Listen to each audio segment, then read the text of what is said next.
The Snapdragon Pro Series powered by Samsung Galaxy is brought to you by Snapdragon Elite Gaming, Samsung Galaxy S23 Ultra, Monster Energy, and DHL.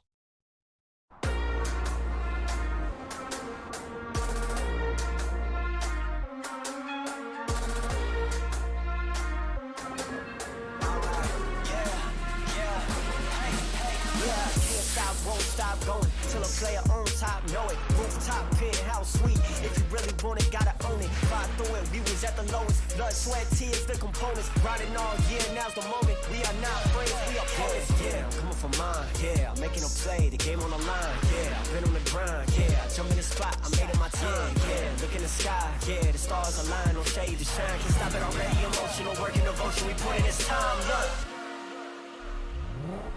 you won't stop.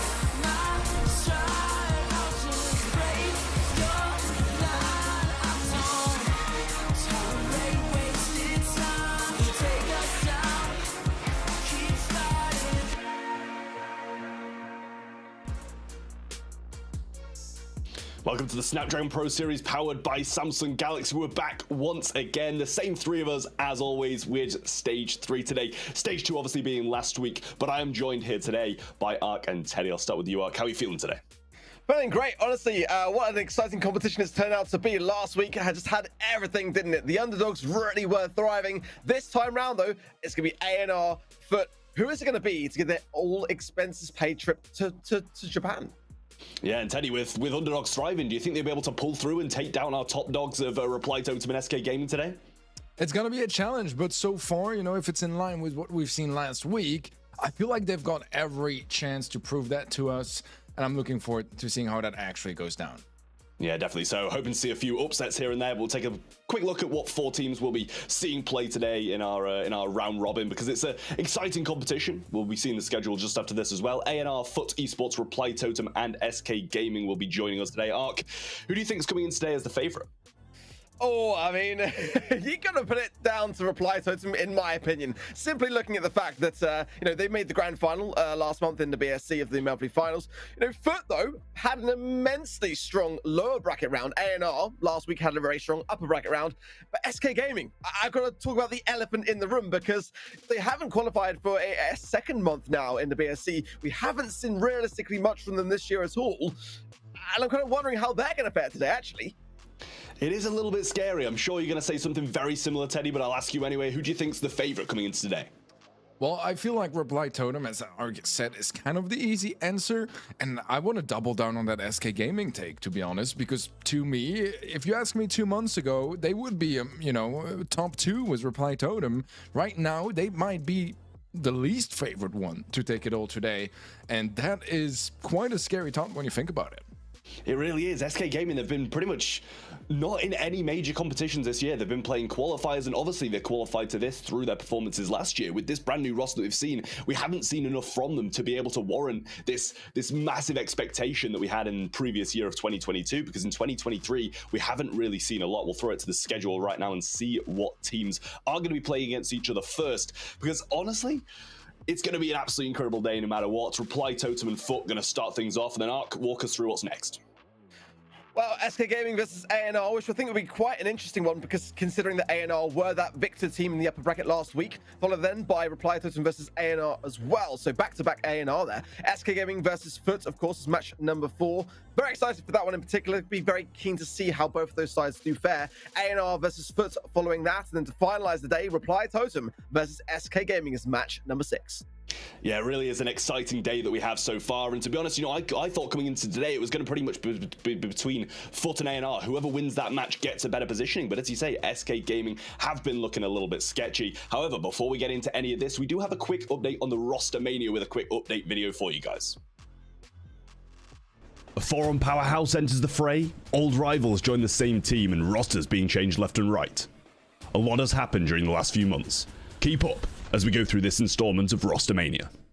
Powerhouse of APAC, Zeta Division formed a new roster here in EU, consisting of Jiro and Naui from Chasmat Gaming EU, their old teammate back in Craze Clan Meow, and Inzo, the former coach of Reply Totem, stepping in to round out the roster.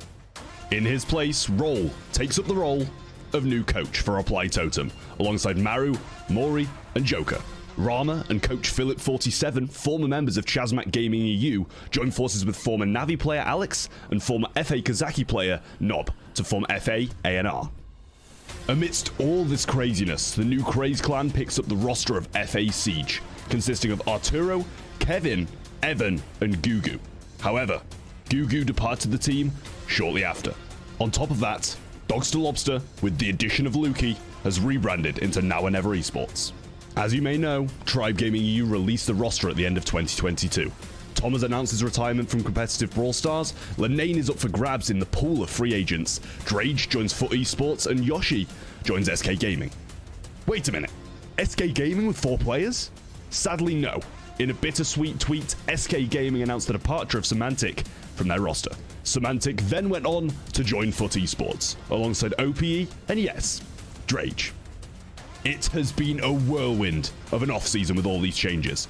With such teams inevitably facing off with one another, their matches will certainly be spectacular.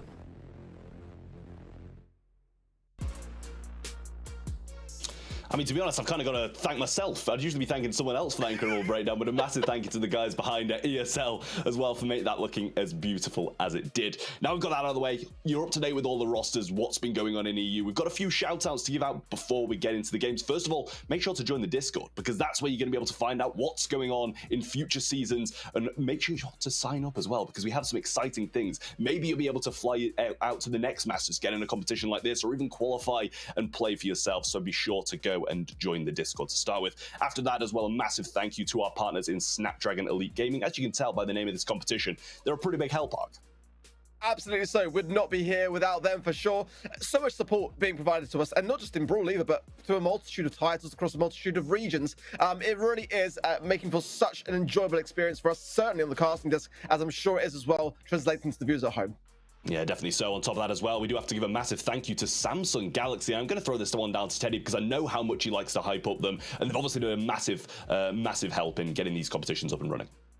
Absolutely. So, I mean, as you said, first of all, those sort of events like we're doing right now are only possible because of this partnership. But just, you know, talking about the devices themselves, they are just top of the line right now. And their latest flagships and the S23 series are fantastic devices. I've been rocking the Fold 4 for a while, still waiting for that Fold 5. Hopefully it gets announced soon. But yeah, Samsung, they've been a huge help for this. Yeah, I can get behind that, so a massive thank you to both of those. But with that out of the way, we do have to kind of start talking about our first game here. It's going to be Reply Totem, the powerhouses of Europe versus Foot Esports. We'll take a quick look at the Reply Totem roster right now to give you guys a little bit of a refresh on top of that roster Monia refresh we just gave you there as well. Joker, Mori, Maru, and sadly not in so at the moment. It's going to be Roll on that coach arc. Yeah, I mean, what is there to say about Reply Totem? They are the winners of both Season 1 and Season 2 of the Snapdragon Pro Series powered by Samsung Galaxy. You know, they are the powerhouse of the EMEA region, in my opinion, at the moment. And that's why it was very surprising, wasn't it, in the last month's BSC to see them actually falter to Zeta Division in that grand final stages. But this is a team that you just cannot count out. They've got so much synergy over the years. And that is really, to me, the testament behind this squad. When you've got that amount of synergy together, you can really take on the world. Yeah, exactly. And I mean, they just are incredible. Last year and this year as well, they've had some great placements, you know, coming second in the first monthly final, qualifying to this next one coming up as well. And they are really, really a massive threat to be scared of. And, you know, as we said, they have had Roll come in instead of Inzo. He did swap over to Zeta Division and sort of swift exit out of this this Europe and MENA brawl. But, I mean, at the end of the day, you know, this roster's just that good, Teddy. I don't think they'll really take much of a hit. Absolutely. You know, we always talk about some teams that, you know, manage to preserve the synergy from last year by keeping the same roster, and other teams that bring in some freshness and therefore maybe have a better roster on paper, but in practice they don't have the same experience together. Reply Totem really has all of that combined, right? They're still the same roster, still as successful as last year pretty much, and they're still looking incredible so far. Yeah, with all that said, let's kind of flip the script and have a look at the Foot Esports roster, because they struggled a little bit off the start last week. To put it a little bit simpler, Semantic, Ope, and Drage going to be the roster of Foot Esports. They struggled a bit off the start, but they came back and they won 12 sets in a row, Arc, to prove why they deserve to be here today. Exactly that. You know, it wasn't the upper bracket round that they were expecting to have against Now or Never, but it was that big 0-3 loss. But after that, it was smooth sailing. Beat Kazaki, straight sweep. FA Mr. Dosar, straight sweep. Navi, one-trick ponies, straight sweeps. And that is what I want to see from a team like FUT, that kind of resolve. We saw it as well in the qualifiers for the BSC just this weekend, finally getting themselves off that mark, getting into that monthly final. It was such a big move for them. This is a team which had a slow start to the year, but they have gradually been building themselves up. The momentum now is in a very, very good place. Yeah, you know, with that qualification to the next monthly finals that we'll be seeing a couple of weeks down the line, they why not add an extra trip to Tokyo on top of it as well by performing here today? You know, they've really started to get going, as you said. You know, they didn't have the best start to the year, and we were worried about this roster, and I'm sure a lot of the community was as well, but they've kind of got going and showed us, you know, we were waiting and waiting and waiting for them to prove themselves, and then through that lower bracket they did just that, Teddy. Absolutely so. They look really strong at the moment, and I feel like they're really hungry to make this qualification, to be honest, because Drage didn't quite manage to qualify throughout the entire tier of last year with Stripe Gaming. Semantic did with SK, but he's going to be missing out on it since he's not with SK. So this is his chance to still go to Japan, and I feel like those players with, you know, all that background information and the underlying story, they're really, really hungry and desperate to make it all the way, and I feel like that's going to be carrying some weight for sure. And I genuinely do think they deserve it as well. You know, we saw Drage at both of the live events in both Valencia and Cologne at Gamescom. We saw Semantic at both of them as well, and he actually qualified with SK Gaming, as you say. So I do feel like this is a roster that deserves to be going to Tokyo with two of the players attending 2 lands of the Snapdragon Pro Series last year. OPE, to kind of round it out, it feels like a roster that's going to be able to do just that. Yeah, you know, we can't, you know, forget as well that Drage took Reply Totem all the way to, I believe it was match point in Season 1 Grand Finals before that seeding process happened for Day 2. So both himself and Semantic, for that same reason, have got a wealth of experience going against this very team. And, you know, it's definitely a different scenario when you're, you know, at home and playing, you know, online. But nonetheless, you know, they are well aware as to what Reply Totem are going to want to be doing, what they're going to be looking to try to achieve when it comes to their draft. That is a wealth of experience that you just cannot overlook. And with OP coming in to really add that aggressive movement that we've seen to this roster, it's quite a scary thing. And when it starts to work, it does work harmoniously. But we have seen as well that when things are struggling a little bit, it's not always a great amount of resolve. Sometimes there is some struggles there which do tend to kind of trail off and sometimes snowball. So I think for FUT today, they've got to be very, very cautious about how they come into this one. They've got to be confident, but they've also got to be aware, very self-aware, that Reply Totem are arguably the most experienced team in the EMEA region.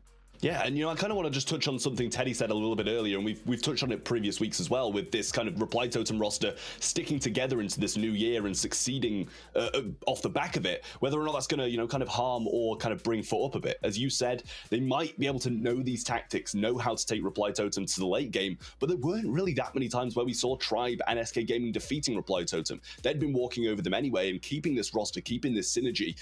I'm just intrigued to see if that's going to be something that FUT Esports kind of click onto and actually be able to take down that a little bit further, because we haven't seen too many clashes between these teams this year.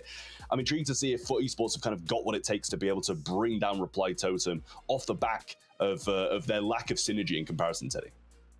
Yeah, I get your points.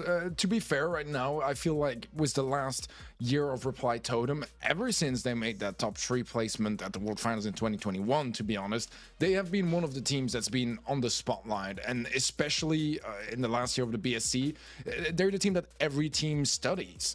And when you form a new lineup, like FUT did, I'm sure that, you know, Reply Totem is one of, if not the team they have analyzed the most in the region and know the most about. So I feel like they might actually stand a shot here. They have a lot to win and a lot to lose on the side of FUT Esports, and I think that is going to be quite impactful on this series. I mean, I think that's an absolutely incredible point, I will say, that you made at the end. They're both pretty momentum-heavy teams, as we saw. You know, you take a 0-3 and then win 12 sets in a row once you get your momentum going. That's something that Reply Totem have got to be scared of for FUT Esports, but also it's something they might be able to take advantage of if they get this first set in the bag.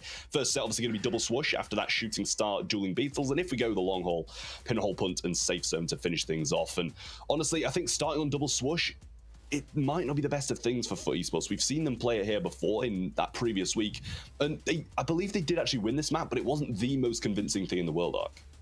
Yeah, it's definitely a challenging map, let's be honest, to draft towards, especially now with some kind of tankier options very much on the cards. I think Sam and Ash are kind of very big concerns for a lot of teams, and the decision as to whether they want to leave those ideas open for themselves and try to kind of like the meta has changed considerably. I think we're kind of drifting away ever so slightly away from that kind of amber idea now, which I quite like myself. I think that could be definitely an option still that Foot might want to explore here. But I know I've got to be honest, Foot are gradually kind of going towards this idea when it comes to their play style with just kind of very safe but aggressive ideas. We're seeing OP go a lot towards gravitating towards the Stews, the Max, and that kind of thing, and Semantic very comfortably sitting on the spike. And I love the fact that he is doing that, because we're seeing him really experiment with some brawlers that we haven't seen Semantic really playing with for so long, because normally he would be that go-to person for all those Stew kind of options. But we also know that Reply Totem are a very similar team in that same respect. They love their aggressive ideas and their speedier options. I mean, even just last season, chatting to Joker in the DHL Pro Tips that we did, he really thrives at the back of speedy ideas, and that can be a wealth of help when it comes to double swoosh. But I feel like in general, having a really good sturdy pair of hands in the mid plays a vital role on this particular map. So if you want to try to ban out the Gene early on and kind of take away that as a threat when it comes to ensuring the gems are always in your side of the field, then I think that's a worthy idea to explore. Bow can be a great thing for those same mid control based brawlers, but a lot of this map is won in the left and right hand side lanes, right, Teddy? Yeah, I agree. And to me, one of the peculiarities of double swoosh that I really fell in love with, and I feel like it's more relevant now than ever, is just the multiple mid options that are available. And when I say multiple options, I don't mean like one at a time. I mean that dynamically from a game to another, or if your gem carrier falls, they will adapt, because there are brawlers due to the nature of this map and the range and the bushes that are both playable on lane and in mid. So you'll often see a Crow switch from lane to mid with something like a Stu, for example, or even a Gene, and a lot of possibilities like that. The same goes for Sandy, which is slowly creeping back up in the meta. Still not a top pick, but something that we are seeing once in a while. And a Max as well as is going to be the first pick here from Reply Totem. Those sort of brawlers, they're pretty much equally viable on lane or in mid, and depending on your matchup that you have on mid, you might want to switch that around to have a matchup in your favor. And that's an approach that I think makes this game mode and this map in particular just so much more versatile and fun to watch.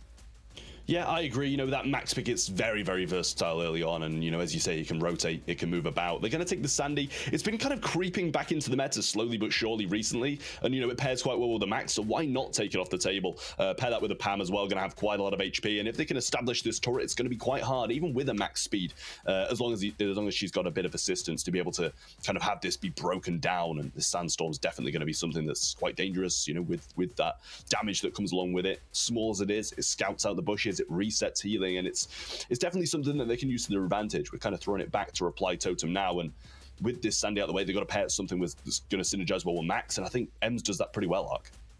Yeah, I really like this combination. It's definitely not necessarily what we see every single day on Double Swoosh, but the Ems can really shut down so much space. I mean, you can just dominate your lane as long as your opposition is not closing the gap, and that might be where Foot are kind of considering their options now with regards to that kind of pairing. But certainly, I'm pleased to see the Sandy coming back into the mix on the cards here, just simply to allow a bit more awareness as to where Reply Totem going to pair that. That's even worse news for Foot now, because that's exactly what they would be likely to have been thinking to as a semi-decent counter to Ems. Burn down that bush, and then you can keep an eye on her at all times. But certainly now, it's going to be a challenging thing, especially if Foot lose control of the side lanes. To be able to regain it against an Ems is going to be tough. So they do have to consider this third and final pick quite cautiously. At the moment, Teddy O's is coming in. I kind of prefer what Reply Totem have done with this draft. I think they've been quite strategic in their process here. It is quite a challenging look when you look. There's so much aggression on their side of the field. Otis is not a bad pick, don't get me wrong, but it does feel like they've taken maybe a bit more consideration towards what maybe Foot wanted and just eradicated it early on. Yeah, I agree with you. I'm siding on the side of Reply Totem when it comes to this draft. Now, in practice, we've seen in the past that doesn't always mean a whole lot. Execution is still absolutely key, and how teams will be able to put those comps to success. I do feel like Otis, as much as he's still a very strong brawler, is maybe a little bit of a plain final pick here. but we'll see how it actually plays out, as we'll be seeing the Max versus Sandy mid matchup, which I think is always quite an interesting one. And so far, both teams will be fairly respectful and just pick up one gem each on their side and play that one by one, as Maru is conceding a decent amount of space to OP, but OP did fall back, and now that the bushes are burned, is gonna have to either undercommit or overcommit on its lane. Well, slow and steady start. Now 3 gems on the side of foot as well, and again, I think this is the way to start things out. You don't want to be overly aggressive too soon. Again, it's the first match of the day, and you are just joining the stream. Welcome, of course. Reply Totem have already qualified for Japan. There's no doubt about that, but this will determine the seeding for day 2 tomorrow. So, but do want to get themselves off to a good level, good pacing, good pushing on the right-hand side there from OP. Good mark placed from Maru. He's going to have to think twice a little bit now before he pushes back in. The speed coming from Joker allows Maru a bit more maneuverability in this left-hand side lane. And OP is forced back a little bit on that right now, so Drage can't really contest until his teammates come a little bit further into the mid. So far, it's very even. Joker gonna overextend just a little bit to get that extra gem, and is able to get Drage quite low. The healing station obviously very helpful here for Esports to reset just a little bit quicker if need be. Drage will be evening the gem count out. A very, very close game so far, as the lanes are fairly passive towards each other. We haven't seen really any big commitment on any side of the map. And Joker does have max speed paired with Maru's super. That could be devastating, but the healing station is going to immediately slow things down and diffuse that aggression. Semantic here, just trying to find Maru. And he's put the scrap sucker as well, but it doesn't really pay off too much. But the pinch really did there. Drage coming in a lovely way, but they are both low, and Joker knows that. We'll get the countdown, but an easy reset potential here for Foot, especially with that right-hand side lane pickup from OPE. Oh, but can Semantic take on 2? No, he can't. He pops down his healing station as well, and that's just going to provide some tankability, but not much more than that. It's now a countdown in favor of Foot, but just 1 gem will be enough for Reply Totem to be able to reset. But I don't think they've got the positioning power for it. Joker's going to try to push forwards. It's just him now. A team wipe for Foot, and they'll take then this first game. That was incredibly close. Drage surviving off with 48 HP as the gem carrier, and the M's falling to the root sands as well. That was quite an interesting ending for the first game. But as I said, for the Esports, kicking things off was a very solid start. Great stuff. I mean, it's not an easy thing to do, is it, against a team like Reply Totem? But again, I still feel like the draft is very much something which they can make work. These first opening moments do determine how teams are kind of feeling on the day when it comes to their thumbs. Getting them warmed up is very important. Joker's going so aggressive here. OPE knows it. He gets a big pickup in the mid. That's going to allow then Foot to gain a lot more pressure on the situation. Maru and Maori are going to have to stay firm until the respawn comes in. The speed, though, from Joker should help out a little bit, but at the moment, it is Foot that are very good at staying on their feet continuously. So all 3 players in position. Reply Totem are maybe just overextending a bit here too much, Teddy. Yeah, I think Maru on the right-hand side, kind of the opposite, right? A little bit too passive, and he wasn't even scouting the bushes very much, and that's what led OP to just push so aggressively and create so much space, and just really good timings for Drage to build up a very healthy gem count early on, as Semantic is aggressing the left lane. Will get punished for it. The healing station will be finally taken down, and a chance for Reply Totem to build some semblance of control after, so far, a pretty rough start. Well, Joker is in a good spot here. He knows he can just buy a little bit of time. OP's just focusing himself onto Maori. Semantic knows that as well. Everyone just flashing their supers just as a way of ensuring that Foot don't get overly aggressive here. The speed coming in now. The Let's Go will push them into a favorable spot on this top and left-hand side. And the pickup is there. That's huge for Reply Totem. They can start to regain control of the situation now. 8 gems in the pocket. That splatter will just deny Joker of a little bit of mobility, but not much more than that. And everyone now, as a result of Maru's shots, incredibly low on the side of Foot. And slowly but surely, gem lead is in favor of Reply Totem. Yeah, what a turnaround here from Reply Totem after for the Esports. Totem are going to be the ones to initiate a countdown, and right now There's every chance that they'll get that 11 gem. They will do just that. Joker locking it in, and that means for the Esports, they need to take down Joker now, which is going to be hard because Max can be so evasive, especially if you have a super available and doesn't even really need to use that at that point as Reply Totem strike back and even things out. Just a very methodical retake there, wasn't it, from Reply Totem? Just starting to really just advance forwards on the positioning, but also lock themselves in fully. Because Foot hadn't really gone down too much, in all honesty.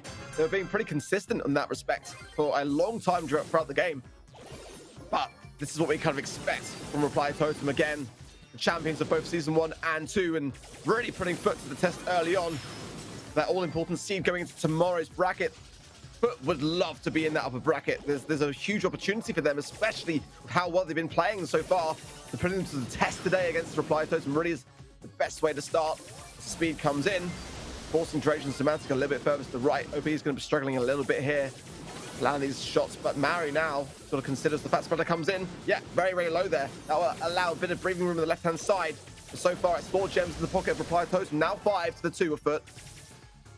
This start is probably the best one yet for Reply Totem. Joker has speed as well, looking to pump it with Mari. Will just about get in range to get the combo as Semantic pumps a gadget, finds some good value onto Maru. Not much of a chance there for Maru on the Amber. As slowly OP is creeping up onto that left side. Mari does have a super. He's not going to be using it just yet, and he will get hit by that mute, which will result in a 1-for-1 trade on the left-hand side as Semantic is looking to slowly but surely heal up on the right side. A gem carrier falls. Joker with a big kill, and he's able to see so many gems away from them. Mari finds the 10th, and that is going to be the countdown locked in as Joker gets to 11 gems just to his name, and now Foot Esports need to take him down again. They failed in the previous game. What a huge moment for Reply Totem, and just really turning the tide big time. I don't see much of a way that Joker goes down here either. Great base shift as well towards the end just to ensure it. And the first sets will go the way of Reply Totem. But, you know, I think rightly so. When you look at how well they responded to the situation and just really shifted up a gear, but were finding themselves in more perilous positioning. They were going down more often than they were at the beginnings of those games. And I think when Reply Totem needed those explosive moments, they really did come from Joker, getting everyone into the right spots positioning-wise to really just turn some of the screws. And that is a very strong way to win the first sets, especially when you consider that, you know, Foot just needed one game and they would have taken that first set away from Reply Totem. It's just been taken out of the grasp so far.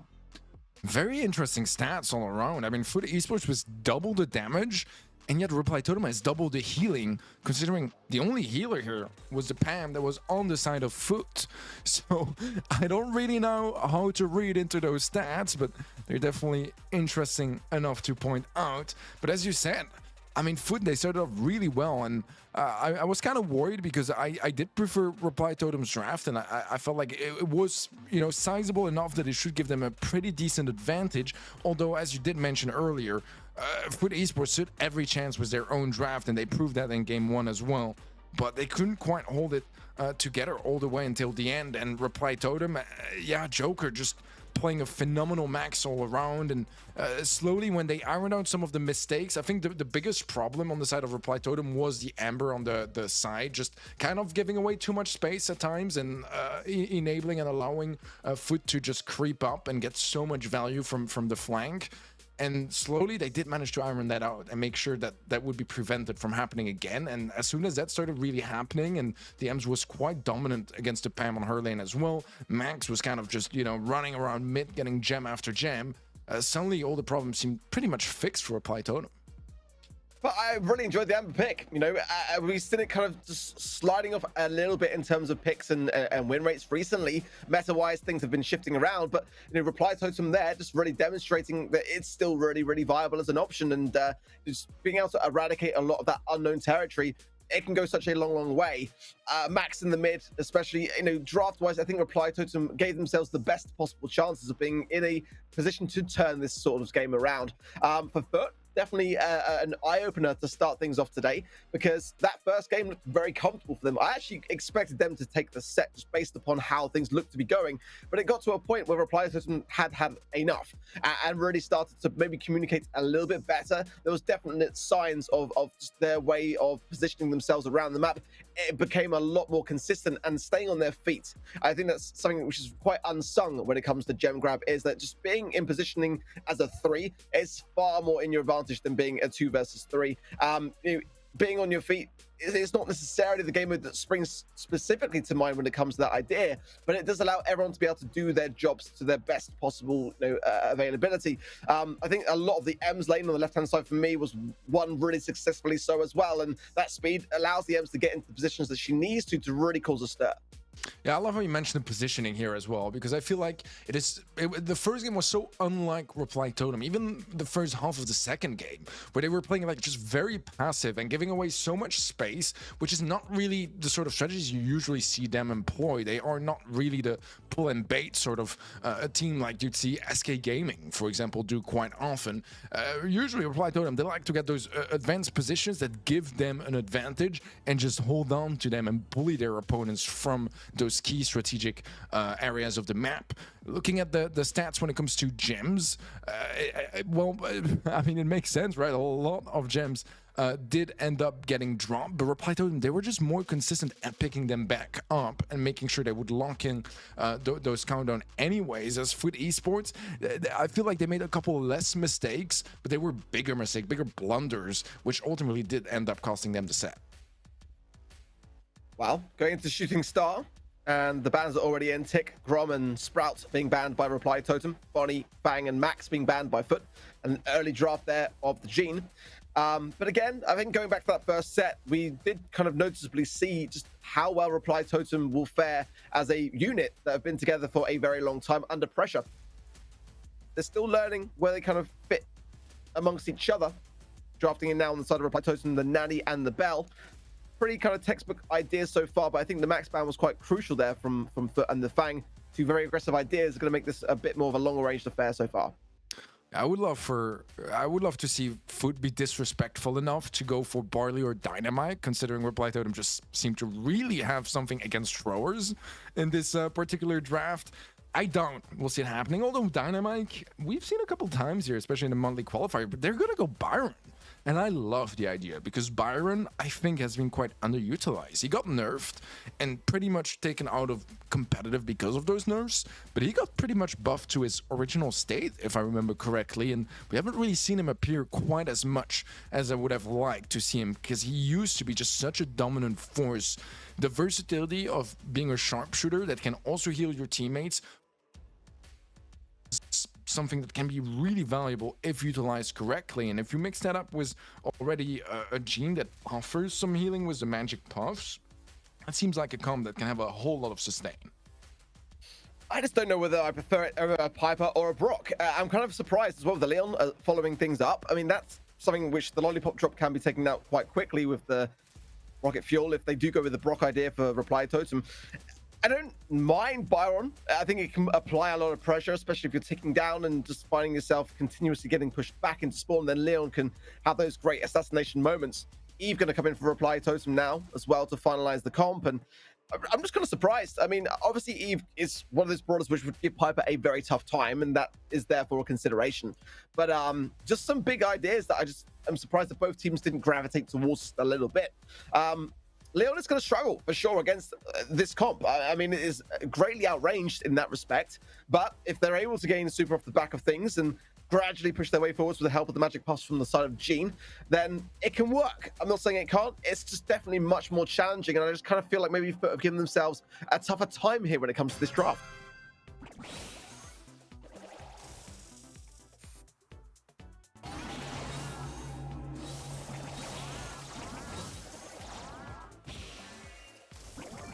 Okay, then. Well, star powers and gadgets on the screen, so lollipop drop is in play for the Leon, but not getting much value from it at the moment. The right-hand side lane, though, will go to Rage, and that's a huge opportunity now for Foot to get their ankles stuck in deep into the mid part of the map. Maru is now a bit low in this mid and is going to be a bit cautious, but he has got the advantage of being able to go in towards the lake, and that's why Eve is such a great idea for this map. But it is just that early pickup, Teddy, so far, with the blue star in favor of Foot, and a great pull now. That's extending things even more so. 5 stars. A bit of a disaster early on for Reply Totem, because usually the Eve is just so good at countering the Gene pulls, right? You can just jump away, make the hatchling get pulled instead. And it's just a bit problematic when the Eve is going to be the first one to go, as its purpose is pretty much to deal with the Gene. Let's see though how they strike back. As so far it is a 5-star lead in favor of Foot Esports, and the people will connect, but that's far from enough to secure the pickup. And Joker gets melted by Drage. The Vengeful Spirits even find a connection onto Maru, taking him down, and now that's 7 stars in favor of Foot Esports with 30 seconds left. That's a problematic situation here for a Reply Totem. Oh, I was just going to say and praise Semantic at how much he's keeping Drage alive until just that Caster's Curse moment comes up. But he is. I mean, Injection is my preferred kind of approach when it comes to Byron. And of course, the shot in the arm, keeping things alive for himself. But this is a big push coming in. Mari is going to top the return to sender, and he does get the takedown for it. And it's still 11 stars to 7 as the help of that pickup, though. But OP is incredibly low here, surviving on just enough time. The peep not going to matter.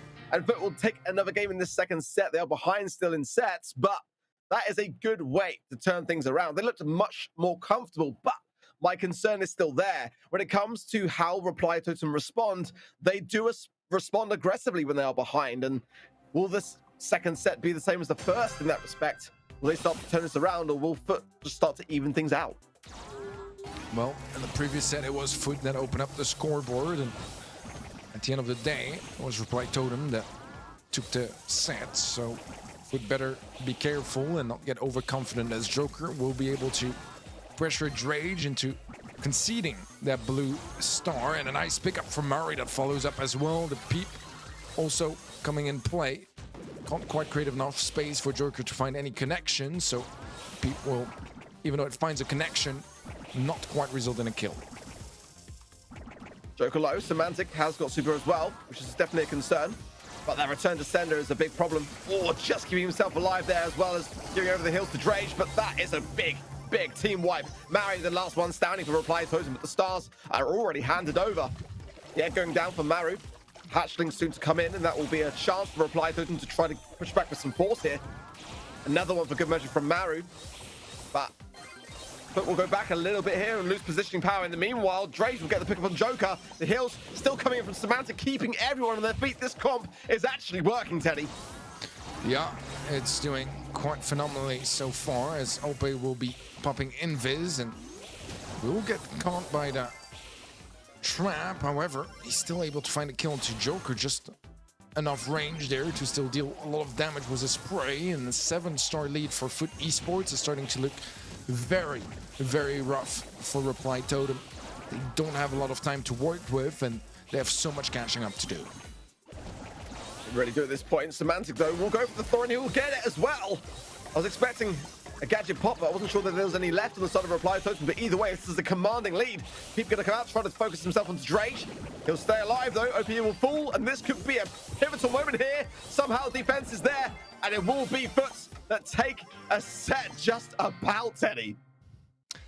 It took a lot to make it happen, but they are evening things out. 1 set each now, and Foot Esports starting to build up some confidence. And we did see last week that once they got the ball rolling, it just seems like it never stops. 12 sets in a row. They did get interrupted by the first set here against Reply Totem, but who knows? They might be able to build up on that momentum and carry it on for the rest of the series. Yeah, a lot more stars given away on the side of Reply Totem, and ultimately in Bounty, that's where the sets can be won and lost. A lot more damage, though, on the side of Reply Totem, but the heals that we saw from the Byron really keeping Foot with that foot in the door, so to speak. No pun intended, I assure you. But the shot from the up gadget, you saw Semantic just able to really juggle his time between keeping himself in the mix and Drage, and I really like the way that Foot did a really daring draft, in all honesty. But OP was always a very strong Leon. We saw him primarily, I think, playing it back in the day in Ring of Fire, and that was where he was really able to thrive on that particular brawler. And it's a challenging one to make work in this particular map, in my opinion, Shooting Star, the meta has shifted away a bit from the Leon. Is it still viable? Absolutely so, especially if the draft is in favor of those bans in play. But I mean, just to have the whole thing work in the way it did, I was not expecting it to be quite as convincing, if I'm being completely honest. Yeah, I agree with you. I feel like their comp was definitely more original and unusual. Maybe not if you looked a couple months back, but with the recent meta, it's just I don't know just yet how effective it actually is going to be in the long run. If it was just a nice counter comp, or if it's just going to be maybe a go-to to rock the Byron again or the Leon. Gene is much more familiar than usual, even in the most recent months. So yeah, that was definitely an interesting one to bring to the table, and I'm hoping for some more original ideas like that coming into Dueling Beetles as we are entering our draft. And Reply Totem will be banning out Stu, Crow, and Meg. Very strong brawlers overall on this map, with a lot of utility as well for the entirety of the team, as Foot will be taking out Poco, Sprout, and Squeak. Again, very utility heavy brawlers, and they'll be first picking the Penny. And I mean, we know how deadly Penny can be on Dueling Beetles. It's just such a nightmare to take care of those mortars when they are placed correctly. They can provide almost unlimited value for your team. Max is going to be a way to try to deal with that by just having a little bit more of an opportunity to dodge both the mortar and the regular shots of that Penny, and paired up with a Pan. That's a pretty aggressive comp coming in here from Reply Totem, while staying off the tanks for now. Yeah, I love it. I really do. Max in any kind of situation for Hot Zone is always a good thing for me. Penny's gonna be great, don't get me wrong, but the amount of heals and speed to the side of Reply Totem already is a bit of a concern, to be completely honest. Let's see though what Foot have got up their sleeve, as they do need to have something very strong to be able to contend with it. B will have the slow, and obviously will pack a punch with the shots as they're connected well, and normally it's Drage on that B, but we have seen a lot of mixing around amongst the brawlers that are drafting with their teammates, and it's been a great thing to see. Actually, it kind of keeps you guessing as to what you're gonna be expecting next. We saw Drage playing Gene in the last set, and that was one that we saw Semantic on last week, so it's actually great to see so much versatility. But to combine with this coming in, I do kind of wonder whether Ems could be an option here for Foot. We've seen it come back a little bit into Dueling Beetles as a recent, but they've got a lot of range already on their side, and to be Bonnie coming in, it's definitely a big pick in the EU and MENA region, and I don't know how necessarily sold I am with it. I kind of always see in the chat sometimes people kind of questioning as to why this region does pick Bonnie as much, but then I'm tempted more to see when it's played well as to why it is still picked out. But Barley is a daring idea coming from Reply System, and one that we've seen works tremendously well with Navi, and just having so much healing qualities. You can really bring in Barley on this particular map early on and just burn for your utility. Have the herbal tonic to hand, have the medical use star power, so you're just constantly healing while shooting. And we saw it be so prominent last week. With them, despite Navi not being here today, they won that set convincingly, so Teddy, with this particular brawler.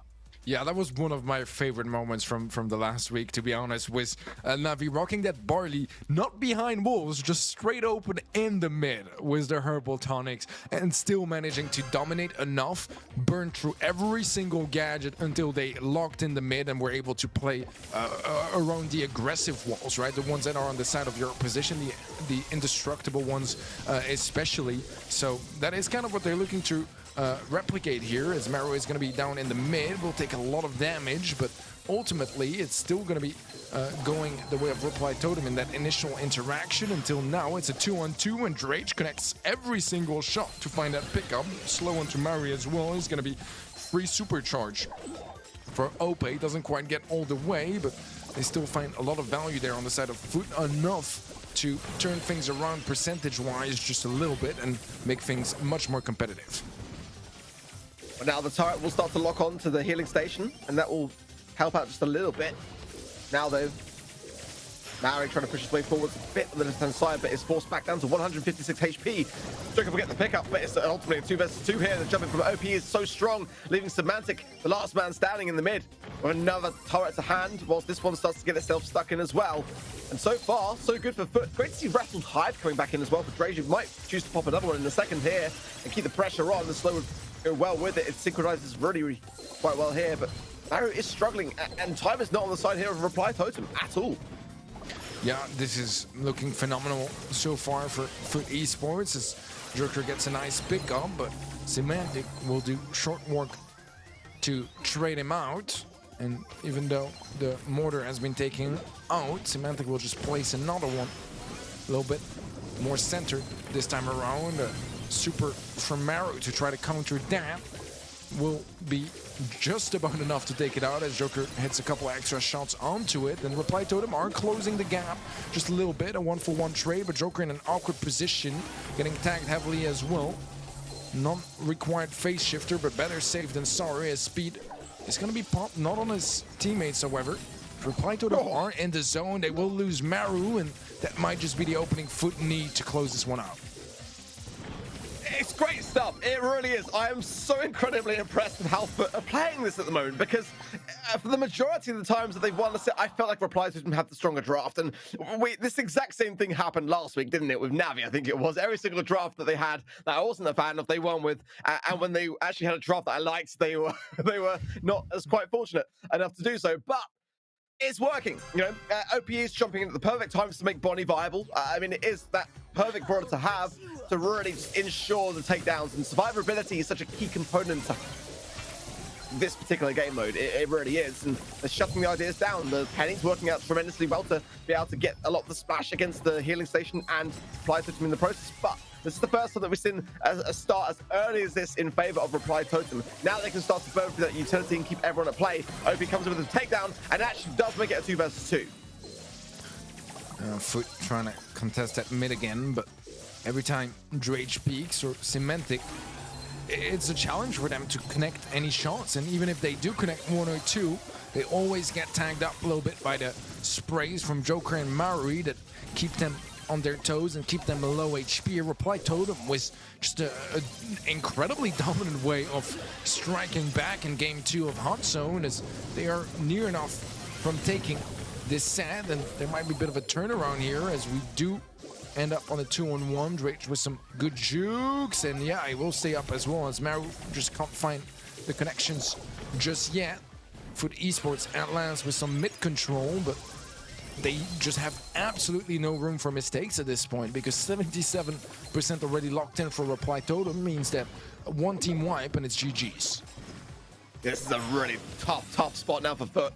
And if they can do it, it'll be a testament to how they managed to, because the Reply Totems just thrive on aggression. They've got the early lead that they wanted, and now that should be enough to seal it, I feel, unless something dramatically disastrous happens here. But great face shift there from Joker just to ensure his survivability. But that's how you respond, isn't it, from Reply Totem? The instantaneous learning from their mistakes of the previous game, and what a night and day difference. They know they've got the early game. They've got to ensure, though, that when that game starts, they've got the high ground. They didn't have it in the first game, and you just saw how Foot really thrived off the back of it. And once the utility was burned, there was no way to retake. Well, that was a very, very different story here, and a very crucial moment in terms of the sets, because ultimately if Reply Totem continue that same aggressive nature and that same dominance in the early outset, then they could be taking a set here.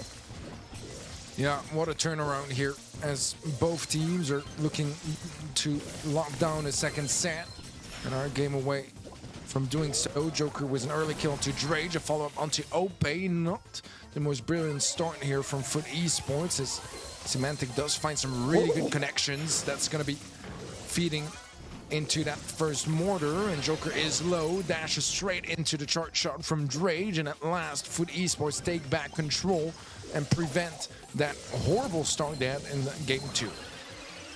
The amount of value that Semantic is gaining from this game, but then again, is that, you know, great? He absolutely is playing it great, but it could also be mistakes being made more so on the side of Reply Totem. Jumping from OPE does secure the takedown as well, an important one at that, considering the scoreline, because Semantic is still holding firm in the mid. The shield gear as well coming into play, going to be bringing his HP up to really quite a high place, the speed needed. But look at OPE, what a thorn in the side, and buying time for Foot there was OPE.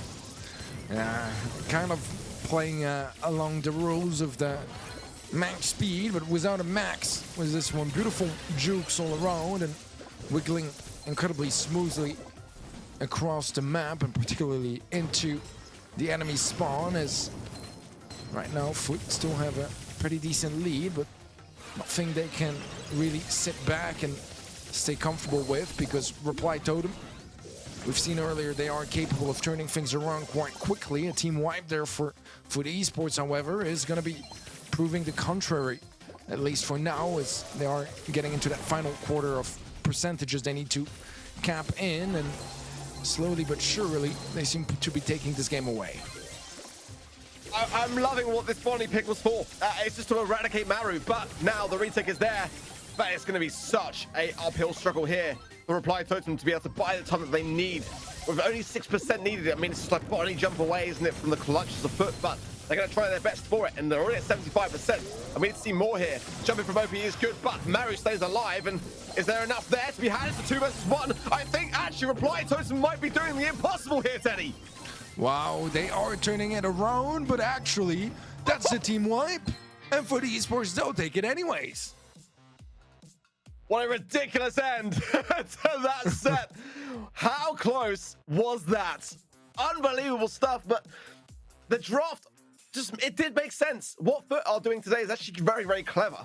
I'm not necessarily agreeing with it at face value, but when you see the strategy that is beneath the surface, it makes absolute sense. It is just straight up strategy, and you know, I love the way that they are playing this game. And just to remind and bring things back full circle, this is the team, you know, that they are playing against that have won both seasons of the Snapdragon Pro Series. Reply Totem have won Season 1 and they won Season 2. And this is to play for the Seas for tomorrow. Going into the upper bracket stages, who is it going to be? Because Foot want to be able to take down the titans of this league as early as possible. It's going to give themselves the best foot in the door. And so far, they are 2 sets to 1. Now, can Reply Totem take this to a 5th and final set?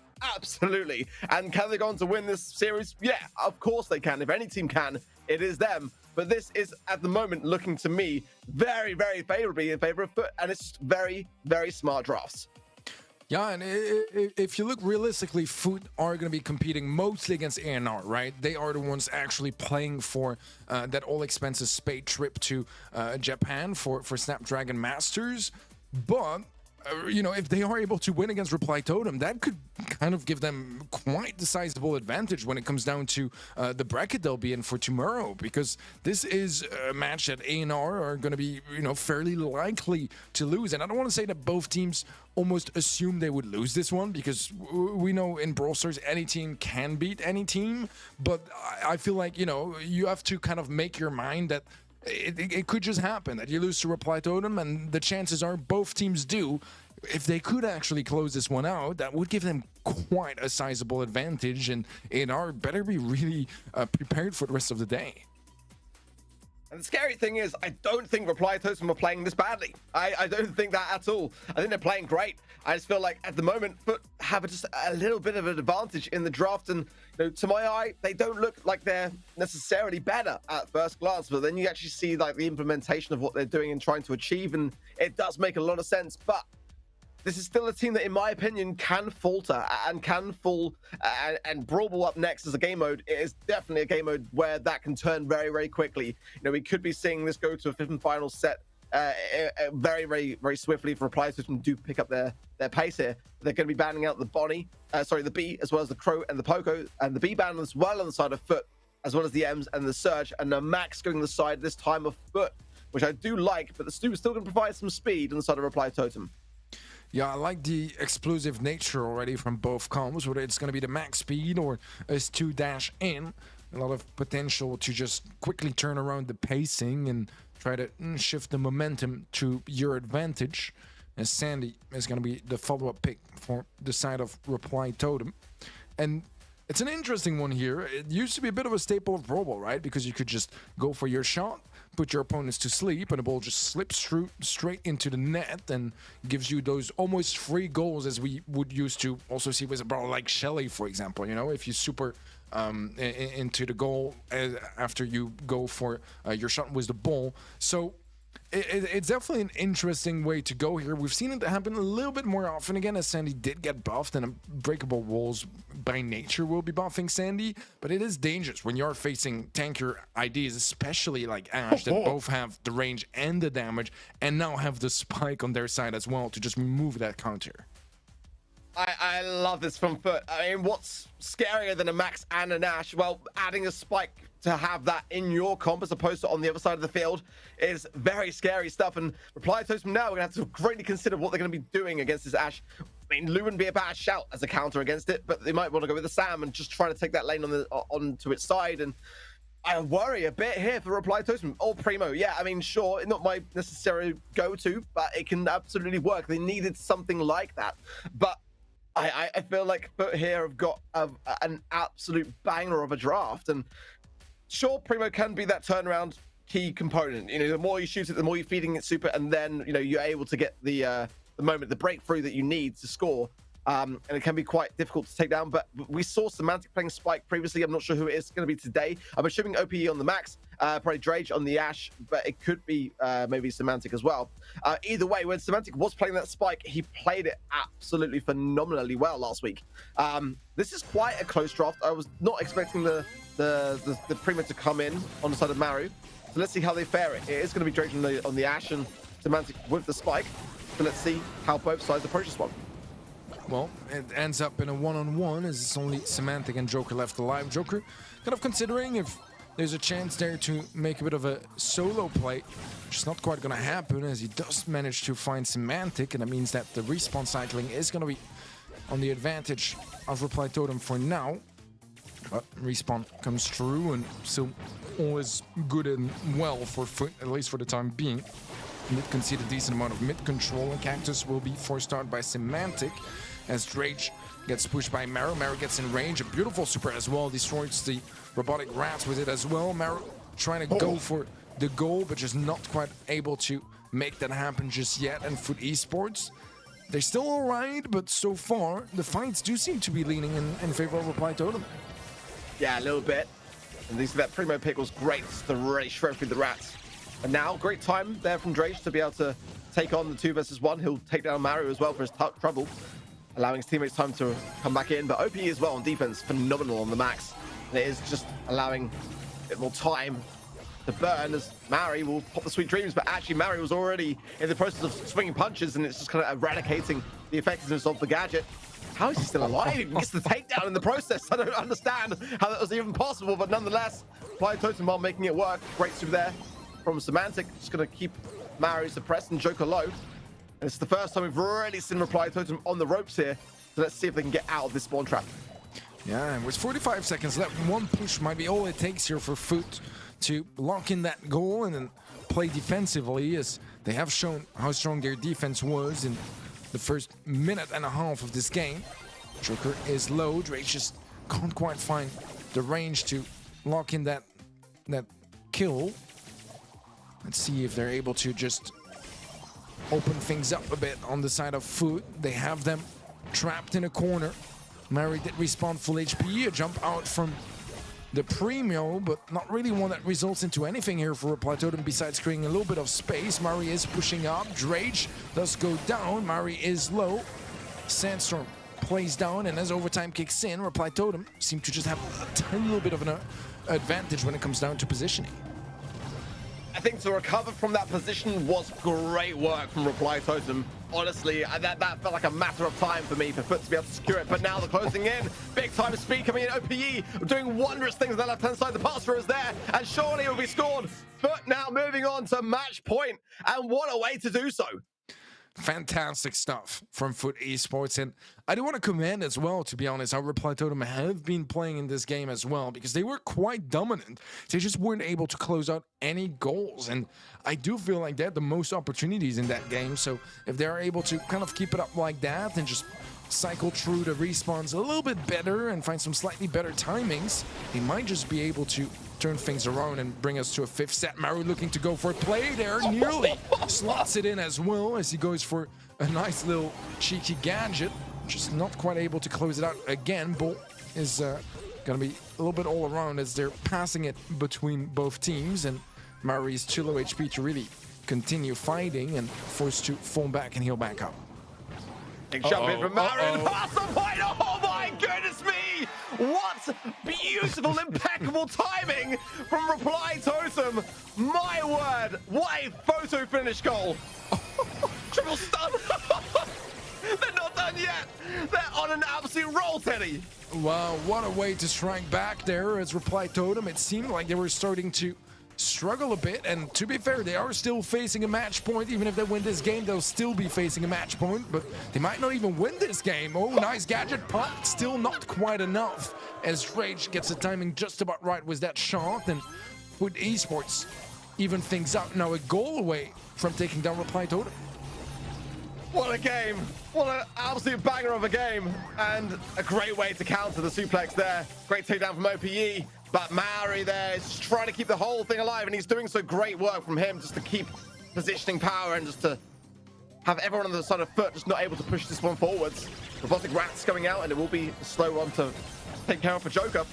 But now that left-hand side lane is under control. Mari, though, is creeping. He finds Outrage. The pass for her as well. Can he finish it, though? The pass to Joker, it should be there. And a game going the way, then, of Reply Totem, but it was not an easy feat. They had to work for it, and Foot made them do just that. I feel like this game demonstrated everything that was missing from the first one in Reply Totem. Like, they had a lot of great ideas with this comp, and they were just not able to execute any of it in game number 1. And in game 2, it was just a showcase of what this comp is capable of, especially in the righteous hands of Reply Totem.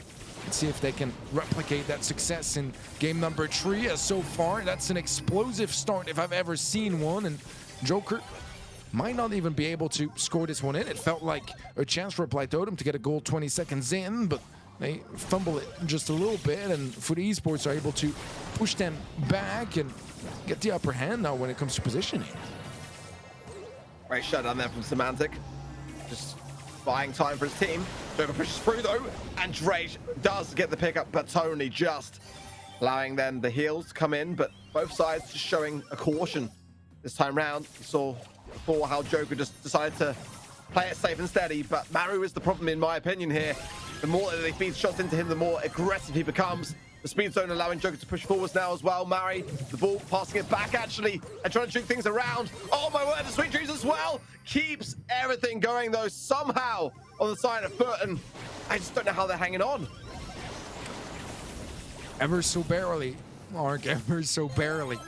And that was a bit of the story in the first game until overtime was going to be favoring Foot Esports. Eventually, a beautiful jump there from Maru, nearly to follow up goal, and they still find a whole lot of value. They need to be careful. That's going to be a team wipe, but Drake respawns in the nick of time. Is there going to be a chance for a pass? Yeah, the trick shot pass is on point there from Joker. Mari just has to slot it in, and Reply Totem now a goal away from taking this series all the way to 5th set. That was incredibly surgical there from Reply Totem, but there's still time for Foot to make a comeback here. Reply Totem don't finalize things now. They might well do that. The pass is there, and the super shot was as well. Joker brings things through to the 5th and final set of this series, and the comeback potential, Teddy, is brewing. Yeah, I mean, I was going to say forget about everything we were talking about earlier, you know, about Foot being able to just have the edge early on in this round robin against ANR. But honestly, they shouldn't forget, because they still stand very much of a chance here in this 5th set. But they need to bring this one home if they want to have every chance on their side to see this trip towards Japan. However, Reply Totem, they have something to say about it, and that was quite the turnaround in this set. As the first game, it was quite even, although to be honest, Reply Totem were the more dominant team all the way until the final maybe 45 seconds of that game. It feels like after that, it was all Reply Totem for the rest of the set, and they looked quite fantastic with that comp. I think that I'd be daring to say this may have been one of the most entertaining Brawl Ball sets I've seen in a hot minute as well. Yeah, I completely agree. Couldn't agree more, in fact, and I just worry a little bit here though for Foot, because that seemed like the perfect time to tie it up, and they're gonna have to go through that all over again against a team like Reply Totem. They do wear you down, you know, they really, really do. But some great moments, some great goals. The synergy for Reply Totem in that set was insane. I mean, you know, just when they were just, gaining their traction towards the goal to get the passes that they did. This is where we saw as well the push forwards, the forcing through of things for Foot, and I felt like that was the start of the end, realistically, here, but Reply Totem said no. Look at that.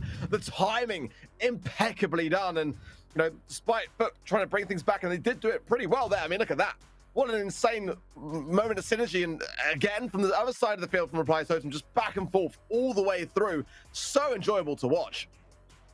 Oh, absolutely so. And honestly, I still think the comp was better on the side of Foot Esports. I mean, Drage and Max, Drage, the Ashe and Max is just such a deadly combo. And I feel like this too is a pretty worthless brawler against any of the matchups there. It's a terrible matchup against you. So Reply Totem just showing how well they synergize together and how good their team chemistry is to still bring that one home.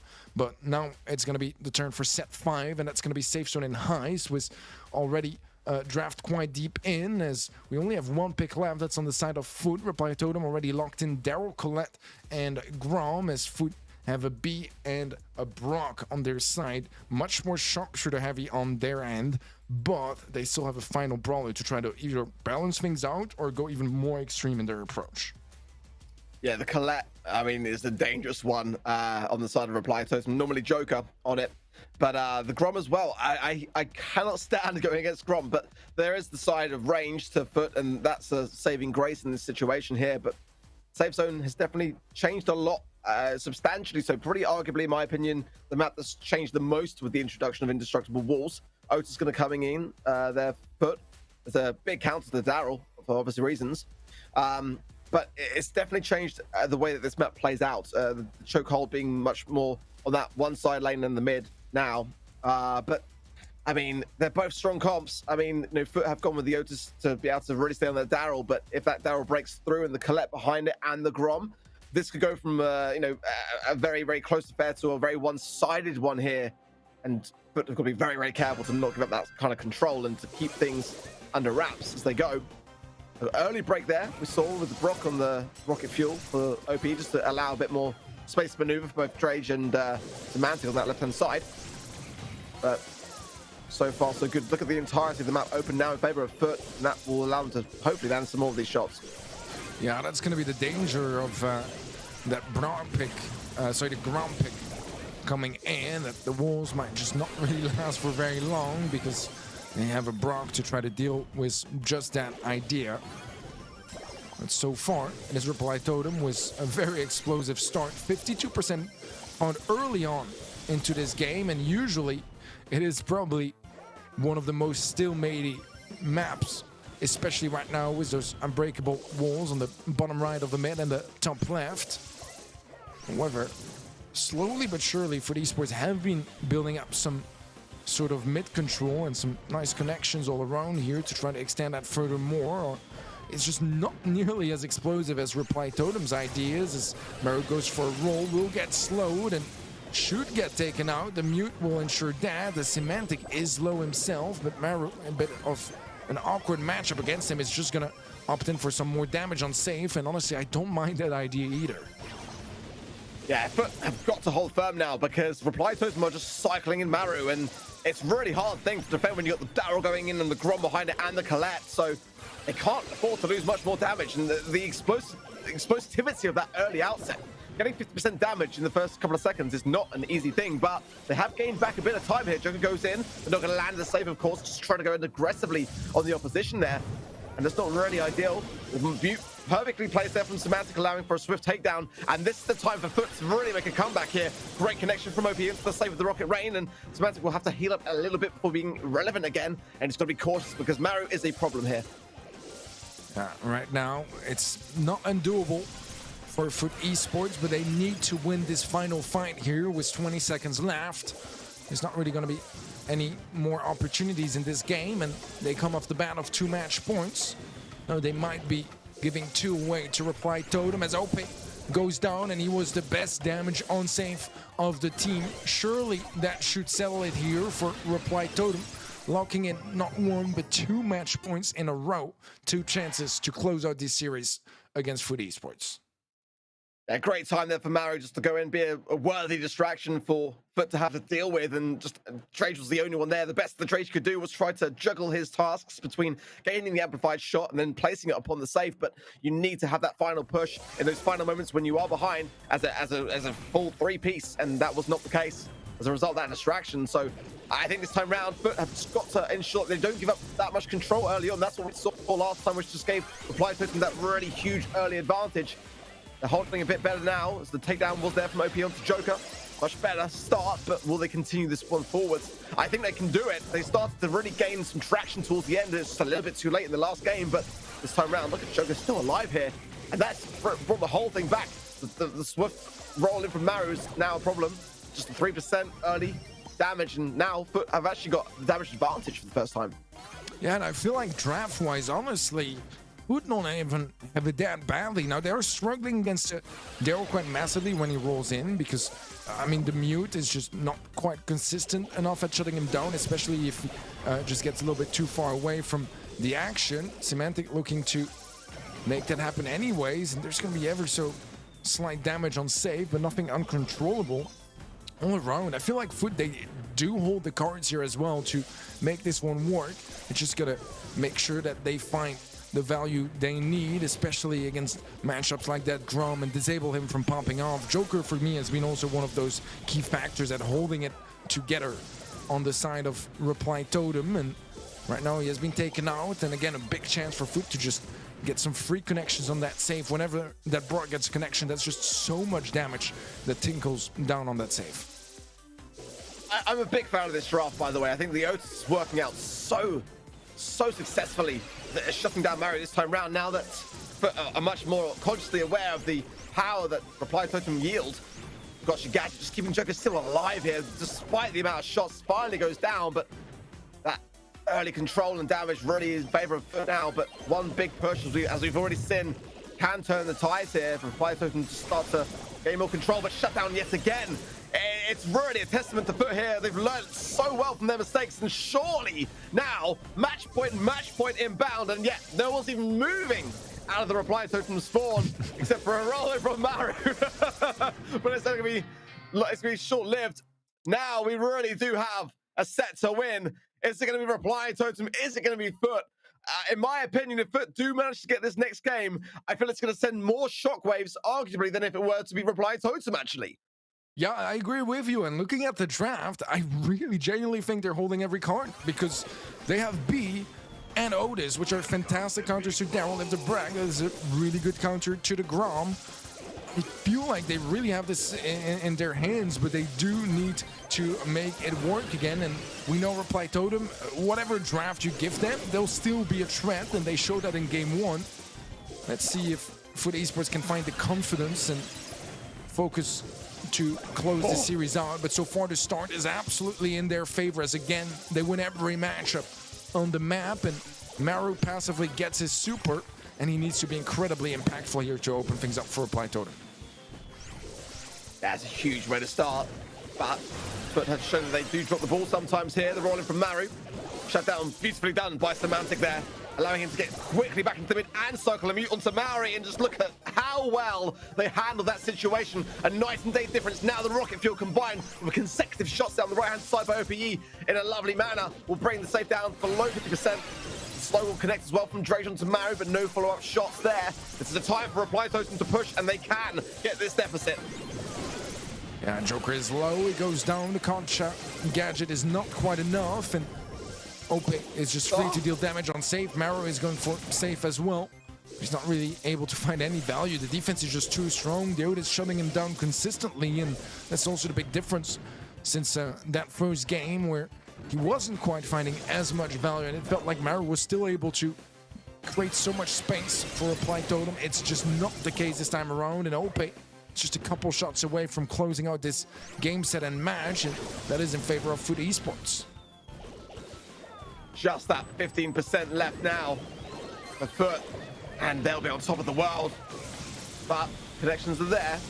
Reply Totem are hanging on. 30 seconds remain though, and that is not much of a comfort. Joker keeping OP suppressed them with the help of Maru. He survives on, but they've got to all be alive for this push there. The mute again on point from Semantic, and the shots now raining in from Maru, but is there enough time? I don't know necessarily if Reply Totem can do this. They're going to have to give it all they've got. 45% to 46, there's not enough time. Now surely Foot will be able to seal it with the final nail into the coffin. And oh my goodness me, what a way to start the day, Teddy. An upset already, and we've been teasing them for the last week. Honestly, I'm saying teasing them. No, we've been seeing them for the entirety of the last week. But now in week 2, it strikes again. Foot Esports will be taking out Reply Totem and locking in their first win. And I already said it earlier, and for those that didn't quite catch that, it's a massive win because Reply Totem, they are the favorites in this group. And yes, the stakes are different for Reply Totem and SK because they are already qualified anyways, and they don't have that all paid expenses strip on the line. But still, I mean, it's Reply Totem. We know they'll take those matches incredibly seriously.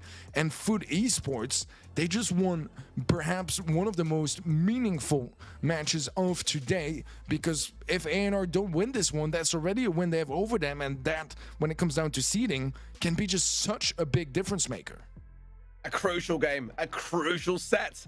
And again, especially when we consider that Foot did not qualify for the last monthly finals for the BSC, and you know, the qualifier was very, very touch and go, wasn't it, even this time around? And a phenomenal performance last week. You know, that was what we saw as a bit of the rise to the top, wasn't it, moment for Foot, as they just gained 12 consecutive sets in that lower bracket, taking down Kazaki, taking down Mr. Dosar and Navi and One Trick Ponies. And what a just continuation we are seeing now. They're on an absolute tear, and definitely, as you say, Teddy, one of the most important moments for them to win, as they definitely want to be in Japan. Yeah, their run and their win streak is not as flawless as it was at the end of Wednesday's broadcast, but I mean, it might as well be, because it is Reply Totem they were facing this time around, and they still managed to take them down. I think that's 5 wins in a row now for Foot Esports. They started off on the lower bracket of the second stage, and so far they're putting every single card in their deck to start things off in the upper bracket tomorrow.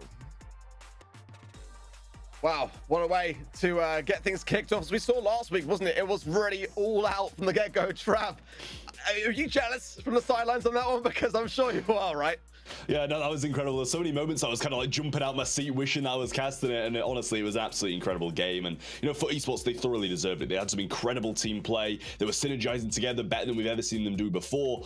Totem, they fought back, but that last draft was just not on my kind of wavelength, Teddy. Yeah, I feel like they just didn't have enough like counters on their side. They were getting too heavily countered. If you look at specific interactions, brawlers one-on-one, they just didn't really have enough potential to make that Daryl really shine. Same for the Grum. Those brawlers, they feel like X factors, right? And they were just countered so heavily by Foot Esports that they were, I don't want to say useless, but they were just not providing the value you expect from those key brawlers. And yeah, eventually Foot kind of realized that, because that first game, maybe not quite, but in games 2 and 3, that was incredibly dominant, and I think it's a totally deserved victory on their side as well.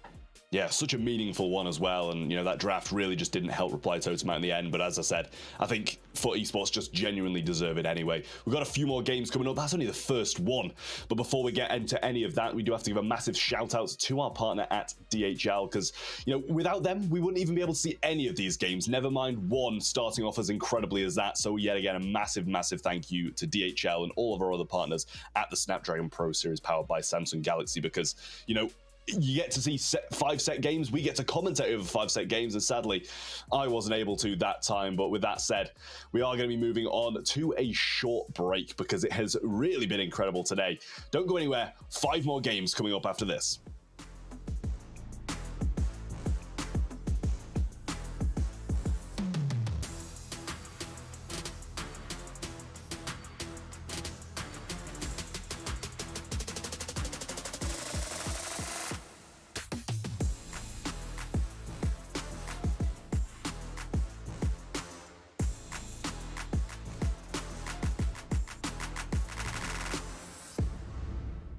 The Snapdragon Pro Series powered by Samsung Galaxy is brought to you by Snapdragon Elite Gaming, Samsung Galaxy S23 Ultra, Monster Energy, and DHL.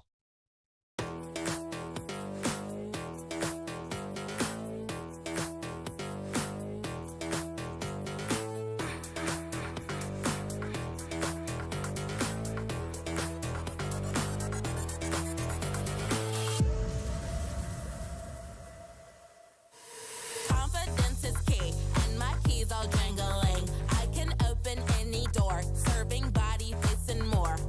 Confidence is key, and my keys all jingling. I can open any safe, serving body, hair, and face.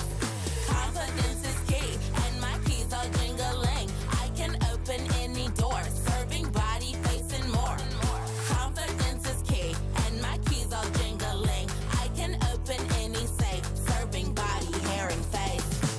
I'm a stunner, yes, I'm the star. I set the tone, yeah, I raise the bar. I go to work, I make it look easy. Play hard, work smart, life easy breezy. Sugar daddy, no, that's honey. Don't give him any sugar, he suckers me all his money. Wanna live lavish, you need a clue. Then look to me, I'll tell you what to do. Do. Repeat after me. Ha. Need door, serving body, face, and more. Confidence is key, and my keys all jingling. I can open any safe, serving body, hair, and face. Now bring it out, it's your time to go. You all the baddest, put on a show. Don't be afraid, let everyone know. Don't be shy, just lose all control and work it. Go hit a full split, tear up the floor. Go ahead, snatch those whips. Repeat after me. I am the vixen, I am the stallion. I don't need fixing, but I do need all your attention. All these diamonds on me, they glisten. When I talk, yeah, everyone listens. Cause I'm somewhat of an addiction. Now work those hips and thighs. You're out here changing lives. It's time, so let's get wild, and put in work.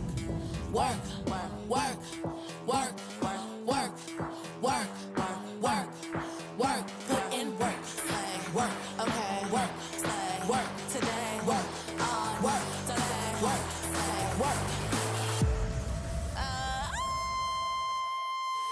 Confidence is key, and my keys all jingling. I can open any door, serving body, face, and more. Confidence is key, and my keys all jingling. I can open any safe, serving body, hair, and face. Confidence is key, and my keys all jingling. I can open any door, serving body, face, and more. Confidence is key, and my keys all jingling. I can open any safe, serving body, hair, and face.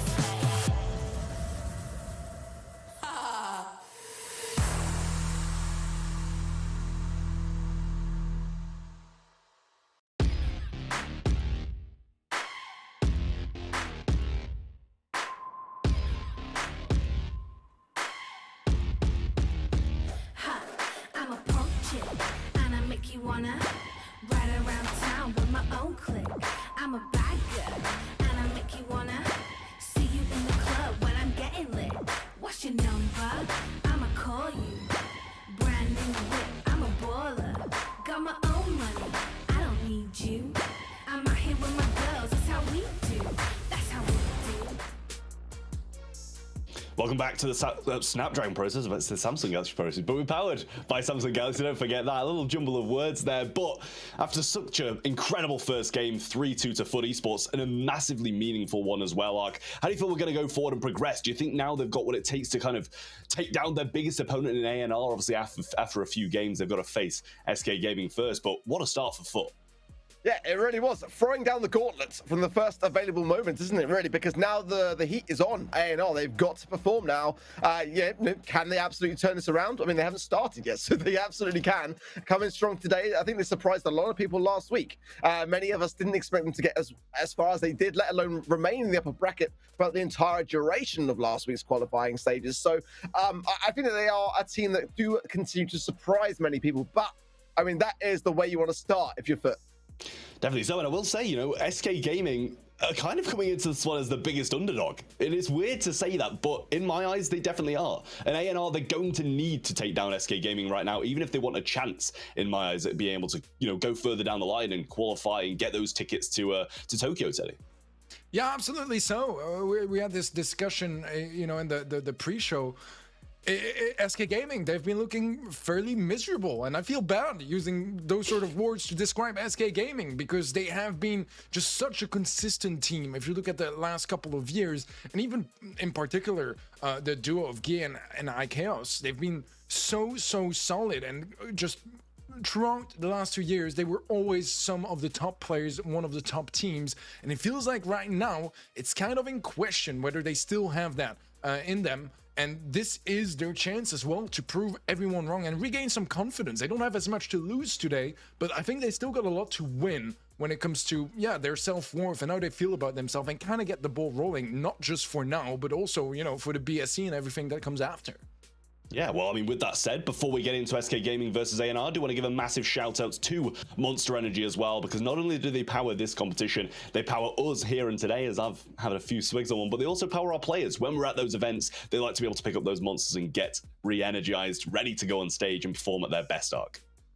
Absolutely, it's one of the things that I miss the most actually about not being in the studio, because they are well stocked. All the fridges over in Katowice, there's nothing but Monster, and that's what makes me feel very happy. I'll put them in my bag, after the shows are over, take them back to the hotel, and I'm buzzing all night. But it's it keeps everyone going, and I do miss them from behind the desk. I'm not gonna lie. It's a sad thought to think about not having that Monster Energy by my side, or at least, in the fridge right beside us in Katowice. But Teddy, another one we've kind of got to give a shout out to is Snapdragon Elite Gaming, because without them, none of this at all, not only Brawl Stars, but none of the other games would be possible either. Yeah, they are one of our proudest partners, and we've only been able to put this show together thanks to their help and their investment into the mobile esports scene, and we are incredibly thankful for that, because it gives tons of opportunities for tons of people, including the players and you guys watching at home. So hopefully you guys appreciate that too. Exactly. Well, getting that out of the way now, we're down to the nitty-gritty. SK Gaming versus ANR, and I can't reiterate how important this match is. We'll take a look at the SK Gaming roster, what's going over this, but I've just got to reiterate once more. ANR need this win. SK Gaming, they're qualified to Tokyo. They're still bringing the might into this one, because they've got to prove themselves. They've got to have those other players scared of them coming into it, or they're just not going to have the same fear factor. Looking at these names, they should have Gia, VGX, iChaos, and Yoshi, three of the biggest names in Brawl Stars, but they just haven't made the 2023 splash they were meant to, Ark. This is the dilemma for them now, isn't it? Because there was a time, and we touched on this earlier, where it was unheard of for SK Gaming to not qualify for the BSC. Well, they've now not qualified consecutively now in months. 2 times now they've not made the BSC cut. And, as we were saying, yeah, sure, this means arguably more to, ANR and, Foot Esports, in the simple fact that they would like to get their hands on that all expenses paid trip to Tokyo. But this is a team which really do need to redeem themselves, massively so, because, they are already, in a tough spot being seen by the community in that light.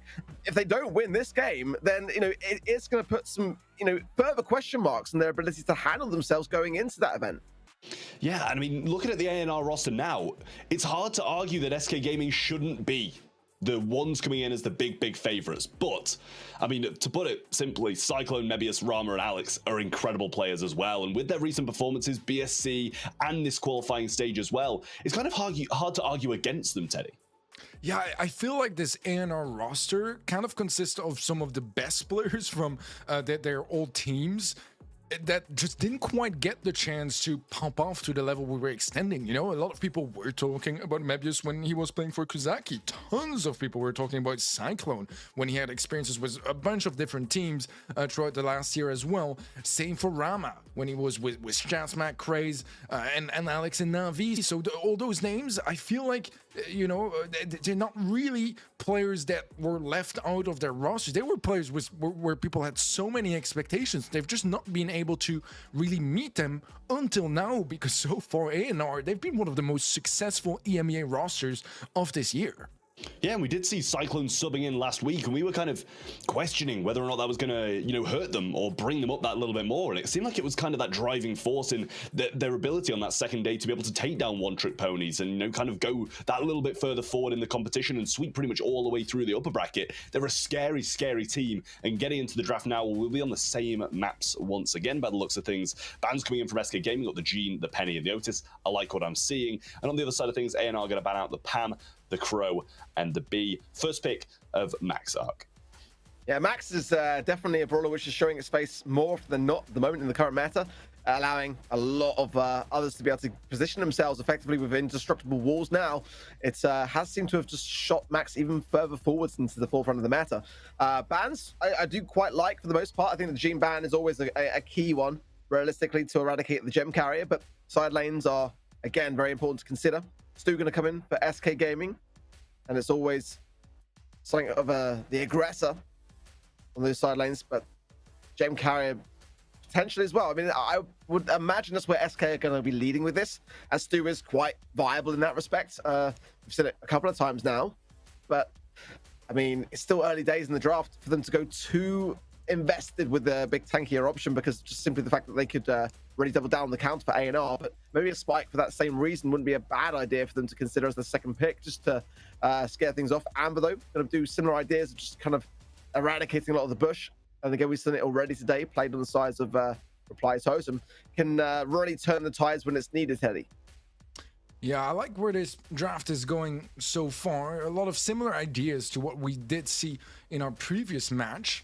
We'll have the Surge this time around that is going to be a bit different from what we've seen in match number 1 today. I like the idea, especially paired with a brawler like Sam. It's just a great way to get rid of one of those counter interactions, and we've seen how strong Sam can be at just creating space. And here's the thing, sometimes with tanks, it's already good enough just to create space for your teammates. You don't even necessarily need kills. You might even go down without getting a single kill, but because it takes a while and massive resources and investments to take you out, you create just so much map control for your teammates to go pick up 2, 3, 4 gems down in the mid, or maybe even settle down for good in the mid until you start off your countdown. But I feel like with Sam and Ash, for example, as well, you can just actually just chain players down and just get them out of the equation for good and confirm those eliminations. So it can be really, really strong, especially paired with the max speed. Colette is a way to counter it, but not necessarily the most reliable one either. You do need to connect those shots in a consistent way, and I'm a little bit scared of how that's going to be playing out. Not too sure on it, to be honest. Yeah, I mean, Colette on this particular map is it's not my go-to. I'll put it mildly, but it can work. It can absolutely work. It's just a bit unforgiving. You really do need to land those moments and make sure the knockback is always providing a lot of value. Look at the aggressiveness already from A&R. The right-hand side lane is already won there by Mavius, and Rama's doing pretty well under the scrutiny of both two players. Yoshi and Chaos gave him a run for his money, but Mavius just looking to get those early stacks, which is exactly what you need to do playing Surge. You need to get off the mark. Chaos will clear things up, but nonetheless, I prefer the way that A&R have approached this early on. Yeah, this is a good start for A&R, but a lot of damage onto their max means that they do need to slow things down just a little bit. Gia will survive with 150 HP, a very close encounter as the Surge. Mebius is going to be hitting stage 3, and it's a chance to just extend that range and be effective from a great distance. Beautiful super from my Chaos that is going to be resulting in a kill, but a trade follows up, and those gems are not going to be able to be picked up by the side of SK Gaming.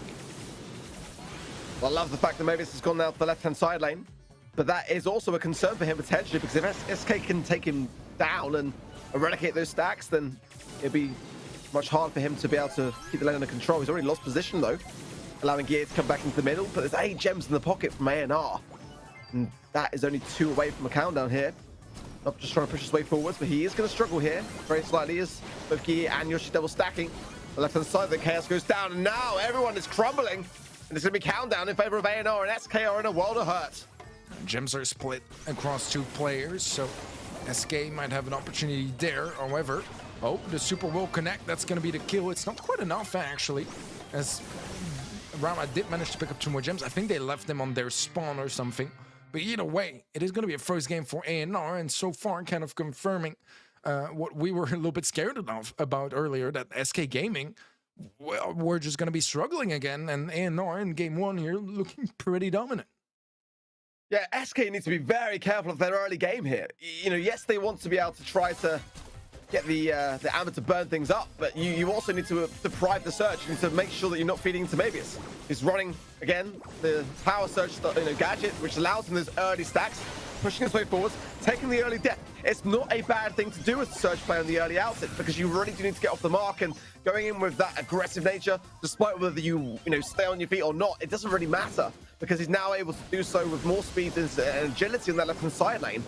And I think SK have got to be very, very careful on this one, because already they are losing position, losing gems, losing everything in this first set. They've got to come together. They've got to start to gain the synergy, which they've been lacking seemingly for the better part of this year so far.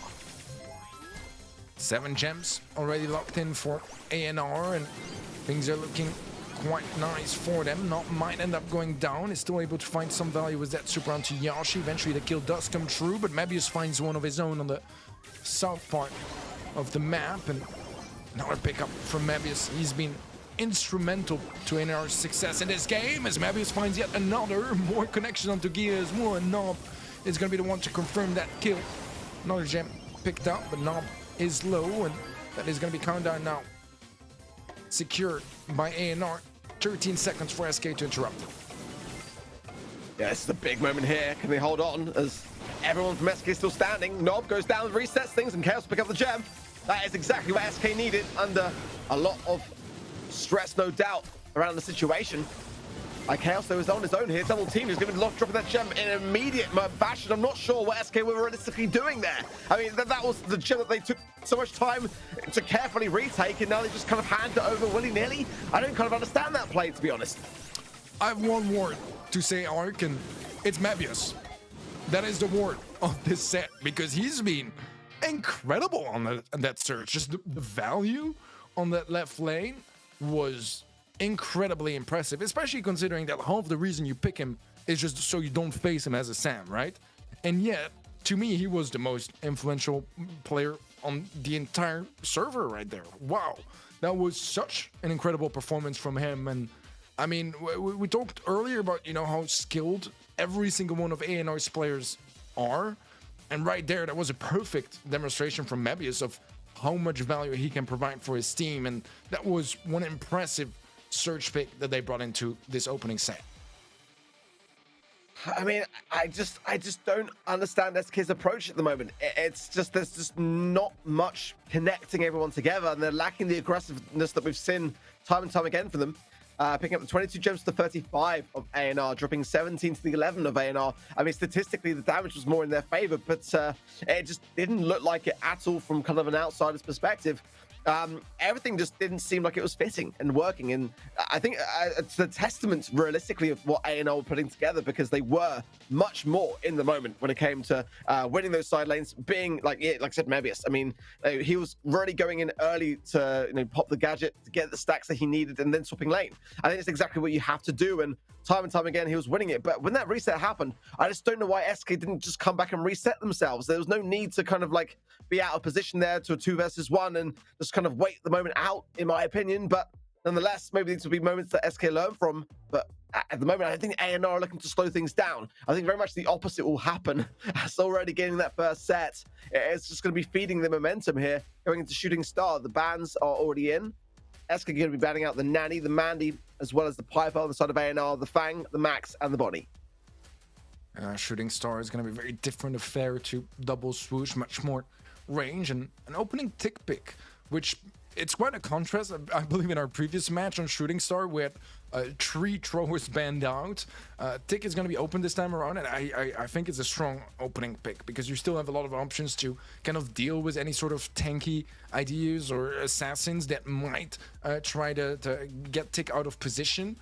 So I really don't mind this way to go for ANR, and SK Gaming better be prepared to find a good way to deal with him and anything ANR is going to be throwing at them for the rest of the draft battle. Very standard idea, quite plain, but in a successful way as well. It is one of the staples of Shooting Star, especially when other sharpshooters like Mandy or Piper are knocked out of the equation. If you want to go for a sharpshooter approach, you're really only going to be having Brock and Bell, and I wouldn't be surprised to see the Brock joining their ranks as well, just to make sure there's a little bit less walls to deal with. But unbreakable walls does mean that Tick has just a more solidified position in that mid area. I think the Bell's the smart way to open, though, because ultimately, if A&R do want to bring in a Gene, then the tick is going to thrive by being around the proximity of like the remainers of the team, and it can just force that separation. Eve going to come out for SK, and the hatchlings will do their thing for sure. But I do worry a bit on the side of SK because they are, at the moment, the way that they seem to be playing just doesn't seem to correlate too much when it comes to the kind of team aspect of things, and just kind of playing separately. And if A&R really are able to close down some of those ideas quickly, then it's going to be another one of those instances where the cards start to fall. Carl going to come in for A&R, one that's dropped off a little bit in terms of meta, but can it still get results? Absolutely so. And with the aggressiveness that we're already seeing A&R put together today, it's definitely going to add a lot to the equation. But here, like you said, the Brock could be an absolute option. The B as well, still available here, and some other long-ranged ideas still up for grabs. I think the max span here was quite crucial in that same respect, because it is going to take a little bit of the edge off. But we've already seen today, but experimenting there is the Jin going to come in, and they're going to be a bit cautious now with A&R. I mean, they're obviously picking into the Bell, so they're not too worried about it. But that is a bit of a breadcrumb that SK have already laid out there as an early stage thing. But they are going to have to try to defend a lot of the ideas that A&R will throw at them. And we've already seen with Foot today that the Gene pick worked out tremendously well for them. And it just gave them such an early advantage. They have got a chance now to finalize this combo. They can go with the Grom. Not a bad idea at all, especially when you're facing into a tick. So I do like the ideas, but SK have got to start to be able to hold firmer in the mids and start to work better as a unit here. Otherwise, this is going to be another A&R set. Yeah, I'm kind of wondering if SK didn't kind of assume that A&R wouldn't go Gene, because you already have a tick mid, and Gene on lane is a little bit awkward, and a lot of teams are just not very comfortable to actually commit to an idea like that. So I'm kind of wondering if SK didn't kind of count on A&R not picking Gene to pick it as a safe last pick and lock in the Eve earlier in the draft, and A&R just didn't want to have any of that and went for it themselves instead. We'll see how this plays out, and we'll see the call to pick up the blue star. It is a free blue star after all when you have a call on your team, and already a little bit awkward was that Gene, as wasn't too sure where to go there, as Rama will be indeed committing to the mid position. The blue star will at least give them a little bit of time to adjust to their positions and try to lock them in. It's a good start from SK. Ultimately, yeah, they are behind because of the Carl flying hook, but they are connecting better. And now getting pushed back gradually, slowly but surely. Nice nest egg pop there from Chaos. Gets a few taps for his trouble, but there is still the surviving spirit there for Nob. And now he's got pull as well. Now, they're going to have to try to work through some synergy here on the side of A&R, because to get a Gene pull is even going to have to be at a moment where the HP is so low that Nob can take care of it on his own, but they do need to try to combine it a little bit with the Carl, so maybe this needs to get super as well, and they can start to go a bit more on the aggressive here. So far, it's only the blue stars not making the difference. Nice shots connecting from Chaos. Not quite enough to take down the tick just yet. He is in an awkward position though, and oh, beautiful value from Yashi. Absolutely shining when SK do seem to need it the most, and he picks up a nice two-piece to turn things around from being a star behind to 3 stars in their favor. Make it 5 now, as he finds a cheeky pick onto Mebius on the right side. Might even find some more onto Rama, but Mebius is looking to go more aggressive. Doesn't seem to pay off though, as Chaos finds yet another kill. Yashi finds one of his own, and Chaos will be getting his 4th start secured. Right now, A&R, despite a really solid start, they're behind by 13. Yeah, I'm not really sure what happened there. Maybe it's kind of stood still for a long time, and then I wasn't sure whether he was a bot, potentially, because of the pin, and I don't know now. I think he might be having some connectivity issues. Not too sure, but nonetheless, SK will capitalize. I mean, every star gained above their heads was a result of takedowns. The 1 star above the heads of A&R was a result of just the flying hook at the beginning. But it did feel a little bit to me like A&R might have had some trouble. They just kind of didn't really kind of try to resist too much towards the end. But they've got to make this comp work. I mean, I feel like it's not got the best synergy realistically here with the Gene and the tick. So you're going to have to really work to gain back that kind of deficit. Flying hook in as Chaos is out of position. There should be a takedown here. The left-hand side of it is for A&R. So a better start for them so far, as the first kill their entirety of this series so far of Bounty. But as quickly as that, the takedown is there from SK. They are starting to look a lot better here. Beautiful shots from Chaos. He's been unbelievably solid on that bell so far in this set, as Yoshi has a nice kill on the left-hand side. That's going to be not falling down, and Rama is marked as a tick. It is quite a problem because it means you're pretty much 2 shots away from going down to anything. So you need to be extra careful, and he does have the advantage of those unbreakable walls and quite a bit of range to work with, but a ground bomb will still deal a lot of damage. The last round was required. Will be useful. Mebius finds a kill, but I don't think he can get out of there, and at the end of the day, with a couple trades going both ways, it is ENR that's up by 2 stars. It's starting to really find themselves here a little bit, but Yoshi is doing well in the mid here. Rama's struggling a bit. Some of these shots, and only just every now and again able to stay on his feet. Nova's got pull now as well. Looking to probably try to connect that on Yoshi, but he's a bit passive, a bit far back at the moment in the spawn. He needs to go a little bit further out and pick his targets wisely as well, because Gear will just love to evade it.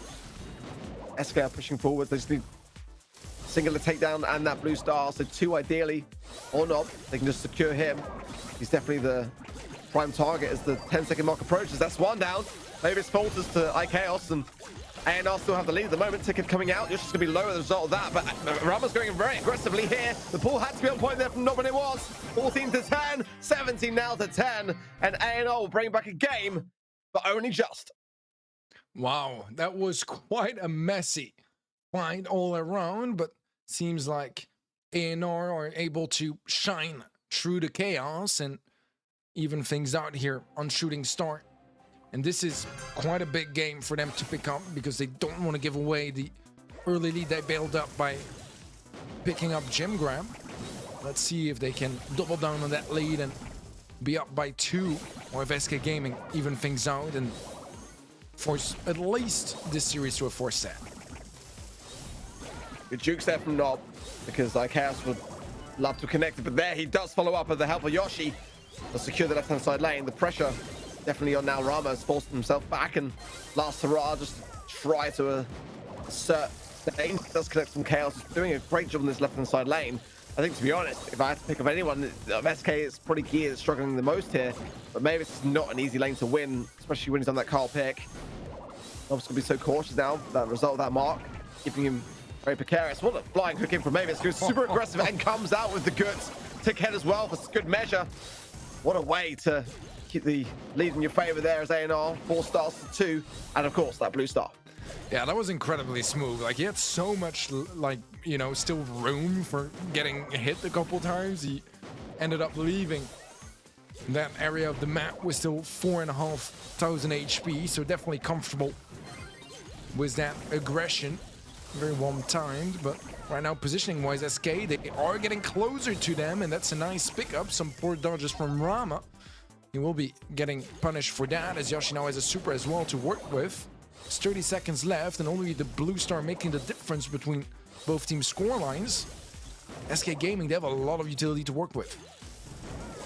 I do worry for ANR, as we know a Grom Bomb can do at the right times in those final seconds, but Mavis comes in and just makes sure to extend that lead. 6 stars to 4, and Nob's got pull as well. He could just go for it here, yeah, it'll get jumped over, but nonetheless, it just keeps SK back a little bit more as time trickles down. Yoshi low, Gear low, Ticket coming out for good measure as well, and I just don't see how they're going to be able to pick up a kill in these final seconds, and they don't.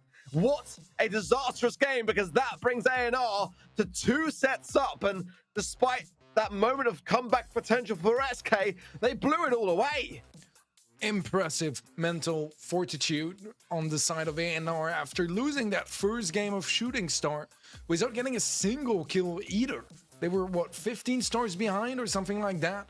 It was incredibly dominant on the side of SK Gaming, and yet ANR, they made the adjustments in games number 2 and 3, made the gene work on lane, and that means that they will still be able to pick up that second set, and now pressure is on SK Gaming, because as we said, they really need to, you know, kind of get started with this year's season.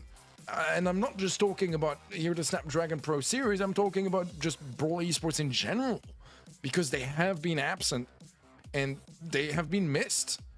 And I really want to see, you know, SK come back to their former glory. So far, however, they just can't quite seem to pick up the pieces. it's concerning, you know.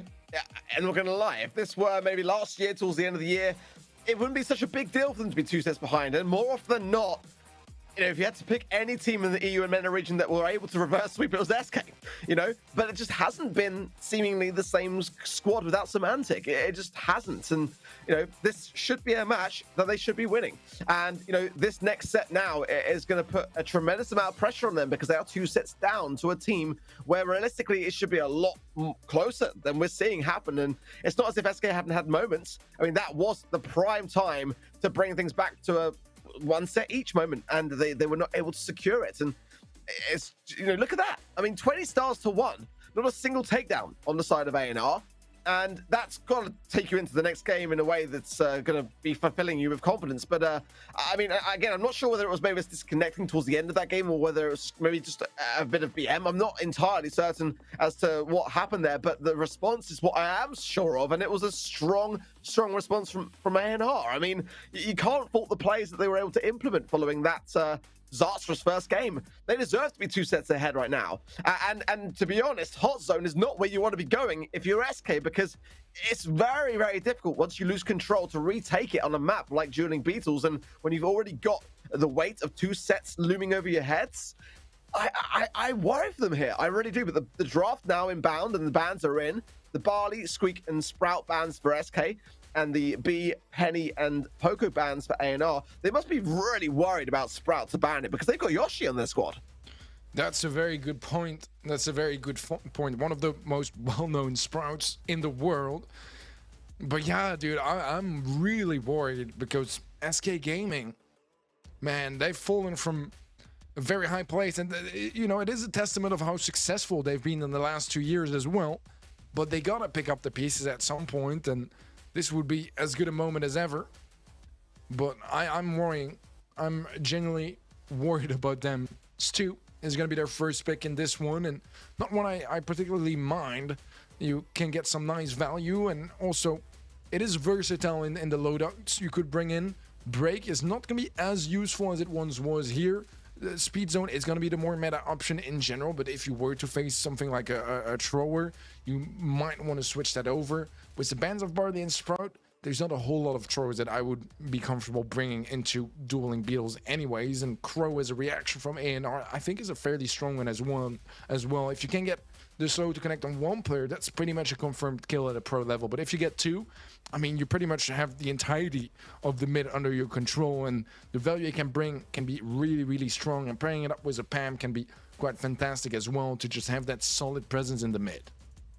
A&R had to follow up with Pam. If they didn't, then it would certainly been on the cards for SK as a really, really strong counter to it. So they've really committed down to this Crow idea, and I do love it. I think Crow is better than Bonnie, and yet we always see Bonnie coming in. It could even be coming in a minute from SK.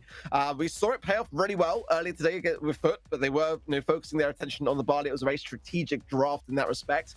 But Lou going to come in for SK to have that tick over time, you know, just to really delay the onset of the objective. And the Meg, I do love Meg. I really do love it here. Despite the poker ban, I think that as long as they've got a lot of synergy, which is seemingly something that SK have been lacking, sadly, then it can do a great amount of work and to suppress A&R here. So something big to be able to counter it wouldn't go amiss for me.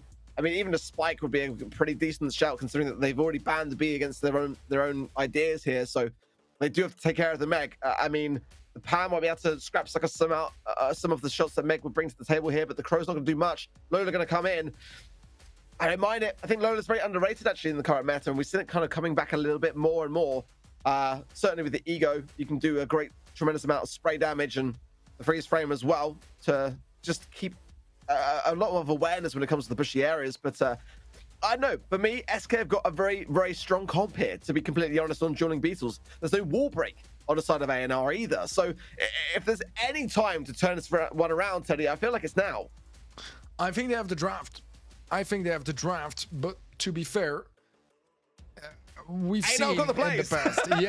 Yeah, we've seen so far that, you know, their drafts weren't necessarily awful either. I think in Double Swoosh, they still had an absolutely winnable draft, but they still didn't manage to make much of it. So I am worried. I'm a bit worried. Let's see how they play this one out as so far. The start is not half bad, and considering the setup time that it takes with a Meg on your team, that is already something that they can be happy with. A kill on the right lane, a kill in the mid, and they have a strong presence in the mid. And if it weren't SK Gaming playing right now, I would say that, you know, they have a way better draft. Yeah, I feel like the M's can work, but Chaos now has got mech and popping gadget very early on. While the lose super down on the zone, it will just deter things even longer and allow SK to take a substantial lead, approaching 50% now, and it's not looking at all the same teams even. Like, this is very, very convincing so far, and as it should realistically here. I mean, with a loot and a Meg, and nothing of a hard counter to the Meg, you're going to be just able to walk around things willy-nilly, really. I mean, this shouldn't be very difficult for them to secure. But can A&R start to build back some control here, because they've got a lot of time to make up for? Yeah, this is definitely a very solid start from SK. A&R starting to find some value here and there. Now just kind of giving himself away with this one as he does end up going through the ice, and that makes his movement just pretty messy. However, Rama picks up a very important two-piece in the mid and the left lane, and somehow A&R are pulling this one back, and they're almost evening things out. This is scary, because retaking is going to be much harder for SK Gaming than holding down the position. I mean, I'm so worried for SK. Looking from the beginning of that game to now, it's like once they lose control, they lose just all confidence in themselves, and it shouldn't be that way. Not be able to just pick up the scraps there and allow his team time on the mid. And despite the loot pick, it doesn't seem to be much of a concern even for A&R, and they're just utilizing as many seconds as they can. Look at that. Maybe it's though, despite being frozen, it's still working on the objectives, and that's where SK are going wrong. And look at this. It's match point. Match point for A&R. Against what was a phenomenal start for SK. They threw it all away yet again. This is a tough one. This is a really tough one, because again, I do feel like SK Gaming, they had a much better draft in my books. And as I said earlier, if it wasn't SK Gaming playing it, I would have said, like, this is a free set. And maybe I'm wrong with my analysis, but it did seem like it was that way for the first 70% of that game, and then suddenly A&R just pulled back and never really even left the zone again. Well, it's not a reassuring sign, is it, when SK spawn in and IKS is already throwing in the towel pin. Let's see though, as I do feel like, you know, with the amount of experience that was with SK, they're not, you know, they're not a team which crumble normally under pressure. There's still every chance to turn us around. They got the comp to do it for certain. But it is a lot closer already. Yoshi going to be going in now. Trying to keep himself alive, but 9 HP, not much of a dream, let's be honest. As IK's now the last person standing for SK, and it's just not looking good today. It's not looking good at all. Yeah, they had a huge head start in the previous game, which still made it close, but so far, that head start is absolutely going the other way around, and they still have every chance to turn this one around, but it's scary to think about, as IKEOS is going to be out of the mech for now, not looking for gear. We'll find him. Gets to still heal up in that position. Yoshi is there for the kill, but it's still two players of A&R in that zone, capping percentage after percentage, and every time that ego comes up, it's a problem for every single brawler on the side of SK Gaming, and they haven't found any really solution to deal with that particular pick of Lola. And another shield is going to be brought in, and another kill from Mebius. That cast will trickle down as well. The team wipe by A&R, and they've got all the high ground they need. It's surely just going to be a sweep here unless SK do something, and it's got to be now. The ice in the zone will freeze out Ram. That's a good start. IKS gets the mecha, trying to push forward his right-hand side and keep Mebius at bay, but he's been a thorn in their side all game long, and now out of mech as quickly as that, allowing Ram to come back in. Scrap Sucker as well. I mean, A&R are doing this pitch perfect, and SK are in a world of hurt, Teddy. Yeah, this is just not the SK we've been used to. And it's sad that we're getting used to this current state of SK Gaming. I think that's the toughest part for everyone to swallow. And the expectations are still high because we know how legendary those players are. But it seems like A&R, they're looking to write a different side of history and have their own page cemented. as so far they've had an incredible 2023 season, and this is another victory here that was incredibly convincing as well. 1 game on the side of SK, 6 going the way of A&R. That's a 3-0 victory for them in sets. And A&R, they're looking super, super good. I mean, the statistics are there, and so many more heals on the side of A&R as a result of that pan pick, and damage was pretty even across the board, but SK just seemed to be very separated from each other. 20 takedowns to the 15 in favor of A&R as well. You know, it just seems like SK struggle against aggressiveness this year so far, and A&R brought that to the table. They weren't deterred even slightly by the loop pick. They just stayed on the zone. They were not even scared to freeze and be susceptible to damage. They were fearless, and that's what you need to be. You know, if you're going to be amongst the best. SK are just not looking themselves. It's a sad thing to see, but I still have faith in them. I do. I want to see nothing more than for players and teams to kind of work through their issues and find themselves yet again, because there's no reason why they shouldn't. You know, they're all so capable. They've been around for such a long time, and they've got the wealth of experience that you need to have, and that many teams don't have. But something is amiss. Something is making them struggle this time round, and it's very prominent, and they've got to start to make a change. Yeah, I want to point out that, you know, the reason that we can be, you know, as tough of a critic towards SK Gaming, and that our Twitch chat is as well, it's because they have been, every single one of their players, they have been consistently amongst the top 5, top 10 best players in the region in the last 2 years, just multiple times, and not able to find the success they one did. It's just really disappointing, because we know how capable those guys are. They need a wake-up call. I'm honestly, if this isn't a wake-up call, I don't know what is at this point, because the team they are, the players they are, they should be walking over a team like A&R. No offense to A&R, but they don't have the big names that SK Gaming do. They don't have the support that they do. They don't have a big, strong organization behind them, and they still getting absolutely destroyed like that. They just don't look like anything we've seen in the past, and quite frankly, it's a little embarrassing for SK Gaming, especially when they've qualified for this big competition. They're going to Tokyo, and everybody's just going to be just not even scared of them at all. Don't hold back, Trav, by the way. They should be going into this competition as like one of the favorites, and it just doesn't look like we're going to be seeing anything like that arc. Yeah, it's definitely not the same team. And, you know, I think that they've got to kind of have a discussion in the background to figure out where the problem lies, you know, because I think it's very clear for us to kind of see, and very easy actually when we're in our seats to kind of like pick what we see. No doubt about it, for sure, as it, you know, Teddy mentioned as well. The chat and, you know, the stream always are in the right, as we know, right? But yeah, they've got to work through the issue and figure out whether it's a drafting issue, whether it's a synergy issue, where the issue lies, and just work to build it, because we would love for nothing more than to see them at their best. You know, that's what we want from our side, so it's just tough to watch. Yeah, it's the secret to being a caster, the #1 critic, because you'd have to prove yourself on the actual field. So that's what I like to. That's what I like to do. I like to sit in the background and just critique people. But honestly, you know, they just. It should be a wake-up call for them. It really shouldn't be going anything like this. You know, we're 2 games down now.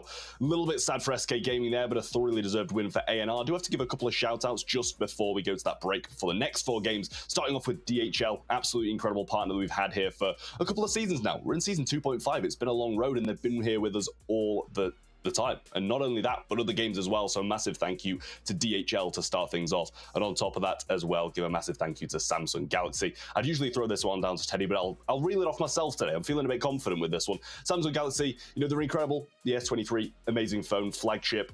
They're really just a massive partner for us here. Obviously, we're powered by them, so a huge thank you to them as well. Big stuff from them, big stuff from all of our partners, especially DHL at the moment as well. With that being said, 2 games down, still another 4 to go, and the games so far have been exciting. So don't go anywhere. We'll be right back after a short break.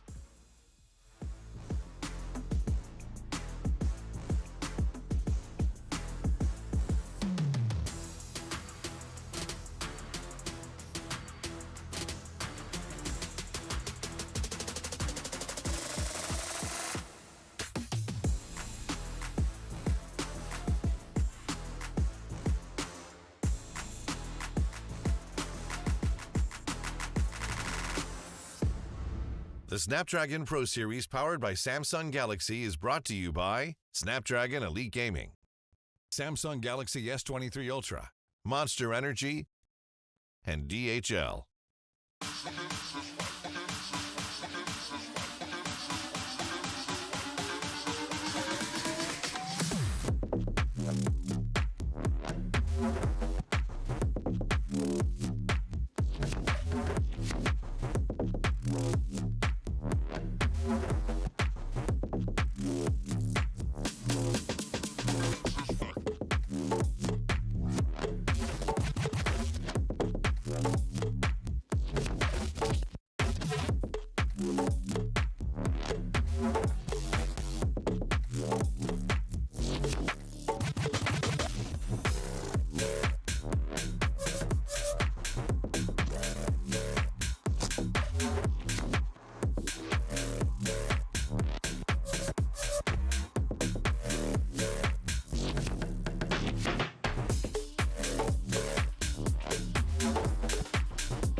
Confidence is key, and my keys all jangling. I can open any door, serving body, face, and more.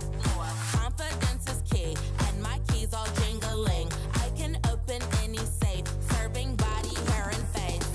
Confidence is key, and my keys all jingling. I can open any door, serving body, face, and more. Confidence is key, and my keys all jingling. I can open any safe, serving body, hair, and face. I'm a stunner, yes, I'm the star. I set the tone, yeah, I raise the bar. I go to work, I make it look easy. Play hard, work smart, I'm easy breezy. Sugar daddy, no, that's honey. Don't give him any sugar, he suckers me all his money. Wanna live lavish, you need a clue? Then look to me, I'll tell you what to do. Repeat after me. Confidence is key, and my keys all jingling. I can open any door, serving body, face, and more.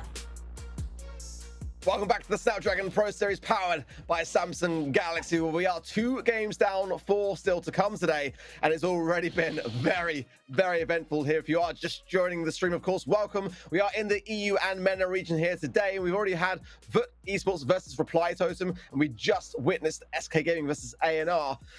It's been an eventful one so far today, Trev. You come in, very, very quickly up the back of that last game with some big opinions. So we'll go to you first. What do you make of today so far? Is it what you're expecting to see? I mean, they don't call me Trav the Big Opinion Talks for nothing, do they? Like, I mean, at the end of the day, I said what everybody's thinking, and I stand by it. SK Gaming, they're just looking underwhelming at the moment. They need to come back up, and FUT obviously beating Reply Totem, another unexpected win down there as well. So great stuff from both of these teams who are striving to take these tickets to Tokyo.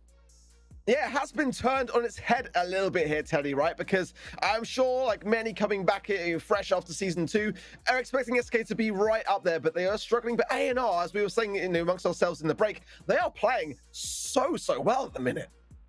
They really are, and I think that it's kind of a mix of both of those ideas at the same time, right? SK is struggling, and then other teams like ANR have been really picking up the pieces and shining, or other teams as well, like FA Mr. Dozer. You know, it's been a rise of multiple of those sort of teams, and particularly here in the Snapdragon Pro Series, ANR is looking really good, and as SK struggles, it's really shifting the balance of the current EMEA ecosystem. Well, one sponsor who always shines for us is absolutely Monster Energy, and got to give a huge shout out to them for keeping us all energized here in the casting desk, and of course with the players as well, because when they are on the stage they do need to be energized. And big shout out to Monster Energy for helping us so much here at the Snapdragon Pro Series. As we line up for our next matchup of the day, then let's talk about the next teams that we're going to be seeing. Reply Totem up against ANR. Trav, I'm going to start with you. Having seen Reply Totem already today up against Foot in that very close matchup, it went to match point. You know, Reply Totem are still looking very fierce, but based upon what we saw previously with ANR, the underdog seemingly coming in from last week, now looking to really thrive with the big dogs. Where's your head at when it comes to this game? Yeah, I mean, it is a dangerous position for Reply Totem. You know, if they lose this one, they're sitting with SK Gaming down those lower portions. I mean, don't get me wrong, they already are with 1-0, but straight up, the fact is, like, ANR, they're looking incredible. Totem, they looked really good. A little bit of a last draft did kind of give them a bit of a hiccup towards the end of that one. And I do think they could have taken it with a little bit of a better draft, but honestly, I'm putting this one quite even. The draft in, Teddy. Ring of Fire is the first map up. Then we've got Pit Stop for Heist up next. After that, Crystal Arcade for Gem Grab, Bounty, Layer Cake, and Sticky Fields for Brawl. If we get to the 5th and final set, we've already been there once today. I'll be surprised if we go there. The bands being Stu, Otis, and Crow, and on the side of ANR, Penny, Lou, and Carl. Yeah, Lola first pick locked in by the side of ANR, and it makes sense. We saw what Mebius did with it just earlier on Ring of Fire. So it wasn't on Ring of Fire, on Dueling Beetles, sorry, but still. Incredibly skilled with this brawler, so not really a shocker to anyone to see them bring it back, especially as a first pick here. First pick that doesn't do half bad against Meg either, especially when Meg doesn't have her super yet.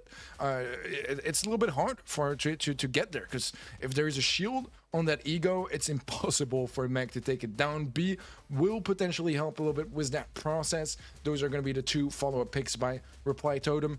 Kind of, you know, aware of the situation facing a Lola. Both picks do struggle a bit against that brawler, but I think they have their own ideas in mind, and they believe in it enough that they'll be capable of dealing with it with a comp like that. And I don't necessarily mind this approach, especially when it comes from Reply Totem.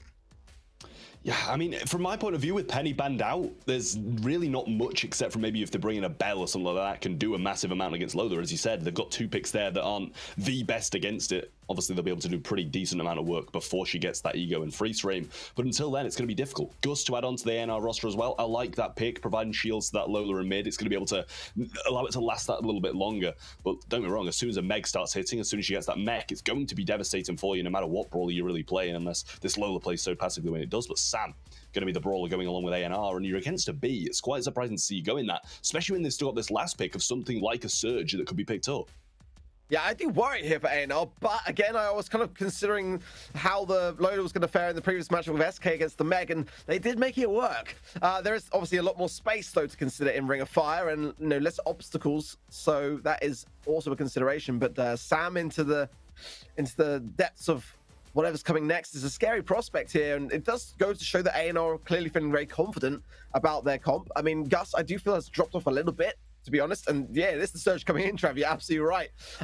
This is looking to me like a clear-cut situation of a set for Reply Totem if they obviously play it right, but ANR, Teddy, continue to surprise, and more often than not, they come in with a game plan.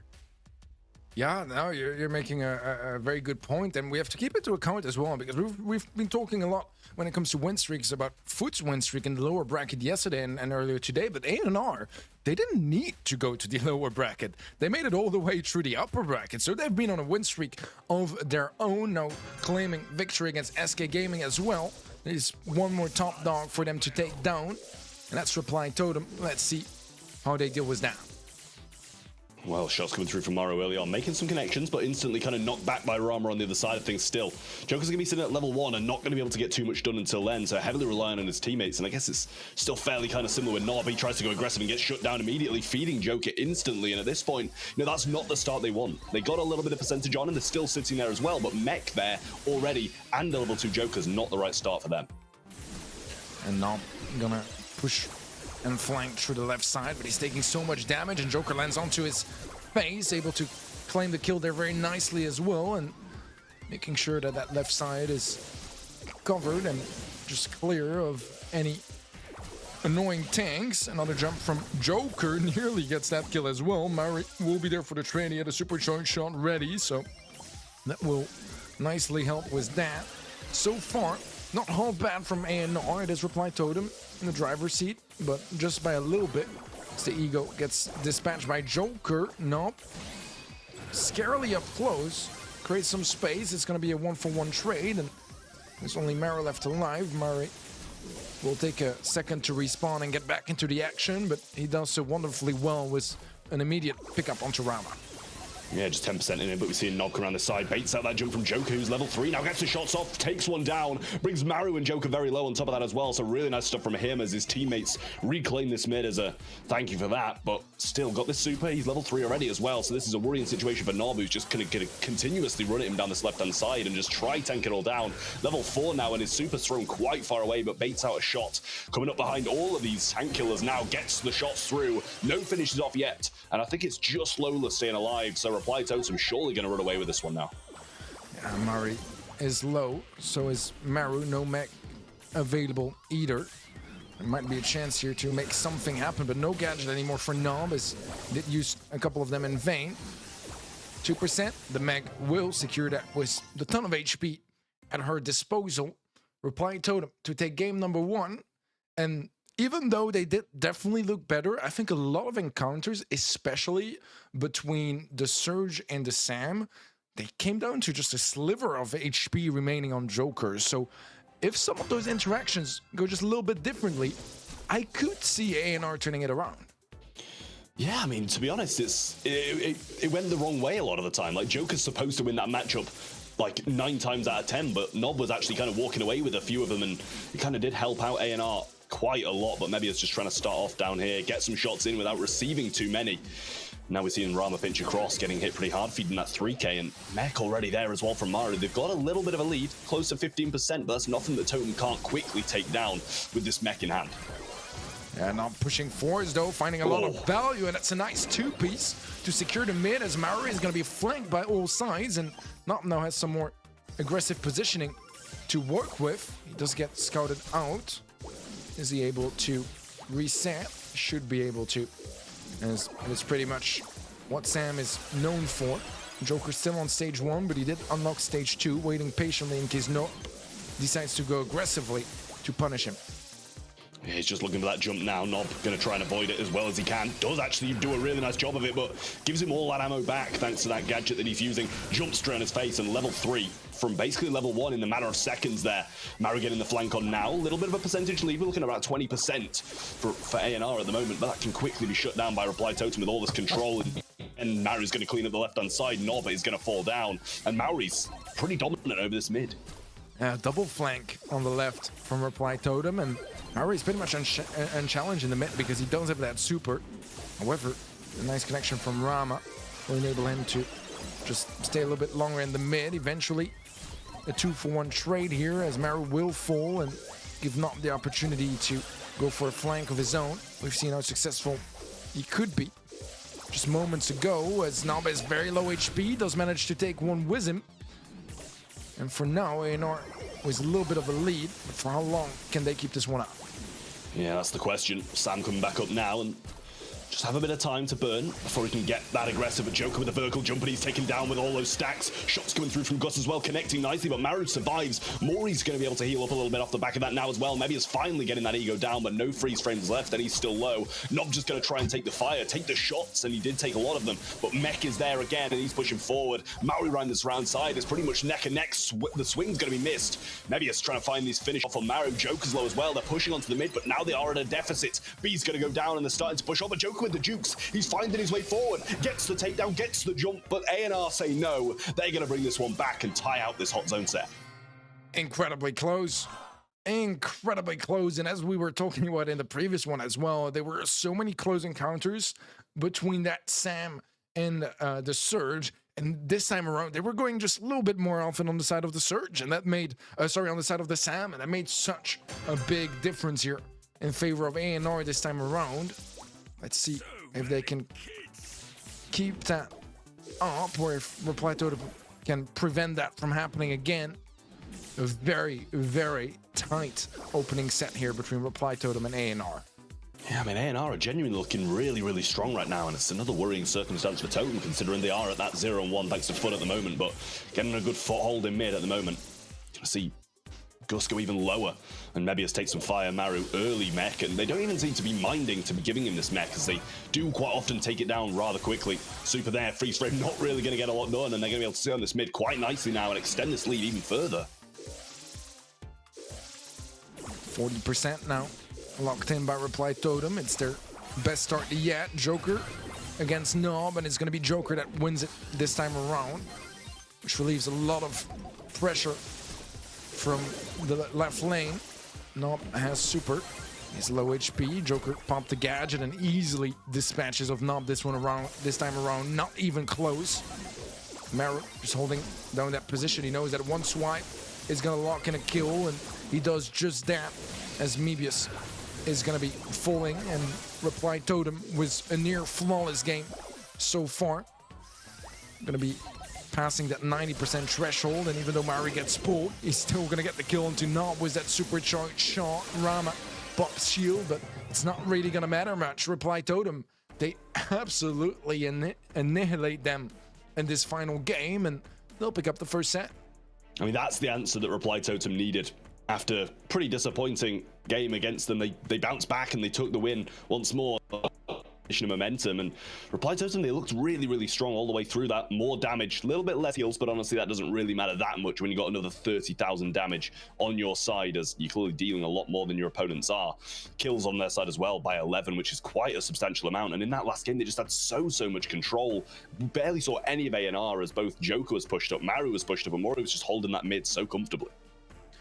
Yeah, it was a night and day difference between the two first games in the third, as Reply Totem, and this is one of the things they're so good at as well, is just pinpointing the exact problems that they're having when it comes down to the execution and finding a creative fix towards them, and being able to solve those problems very, very efficiently. Reply Totem go from two really close games to a third one that is just so dominant on their side, where A&R had just nothing they could really do, and they didn't have what Reply Totem did, that ability to just pinpoint so efficiently what is being problematic for your team and just fix it pretty much on the spot. Highly impressive stuff there from Reply Totem as they lock in the set.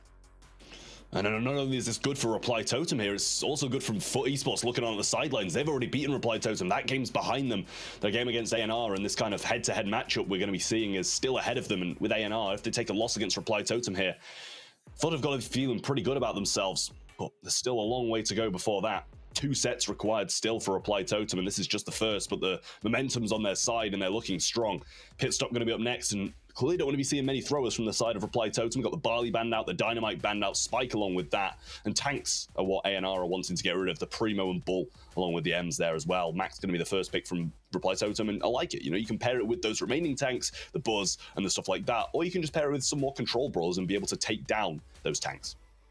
Yeah, absolutely. So I do like this Max pick a lot. It just enables you to really control the pacing of the game and have opportunities that you wouldn't be able to get otherwise, because you just get those timings that are a little bit wider for a brawler like Max, that just has an extra speed available for herself and the rest of the squad. As Surge is going to be the first pick here for A&R. Probably a little bit traumatized from Joker's Surge in Ring of Fire.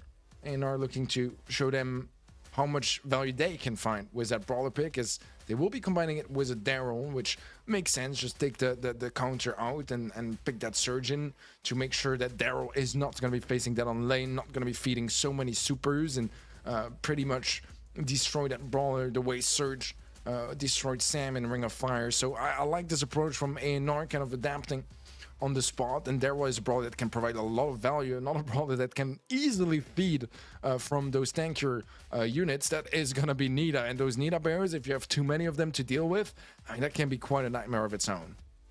I mean, Nita's one of those brawlers that is on a select few maps, pretty much this and Sneaky Fields, which is a little bit later down the line where you can play it pretty well, and now it is pretty solid. You know, if you can get it up in a Surge's face, it's going to be taking a lot of those shots and preventing getting those supers. And the same with the Daryl. You know, it's going to be soaking up a lot of those shots, which could be better used on that safe. In comes the Buzz now, though, and against the Surge, it's definitely going to have to be a matchup chosen pretty well. And even against the Daryl, you know, if it rolls on you when you're supering in, then it's also not going to be too great. But it does have some good damage output if it can get these breakaways with these gadgets that obviously you've got 3 of, so it's 3 possibility of breakaways plus the supers as well. It's a dangerous brawler, especially in the hands of a max speed and also following a Nita bear. But Otis is going to be the return pick from A&R, and I think it's smart. Going to be able to mute out that Buzz when it comes in, but also at the same time, not the best against a Nita bear. Yeah, it's a good point. I mean, overall, I feel like A&R, they have a way of maybe dealing with the Buzz a little bit more directly than what Reply Totem went for against the Daryl, but with the Nita bears, you can more capitalize a little bit later on once you find some better positioning, getting that bear towards the safe, which create a little bit more space. It's a bit more indirect, but I do like that approach as well, and I feel like both teams have their chances with those drafts. Let's see how this one plays out as we head towards our second set of this series. And Maro is going to be facing another left-hand side. It's a bit of a spray and pray mentality as Maro kind of just slips through and is able to get some nice damage on safe. Joker was a big pickup because the Surge goes down mid-gadget as well. Yeah, Mari just playing this defense here, and Rama knows that he doesn't want to feed this bear. The same with Nob, so he should back off just a little bit and wait for it. Shots coming through from Maori, but there's the mute available. And he should be able to pin them in spawn nicely. Stun comes through though from Joker, and he says no to that. The mute isn't even going to be got off before that, and obviously Joker's using this star power, the extra stun as well, as his radius is quite small. Rama comes through, but the bear is instantly going to be saying no to that. Mebius coming back and having to retreat, popping that level 3 gadget pop just to try and get these shots through, but only found one connection, giving himself that permanent level 3 now, but going to have to survive this out if he wants to use it. So far, 9% favoring Reply Totem, but with Rama on save, that's going to be quickly turned around. He finds a lot of value. Almost half of the damage gone on that blue save, and Nob is looking to get to that threshold as Maro defends it, but quite passively. He is stunned coming through from Joker, but the kill goes the way of A&R. Mari able to find a trade eventually, and now Bear plays down on that safe. No utility with it though, and actually gonna go for a stun. Tons of value from that one Bear, but I think there's someone on that blue save getting a lot of damage. There's gonna be a base race to close this one out, but 3 players versus 1. The head start that A&R had was not enough, as Reply Totem just have more players to deal more damage and, I mean, effectively win more games. I mean, it's surprising to see them leave an Otis on safe. That's one of the highest DPS brawlers there are. Never mind kind of leaving him alone. The Max clearly felt that he had a bit of a better matchup trying to 3-stack that offense and go up on the aggressive than staying back on that defense and only having the possibility of winning that 1v1 matchup. Moving on now, though, they're 1-0 up and they're throwing up some SK pins in support of their fallen brothers. Not going to go down in a trade against Joker early on, but Maru straight up the map, and that gives them a little bit of an advantage. Murray going to be trying to get as many shots off onto the Daryl, but the Daryl slips through, gets access to the safe, and it's a chance for A&R to lock in a decent amount of damage early on, 21% in their favor, or actually there is 13 that Reply to them were able to find onto that red save. Gadget pop by Mebius doesn't quite get the chance to do much with it, as the stun from Joker connects and the kill follows. No. Gonna be muting out Joker. Mari is low HP as well, but the Bear is just undefended. You're just gonna let it get as much damage as it wants, and suddenly Reply Totem was a fairly significant lead. Yeah, speed there from Maru as well, just trying to burst them out of this spawn, and Maru took some pretty hefty fire. And with Mebius with this level 3, he's getting some shots, pretty much free shots on safe, because Mori doesn't want to stand in the way of that, but 2 of them are gone, and we've still got this bear on defense. Stuns there as well, the jump comes in, and it does stun out Rama. He should only take a few more shots to get another bear back, but can the Surge take him down in time? And can Totem finish this one up? It looks like they might be able to. The mute hits though, and they say no to Maru. He goes back, and he goes down, straight back to the spawn, and now they're aggressing. They've got Mebius with the jump in. Nob and Rama coming to join as well, but that bear is looking menacing. Yeah, only 5% as well is scary. Murray is going to be aggressing the left side, not falls. Rama trying to maybe close it out. He's finding a lot of value, and Rama does it single-handedly, bringing that save down and evening things out here for Pit Stop. Yeah, honestly, I kind of thought that was going to go the reply Totem way, especially after that stun onto the Otis, and maybe even come back and try to get another stun onto the Daryl, but it just wasn't enough. Nice roll through and good get the damage through from ANR. It's just really, really nice stuff to be able to bring that one back in. Well, especially from a position that it looked like they were pretty much just getting dominated near enough the entire time throughout. Just a little bit of damage comes through from reply Totem bit by bit, but ANR's pushes were just more substantial. All right, falls as Mebius lands straight on top of him. Joker was a beautiful play there to lock in that elimination onto Rama. They don't even need to care about the Surge. If he is on safe, it means he's not defending, and with low DPS on safe and very strong defense capabilities, that is definitely something they're willing to do. As Rama goes for a double roll, he does end up going down, but it's a 2-for-1 trade, and one that's very much in favor of ANR. No damage on safe just yet, but the positioning here is quite a bit better for ANR. Yeah, nice gadget up there from Joker though, and as soon as the position's better from ANR, it's pretty much better in the hands of Totem once more. Now Bear's going to go down, no stun pop just yet. Maori trying to hold on to those a little bit longer, finding a gap up, and only a one shot into the safe, and wonderful defense from Nob. Good damage coming in from ANR as well, and now reply Totem. They're on the back foot. And Maori waiting for his teammates to pump speed. We'll pump it through the wall. Joker is looking to get up close and get that stun coming true. Might find some value now, and he gets a double stun and another double stun, and that means that reply Totem swiftly dispatch of that right side aggression from ANR, and now get straight back to positioning towards the safe. Barry is going to be placed down, and the stun as well, but not the most value just from that bear. However, what follows up is absolutely huge here for Reply Totem, because they still have 2 players alive, but they don't necessarily have the most DPS, as Anita Bear is just not there to provide Reply Totem that extra edge. Defense is there for Totem though for now. Maru does take down the Daryl on the offensive side. Joker trying to find a pathway through, but they can't really leave Nob here. They need to defend him, but Joker can't. He's got the mute and the stun hit at the same time. They should be able to bring him down, but they actually don't. Mori has this bear, and he needs to defend Rama, as this could go south very quick, and they need to get this defense. They need to get up. 20 seconds on the clock. He's surely got to use this bear defensively soon enough. Yeah, 15 seconds left. Reply Totem, they both need to deal with this situation and find a way towards that save. This might be a chance though, but they can't leave Not there unattended. The mute could be huge there, as there's some more DPS towards that save, and Mari gets a kill. A second left. There's just not enough damage for Reply Totem to bring this one back, and ANR, they'll take the set and even things out 1 each. I mean, that was really nice from ANR. They just held that circumstance and the position so well, just waiting it out. They knew they didn't need any more damage, and they knew they could get it if Reply Totem overstepped and didn't really stay as passive as they did, but they surely needed to use that bear a little bit earlier, leave themselves a bit more time to get out that back spawn. But very similar statistics in terms of kills and damage. A little bit more damage for Reply Totem, but a couple more kills for ANR. In terms of healing, it's all on ANR's side there, as they did just seem like the team who had that little bit more control, rather than just throwing Nita Bear on the safe and having that one buzz breakaway every now and again. We saw pretty hefty amounts of surge shots coming down on the safe, and those dowel rolls definitely solid as well. Nob surely was the main damage dealer on that safe though, as his position was just flawless a lot of the time.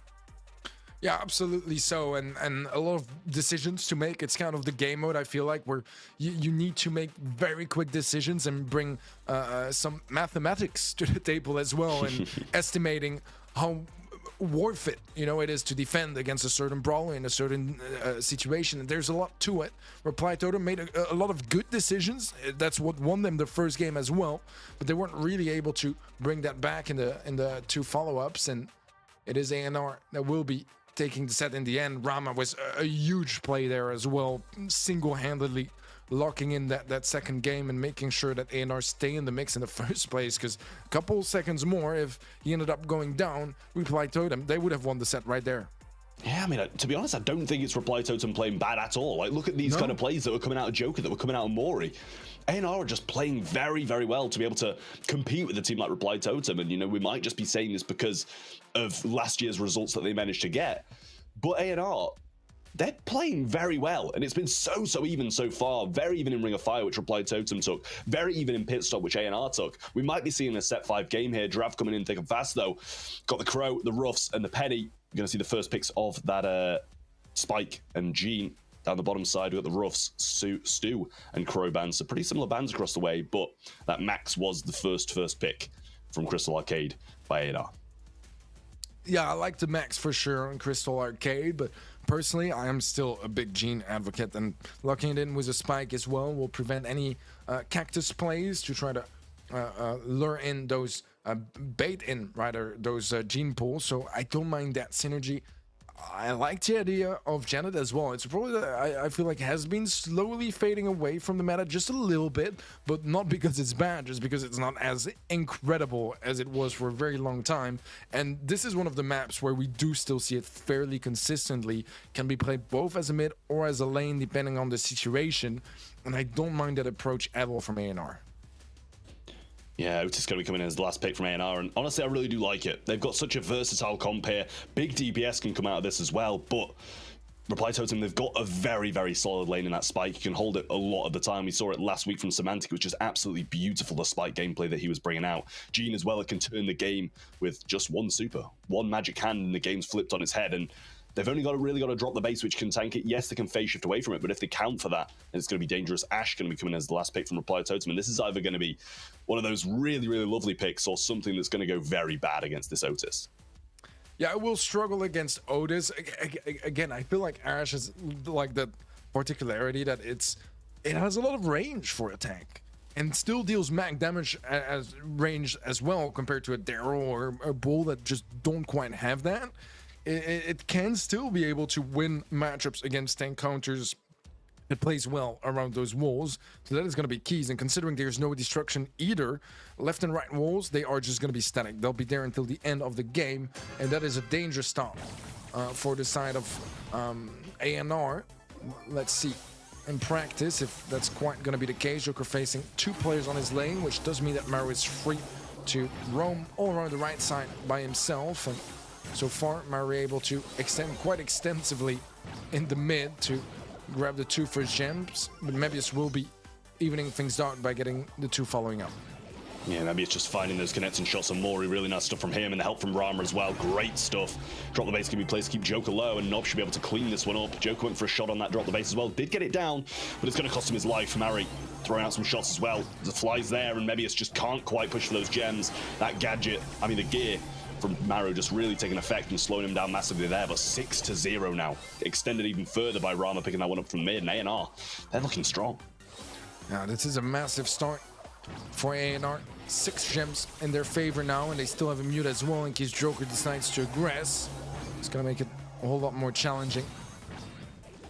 Rama gonna be pretty much the second designated carrier now, as they're splitting the gems fairly evenly between each shot, but an amazing pull from Mari to steal away 3 of those gems, 1-for-1 trade, but at the end this encounter is absolutely favorable for Reply Totem as they take the gem lead, and Mari off the bat of that pool shouldn't even be that far from his next one, so that's a bit of a scary prospect for A&R. Yeah, but Joker's off on a tear. Gets muted out, though. Nob gets hit by one of his shots. Mori got this pull back once again, but the max speed not going to be easy to connect the shot onto him. Life plank going to be placed by Maru, and he gets the heals, but he's pretty much taken down even further by that shot connected from Mebius on him as well. Pull comes through, and just for the control. No gems pulled back. Down goes Maru from Rama. Nice shots from him, but Joker just freeing up some control, taking down the left side. 9-9 now as this game gets even closer. Yeah, very, very narrow game, but a nice pickup from Nob. That's Mari out of the equation. Mebius gonna be taking it up into the skies as Reply Totem will be locking in a countdown, but it's a very fragile one because the 10th gem has spawned for A&R and they can easily pick it up with the current control they have. Joker was a nice pickup, gets a gem in the process as well. That means 11 now on their side. But once again, ANR can just equalize by picking up one of their own. Neither team's really able to get the positioning right to find more than one, but it's going to be a missed super from Nob, and that could be huge as he does get pushed away from the left side. There is going to be 13 gems on ANR, so they do need a kill. Can they find it on the side of Reply Totem? It seems unlikely, but Joker is getting up close. A couple shots would do, but he's not able to find those precious connections, and ANR will be taking the first game of Gem Grab. ANR, they're so scary at the moment. They're looking so good, and just being able to take Reply Totem in the late game like that when they're usually so composed, such a good team with such strong synergy, it really goes to show how good ANR are looking at the moment. They've taken a set already. It's already 1-1. One more, and they're going to be one set away from taking this entire thing and putting themselves in an excellent position in that 2-0 scoreline. But Joker just trying to push up this left-hand side now, gets that rage early on, but also going to get hit hard early on and brought down by both Mebius and Nob pinching in. Right now, we have another fabulous start for ANR. Scary here on the side of Reply Totem, and I meant it earlier when I said that, you know, SK struggling is only half of the story, because ANR, they've been playing fantastically, and right now, they have the upper hand against Reply Totem. Let's see if they can hold on to it, as we have a couple poor dodges from Mebius regarding those curveballs that they drop him low, but he was able to reset quite nicely. No real follow-up either, and the gem carrier down. Mebius is just going to go for the gems and fly away. I mean, still, it was a little bit risky, even with that flight there. Joker's going to fall low on this return, though. Looking for the kill onto him now is Rama, but can't find the connections. Drop the base popped and does bring him down. Maybe it's got this drop the base to tank it now as well. Brings Mori low. He's looking for the pull, but they're just sitting behind this drop the base, waiting it out and knowing he's got it. 8 gems in the hands now, but pull's still sitting there, still looming, and it's always going to be scary. Absolutely so. Maru has a super to slow any aggressive ideas down. A nice pickup from Mari on the left-hand side. Mari that has a pull as well to work with, and Reply Totem have brought it back to only a 2-gem differential. Can they hold on to that as they find a kill on the right-hand side? Maru is able to contest those gems very nicely as well with that very wisely placed super. But he is going to be overwhelmed there. There's no way for him to get out of that position. Nob gets a mute onto Maori. That's going to be a kill as well. And Nob is being protected as he runs away. But can Joker find the range to deal with them? He will find Nob, but it's still 13 gems. So that countdown is still very much standing for ANR. I mean, Nob just went on an absolute tear there, took 2 of them down, got all the gems pretty much on their side, and obviously the help from his teammates doesn't go amiss, but he was really the playmaker there to get all the control, all the gems dropped on the floor and push Reply Totem back all the way to the spot. ANR are going to take the set, 2 sets now over their head, and they're looking so good. Incredible, in fact, and ANR, they might just take down another Titan here. They're looking fantastic. They really are, and they're, to my eyes, one of the most underrated teams, and slowly but surely, they're not really underrated anymore as they are taking down big name after big name, whether it was last week in the second stage or now, today.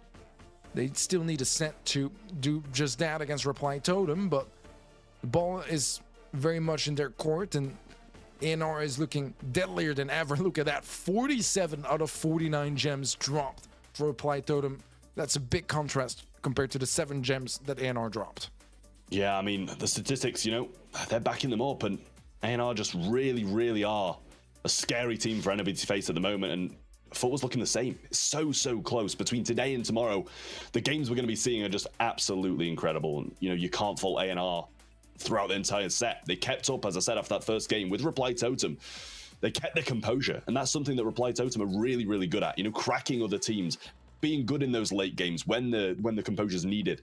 They stick to it, but ANR were enough to take that down, and these breakthrough position, I think it was here from Nob where he just made this push through, got another mute after killing the Ashe, took down Mori, 7 gems drop, Rama picks up a few, he picks up a few, so then they can tank for each other, and it was just really incredible. 2 in a row now. It was Pit Stop and Crystal Arcade that went to ANR, Layer Cake up next, and this could be their chance to finish things off and put themselves in a phenomenal position going into tomorrow's bracket.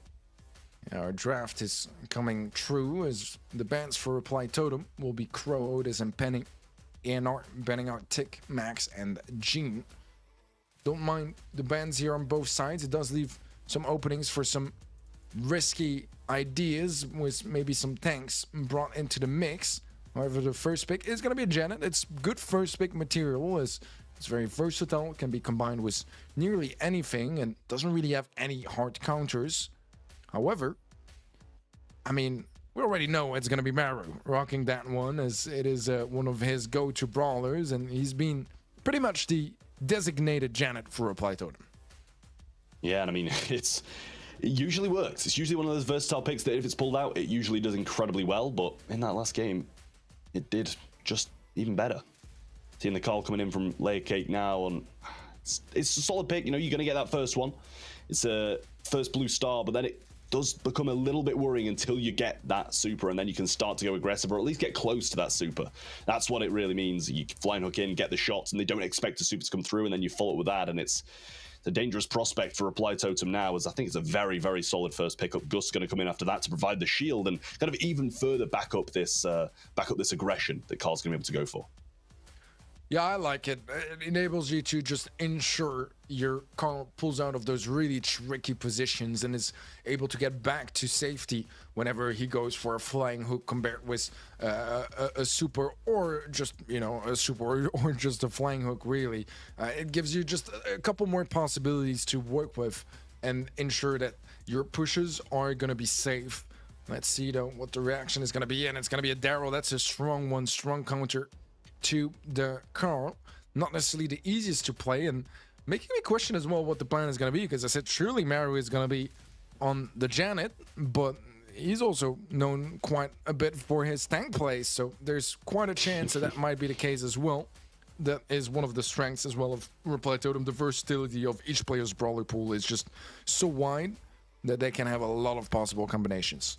Yeah, they just switch whenever they want, and they're going to add a surge to that as well. And this makes Carl from being one of the best brawlers here to possibly one of the worst. You know, you're going to be faced with a Daryl rolling, resetting that super, a surge jumping on top of you, and there's not really that many people you can aggress, especially when we see Janet being able to fly away. You can't really go anywhere if any of them have got super, so it's definitely a little bit worrying for Carl at this point, but still, he's incredibly good at that long-range poke, wall peeking anyway, and that's just another thing that ANR might have to be able to take down Reply Totem here. But at the moment, I really like that Reply Totem comp. However, you can never really feel comfortable when a Grom's in the mix. There's always a Grom bomb or a gadget coming down and raining down so much damage. Possible wall break here and there as well, obviously, is definitely going to be coming out of Grom as well, so that makes it increasingly hard for that Daryl. Exactly that, and there's no wall breaks whatsoever available for Reply Totem, so there's no way to, you know, widen up those angles a little bit more, give you some more wiggle room for your jukes. It's going to be the narrow corridors that we know Layer Cake for, and that makes it quite scary facing a Grom. I like that idea quite a bit, but it can also easily be shut down and become underwhelming if you have enough Daryl rolls and surge jumps that go straight into your direction. Yeah, some early shots coming out, and the blue star obviously coming back in the hands of Carl, and he retreats quite heavily. Just don't know if he's trying to bait Joker into the spawn and allow Rama to do his thing. Would be probably a smart thing to do, but if he can keep his range, which he does have an advantage on at the moment against Joker, then he should be fine. Just keeping this wall peak going. Drop the base can be placed down by Mori. Just not really going to be keeping anybody low because nobody's really been connected with yet, but just allowing Joker to push up with his gadget here, and that's already a super for Mebius. But if he goes in, he's going to be feeding a lot of stacks to this surge. Yeah, so far I'm playing it very safe, and actually Mebius goes in. It is still going to be a 1-for-1, but that shield is not going to be nearly enough to keep Nom up, and Maru both finding a kill here for Reply Totem, and a 2-star lead now suddenly in their favor. Joker going to go down, and now that 2-star lead's quickly diminished. Blue star still in their hands though, and Maru. So this right side taking some hefty damage. We've seen a bit of a flip of who's in there, who's spawned now, and Joker having to try and push out. Grombomb comes down and they get the takedown on him over there. Straight into the unbreakable wall. Is not going to be doing a lot. Extend it to a 2-star lead once more, but quickly Joker's going to give it straight back. Blue star making up the difference here, so any kills for ANR will suffice. Mebius has another super. He was a bit optimistic with his last one. Let's see. This one is going to be maybe just a little bit better. Well, obviously that drop to base is not going to be lasting for long. Joker in a good position here to do some damage, but he doesn't even find Rama, which means that that's just 3 stars and a free lead in favor of ANR. Maru is next to full, and everything is lining up for a potential match point for ANR. Mebius is low though, that's going to be 3 if he does go down, and then only 2 will be in it. Grom's low as well, and pretty much all of ANR are falling apart. Mebius going to use the spin to try and get away, and he does so well.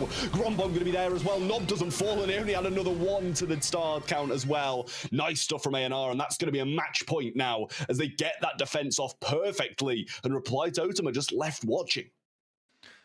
What a disaster there for Reply Totem. ANR looking as fierce as ever, as they are now a game away from taking this match. And we were talking about how huge it was for Foot to take their victory against Reply Totem, which it still very much is relevant, because now ANR, they might just match down. Let's see though if they have the ability to close this one out, as Reply Totem, they are known to come back from some of the trickiest situations, and after all, they're only a set behind. Yeah, it's not the worst place to come back from now, but need 2 in a row in this set, and then need to get 2 in another one as well, so still a little bit of a road to go. Gadget going to be popped by Nob. Can Maru follow up with another kill, or will Rama be able to get the takedowns? He does get it out, but he can't roll anywhere. He goes straight back to where he started, and he does get taken down. Lead back in the hands now of ANR, and they're going to extend it even further with another shot. Drop the base needs to be taken down by Rama as well, as Mebius can't heal, and Maru might be able to aggress now with no help. Chance for Reply Totem to try to push up a little bit. Nob is isolated, but he does pop a shield. He's going to try to heal up just a little bit. So far, Maru not able to reset those heals, but he gets a kill anyways. Or Maru does a 1-for-1 trade. Mebius surviving is huge as well, because those 3 stars and the blue star, that would have been enough to give Reply Totem the lead and put them in a more defensive stance. Instead, it's ANR that have the advantage of defense, but you're never fully safe when you might just be a barrel roll away from losing the game. Yeah, and excuse the English phrase, but Mebius is just complete different gravy at the moment. He's been playing so well, and Joker's still sitting at level 1, gets his level 2 level now, but not used it just yet. Maru looking for the roll in, gets the takedown. Now looking for Mebius, who's going to be spinning on top of him. Needs to bring him low. Try and get the takedown or bring him low enough for Rama to get it. He does. Nice pinch from Nob to come back as well. Gadget going to be popped by Nob, and this could be it for Reply Totem in this game. This could be their 2nd loss of the day already. 5 seconds left on the clock. Mebius has got spin, surely going to aggress. Maru misses the roll, and that ties it up for ANR. 4-star lead and the set 3-1, and they're going to walk away and make themselves 2-0 in today's round robin phase. Incredible stuff from ANR. Absolutely wonderful stuff from them. Really, they've had a fantastic day already, and it's not even over just yet, but they have taken down some big names here for this stage 3 of the season 2.5. And dude, I'm getting more and more convinced by ANR, because usually teams of that style and that type, I feel like they lack consistency. And so far in 2023, they've been one of the most consistent teams. They are still with a flawless run so far in stage 2 and in stage 3, and completely undefeated. I mean, this is against great teams in stage 2 and possibly even better teams in stage 3. SK Gaming, they haven't been looking their best, but Reply Totem, they've been looking solid. They did take a loss to Foot, and now Foot have kind of got to be a little bit scared of ANR, I feel, because not only did they just beat Reply Totem in a better fashion than they did themselves, but they've also taken down SK Gaming, which is another win in their bag before they even face them. Definite tough stuff now for Foot Esports, but they've been looking solid as well, and I'm really looking forward to that matchup between both of those teams, because it is going to be an absolutely incredible one, to be honest. And, you know, ANR thoroughly deserve win, in my opinion. I, for one, agree. I mean, super exciting stuff. And I feel like, you know, we were discussing so much about, you know, ANR being underdogs, and I actually don't feel like that's the case anymore. I mean, not when you're able to stand the heat against, you know, teams like Reply Totem so convincingly so. And again, with SK, it was a similar story. But I think that, like, as Trav perfectly said, when you're able to take on a team like Reply Totem and actually beat them in more convincing fashion than Foot Esports already today, Teddy, that's definitely something which I think the whole of the EU and MENA region should be paying attention to, right?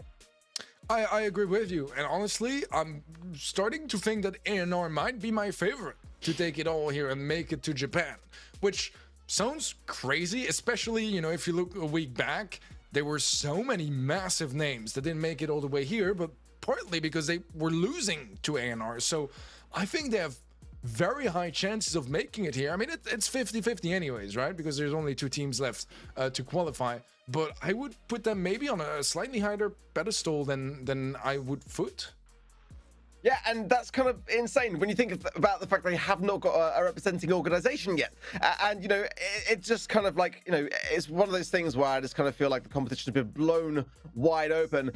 You know, Trav, you know, looking at the competition ahead, you know, where do you think this is going to lead? Can we potentially have both, you know, Foot Esports and A&R in the bracket tomorrow?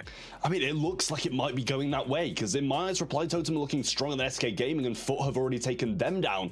So what's stopping them from taking SK Gaming down and having this kind of deciding battle between Foot and A&R to see who ends out in that #1 seed?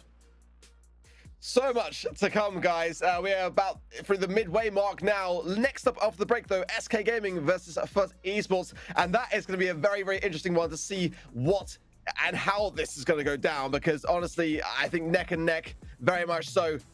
You know, I can't really put it down to anything more than, I mean, SK Gaming have got a moment, haven't they, realistically, to bring this one back. But it's, you know, it's not going to be easy considering that they're already taking down Reply Totem today. Yeah, absolutely. So it's a big one for Foot Esports, because they want to make sure they're in that upper bracket where most likely A&R is going to end up as well.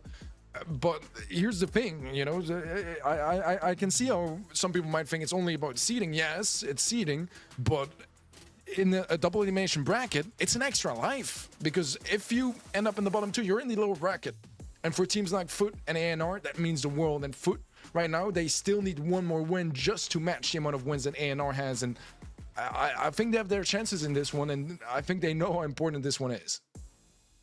Well, if Foot Esports get a win against SK Gaming, it will be confirmed. You know, it'll be Foot Esports and A&R in the upper bracket, and that is honestly completely turned on its head as to what we were kind of expecting this week to be. But that is the situation, and I'm incredibly excited for it. We're going to throw to a quick break, guys. Do not go anywhere. We'll be back very, very shortly with SK Gaming versus Foot Esports after this.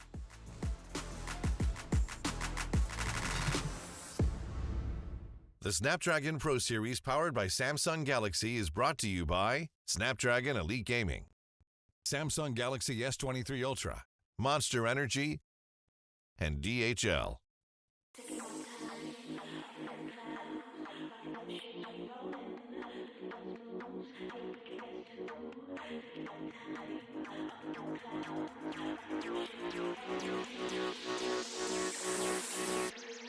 Taking my time, up in them clouds, rocking them shades, we rolling. Look at them moves, yeah, we can dance too, yeah, we be tick-tocking, body rocking, check my clock, we ain't stopping. Till the sun comes up, till the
Welcome back to the Snapdragon Pro Series powered by Samsung Galaxy. We are 3 games down, 3 still to come. Up next, SK Gaming versus Foot Esports.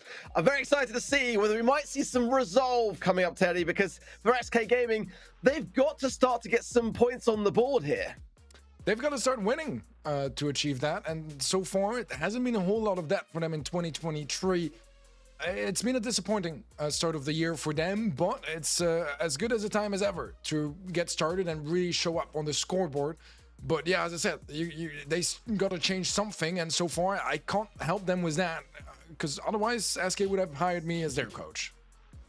Yeah, well, speaking of showing up, who shows up for us all the time is Snapdragon Elite Gaming. Got to give a huge shout out to them for everything they provide us here at the Snapdragon Pro Series, because genuinely without them, this would not be possible at all. We've had 2.5 full, incredibly fun-packed seasons here, Trav, and they provide us with so much in the background. Yeah, I mean, 2 full seasons, and we're getting our way through this 2.5 season as well, and they've been supporting us all the way, and it really does just mean an absolute load to the viewers, the players, and also us to be able to put events like this on.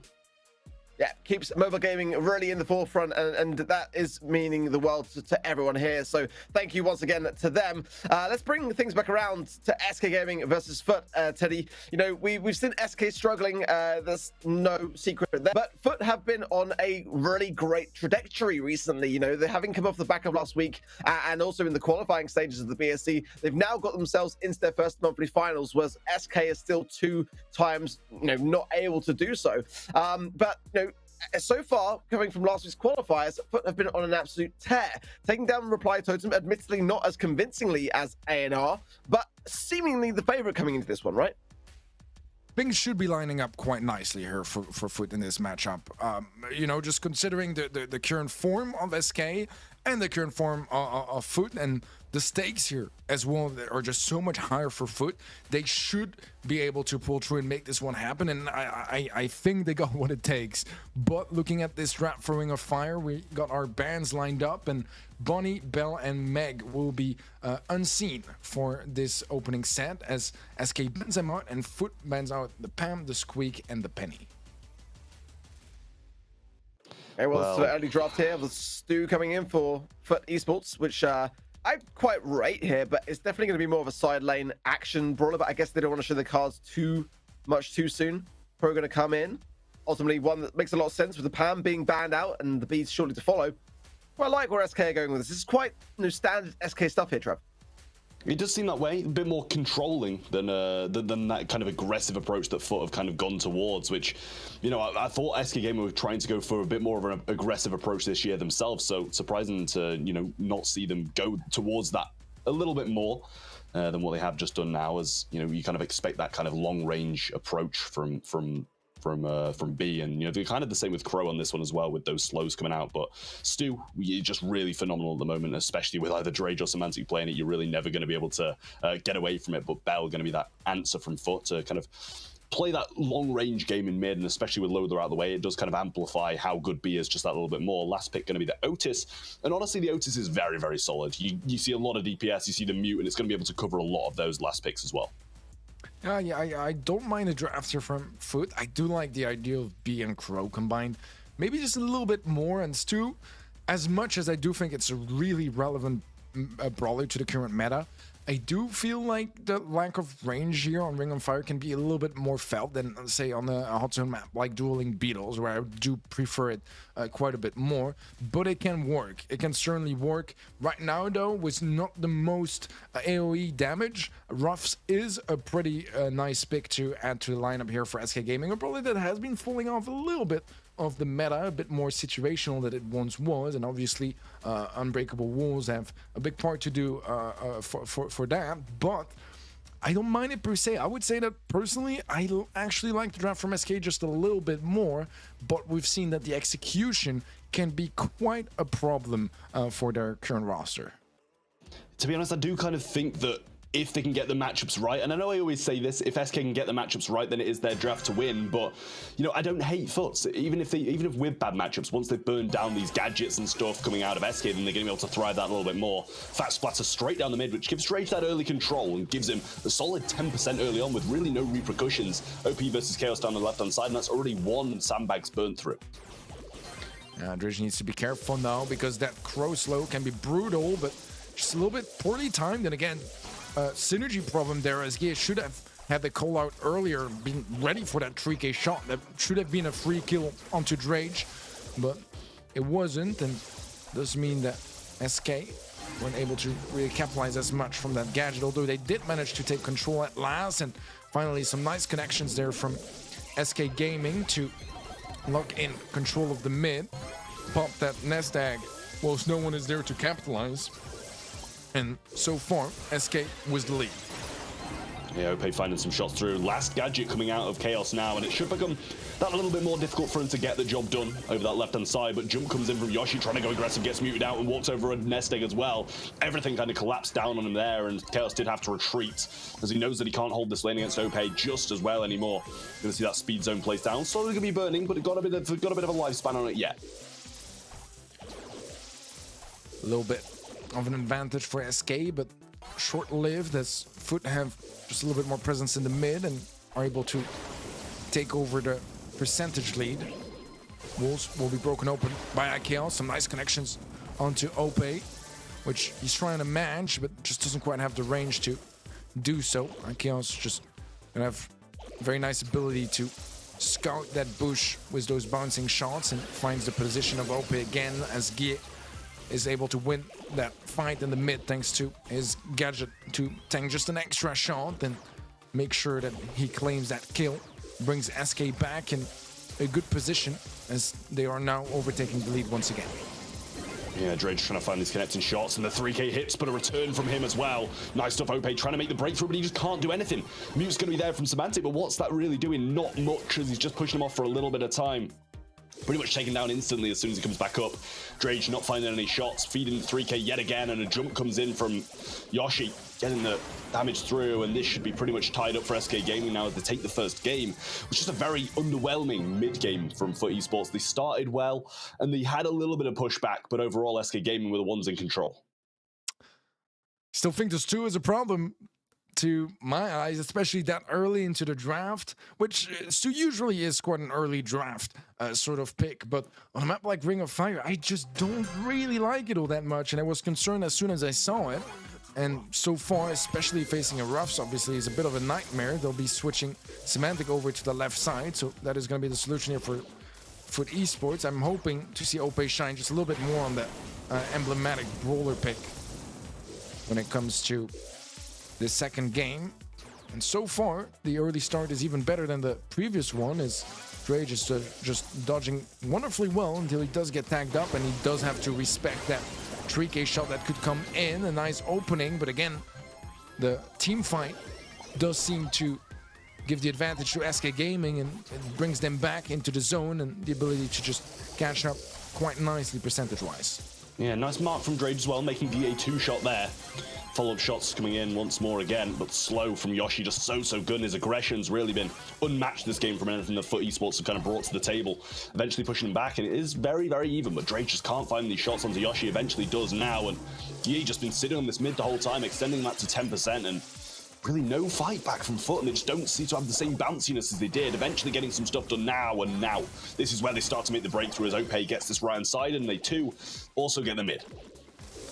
OP goes up against that Chaos, and again, sandbags are going to be a disaster for him. But for Guy, he is low and nearly falls, but pops the gadget in time to tank. He's going to be healing back up to still a 2-shot, so still needs to be very careful. He's able to start healing once again, and SK Gaming, they should be able to close out this set quite nicely as they dispatch of Drage down in the mid. And for the Esports was just not the most convincing start to this series. I mean, they're going to be disappointed as much as we are in their performance, I think, because you kind of expect them to come in, especially after SK's start and their start against Reply Totem. You expect them to come in with a certain oomph, and they just didn't seem to have that. SK Gaming going to be taking the first set down, and they're going to be very, very pleased about that, I will say, because that's the start they needed. It's the bounce back to kind of bring them forward and at least give them a bit of a fighting chance in this game. And with Foot just not looking themselves, I'm not sure if it was the draft, and as you said, the Stu literally did nothing the entirety of the time, and kind of the same with the Otis, I will say as well, made some moves, but was pinned in spawn by Crow a lot. And as you can see here as well, 9 more kills for SK Gaming, 7,000 more damage, and double the amount of healing is definitely some stats you want to see to be able to win a hot zone. Yeah, I think the mentality that Foot have to go for after this set is just GG's, bad draft, let's move to the next game and make sure that we have a better draft, because this one, like, again, if it wasn't SK playing against them, I would have said it's a free set. But SK Gaming, they still have their struggles. They did manage this time around to capitalize compared to their last match they played, where I did feel like they were kind of struggling to capitalize even when they had the better draft, sometimes very clearly as well.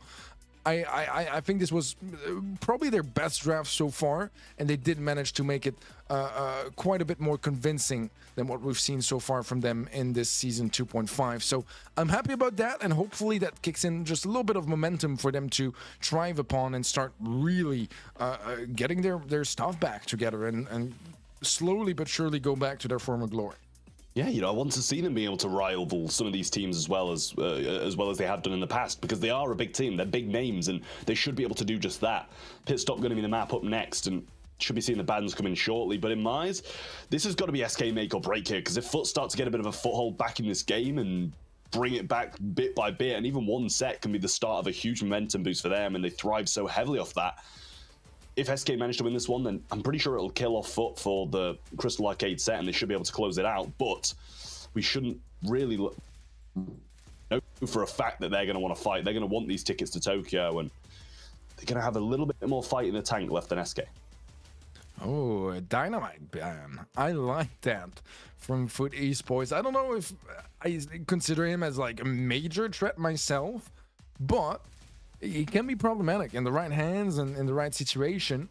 I'm sure they have an idea behind it, but it will be combined obviously with the spike and the barley bans on the side of Foot, as SK will be banning out Bunnies 2 and Primo, and that is going to be a max first pick for Foot Esports. 2 bans in a row, 2 picks in a row rather now for SK Gaming, which should give them quite a lot of options to deal with it. We see a lot of tanks on pit stop.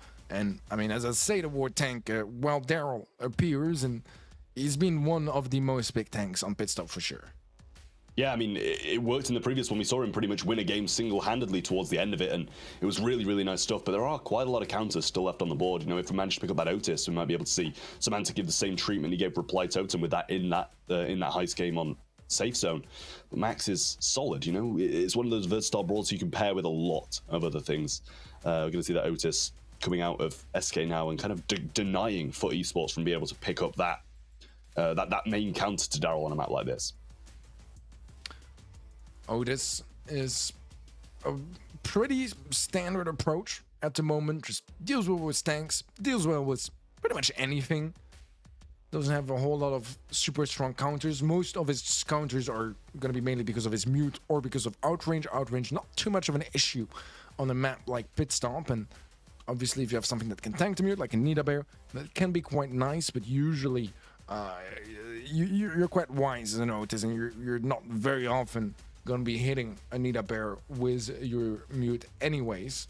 But Nida does bring a decent amount of value. We've seen it quite successfully, especially if you're able to chain those bears very nicely by defending against those tanks. It can be just a really solid way to approach your draft. And the final pick of Buzz just gives me a lot of let me think, was it Reply Totem against ANR, or was it Foot against, I'm not even sure anymore, but one of our first matches of today, and it was very, very similar drafts with some of the picks being just swapped between the teams, but it was very, very similar. I think 5 out of the 6 brawlers so far were in that same exact draft on Pit Stop. I mean, I think all of the brawlers so far were in, right? Like, and Well, I we think only have pretty 5, much, right? Yeah, no, I mean, pretty much like on the same sides as well. Obviously, we're seeing a little bit of a change up now, but Rico going to be the last pick from SK Gaming, and it's very, very solid. You know, if Foot can get some knee to bears on safe and get that burst damage, you know, those kind of breakaways with Buzz as well, as I said previously in that previous game, then they're going to be able to have a good chance. But it just seems like SK might have that more controlling comp and rely less on those certain one-push breakaways. Well, this is going to be the chance for SK to try to capitalize of a little bit of momentum they got from Ring of Fire. For the Esports, though, they're still an absolute threat. And right now, I don't know, those drafts are quite interesting. As Rico's brawler that we've been seeing a little bit less recently, but kind of still feels like a safe pick that works quite nicely. And I like the idea as well of when in doubt, go for a comfort pick. And I mean, what more iconic of a comfort pick as Rico for iChaos? Yeah, I mean, 23% damage already done, but gear is going to be falling low now to Semantic, and Chaos actually provides him that damage gear to give him enough damage to take them down, but Fat Splat's stopping Semantic going back. He's surviving quite a long amount of time now, though. Super not going to be connecting for the most part by Chaos, but eventually gets something done towards the end of it. Foot going to have this super onto gear now, but roll away, mute onto him as well, and that is a lot of supers being used by SK Gaming, but quickly got back by Guille. Bear in the face of the stun says no to that, and Semantic will start pushing forward. So far, still Foot was that early lead they got from the Otis pushing that left lane. Semantic in a good position though. He can be active on a lot of areas of the map, but so much value there on those two players as they'll find gear, but Kills is able to turn that into a train. Still, Foot was the lead, and Kills finally getting some damage off on that save. He is in a tricky position for him. Will be able to connect a couple shots from that super. Gear dashes onto the safe as well. We'll get some more, and SK Gaming now with just a little bit of a lead, but surely they should be able to dispatch of Kills. So never mind, not just yet. Playing it very safe, and Kills is making sure to punish them for that. Yeah, Gia going to come down this left-hand side now, though, and there's really not a lot to be done here. Gadget up from Drage, but straight into the path of these bounces and the pinch from Yoshi as well. Dash away from Ope, and just getting some shots through now. Semantic should be able to grasp a bear soon enough, and he does. This should be the push-out they need, and it's still a close game. Only 3% in it with Chaos getting this much control and this much damage. They haven't really done too much. It's only 4% separating both teams, and with a bear coming in, this is a bit of a dangerous prospect as Drage is low as well. Ope trying his best to defend against Gear, but Gear just stays up for so long, and it leaves Ikeos with a chance to get some nice bounces on safe. Bear is there, Semantic and Drage on that blue save. They'll get a lot of damage down, but is it going to be enough? Not quite. 10 seconds left. Can Foot Esports defend? Yeah, Chaos looking for the damage, and honestly, it needs to be tanked, but they can't provide him super either. Fat Splatter's there. Bear on the left-hand side should be enough to stop that, but the damage comes through from SK Gaming, and they manage to bring it back 5% to 1. They take the win, and now only one game away from being 2 sets up. That is a massive last push coming in from them, and great stuff from Chaos. Don't even think he died near enough the entire game, just always in that position, holding, waiting for his teammates, and then they get the job done towards the end. Great stuff from SK Gaming and wonderful patience. Yeah, he was in permanent residency on that top right side of the map, just completely unable to get him out of there for the side of Foot Esports. His Semantic is low, and so far the start is exactly what SK would be hoping for. Positioning wise, SK Gaming was just massive advantages with Esports. They haven't conceded any damage yet, but it feels like it's only a matter of time. Although Drage does have a super on the left-hand side, he's going to miss it. That's going to be a huge waste of time on his end. Yeah, good defense from Foot. Regardless of that, though, Gear's going to come rolling in now, get the spin on the safe, and so many follow shots as well before they even clean him up. Semantic just left as soon as he got that bear and expected to be able to do more, but 30% damage in one Daryl roll is definitely a great start for SK Gaming this one. Semantic's got this bear, though. Super's going to come out. He's going to have to use it defensively or offensively at a certain point. The stun's going to be there, but 2 swipes and 5% damage coming out of that is not what they wanted to see. Gadget, it's actual super coming in from Drage, and they get the double takedown, but Daryl's off aggressive on the top side as well, bringing so much damage in. 2 members of Foot cannot equal out what the Daryl's doing up top, and the defense is there anyway. Yeah, Semantic just couldn't quite get a bear whilst the other players were respawning. That would have been the only way, realistically, for Foot to match the damage of the Daryl on that save. It's just not quite going to be meant to be just yet another Rico Super that finds lovely connections both on the save and onto OP, as Semantic tries to break open the situation for Foot Esports. It is not the biggest gap between both teams damage-wise, but it is SK Gaming in the lead, and they have all the map control in the world as well in their favor. And the bounce castle tops off Chaos's HP. Super's available from Drajan. He gets the stun, gets the takedown, but Nito went down on the left-hand side. 10% left, and 10% is all they need. Super's available from Yoshi as well. They've got to tank the damage, and they can't. The phase shifter is not going to do it for OPE. And SK Gaming are going to be 2 sets up now. This is the SK Gaming we want to see. This is the battle we want to see them fight for. And Foot Esports, they're in a world of pain right now. They need this win to even be able to contest, A&R in the upper bracket. They need to be up there. They need to have these 2 lives to be able to give themselves that chance to get towards Tokyo. As if they go out in that first round of the lower bracket, it's game over. Yeah, this is a bit scary here because SK Gaming, in the first set, they were looking pretty good, but mainly because they had just a way better draft. They were still connecting a lot of good shots and playing off their draft very nicely. But here in the second set, it does just really feel like SK Gaming played a lot better too.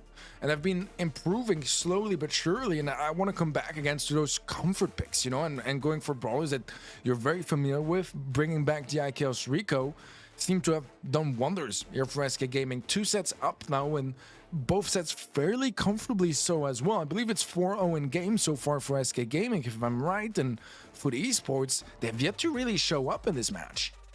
Yeah, I mean, they've got to start showing something, otherwise it's going to be game over for them, and they're going to be pretty much solidified in that lower bracket if they don't manage to take down A&R, who are just looking so good right now. But 3 sets in a row, even with them looking good now, is looking unlikely, because to get 3 drafts in a row is very difficult, and then to be able to win, even with those big drafts, three games in a row as well, is just as hard.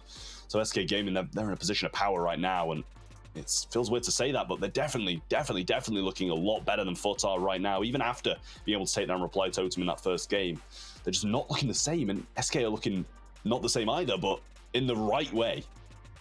Yeah, I agree. I think some of the decision making as well from Foot was quite interesting, if not questionable. As for instance, I feel like a lot of the encounters, first of all, a lot of stuns were just straight up missed. Was that Nita Bear, and there were more moments where I felt like having that shield up would have enabled them to get more than just 2 swipes off that save whenever they would get in that position. So I'm not entirely sure if that was the way to go. I know the stun is going to be obviously really valuable against tanks and Daryl being in play there, but since they were missed, I'd rather have seen the shield that was maybe a little bit safer, but just guaranteed value. However, we are moving on to set 3. That's going to be Crystal Arcade for Gym Grab, and our bans are already piling up as SK Gaming will be taking out Janet, Stu, and Squeak from the equation, and Foot will be banning Ruffs, Penny, and Poco. Well, we'll see. Max is pretty solid, but Crow going to be the first pick out of Foot now, and definitely pretty solid. We saw it in that first set from Yoshi over on SK Gaming in Ring of Fire, and it worked an absolute treat, even against that Otis that was brought in. And it really did so much work, and they've got the second pick as well. Maybe reaching towards a mid, or even sometimes playing this Crow mid as well. We've seen Drage and his teammates from last year play that at a certain point, and it didn't really work out too well, but with both Poco banned, Janet banned, which is occasionally a mid as well, Squeak throwing down those shots through mid as well, it kind of narrows it out. But B's going to be their pick, and we know Drage is a comfortable B, but that also didn't work out for them on Ring of Fire, so maybe time to pivot and go something quite bold for that last pick, as SK Gaming, they're in a position of power right now. Yeah, it definitely feels so, and it's weird saying that again because they've had a tough start of the year, and this feels like it could be maybe the start of just some confidence building back up. And as much as there aren't the highest stakes for SK here in this season 2.5, they will be in Tokyo regardless and as a competitor. But any sort of momentum going their way could be the start of something, because so far you can see just from social media how triggered they are and how dissatisfied they are with their own performance. And let's be honest, the community has been rough on them, very rough, and it is because we expect a lot from them. But at the end of the day, this could be a small win here to just bring a little bit of light to this tough early season for SK, as they'll lock in Otis and Carl as their second and third pick. Don't mind them. I think they can be quite valuable here. but it doesn't necessarily smell like a huge outcome as it did in Pit Stop and Ring of Fire. Yeah, no, I agree with that, but Sandy going to be that last pick, and without the max, I feel like Sandy can struggle occasionally, but Foot definitely made it work in the previous week, and they made some huge plays there with Sandy, but see if they're going to be able to bring the same kind of oomph to this one without that max, and with Carl being able to slice through it quite comfortably. It's going to be able to stun out that spin, but if he just doesn't choose to go that aggressive on it, then it can work an absolute treat. I just don't know how I feel about this Foot comp, and I do like the SK1 a little bit more, which makes me worry for them quite heavily. Yeah, certainly so. You'd think as well that Foot, with Semantic playing for so long for SK Gaming, would maybe have, the inside information required to take them down. And so far, it hasn't quite been the case. Let's see if this third set will do the trick here for Foot Esports. So otherwise, they are playing in dangerous waters right now. SK Gaming have a slightly better start with an extra gem locked in. 1-for-1 trade on the right side. Ope gonna go for the shot regardless. Didn't quite know that at the time, and doesn't mean that he was out of a supercharged shot, but he does have it back now after finding a nice connection onto Yoshi. Ikels taking care of Semantic on the left hand side. Some nice value all around. Drage, low HP, and Gear confirms the kill with a super. Yeah, it's Ope who's staying alive, and yes, it is his job, but his lanes just don't seem to be able to bring the same kind of energy he is at the moment. Sandstorm plays down, and that should be the end of Gear. But that Gear kicks in with the speed in the bush, which keeps him alive. But Drake's going to finish him off eventually now, and shouldn't be too far away from another super. Great jump in from Semantic, and follow up from Ope. Does get the takedown, mute straight onto that Honey Molasses. Wonderful pop of the gadget from him. Still behind, and SK have this speed as well, which can be quite influential pairing it with the Notice. 1 gem difference, but control is where the difference really lies right now. Although Semantic is low, so is Drage. Gear as well.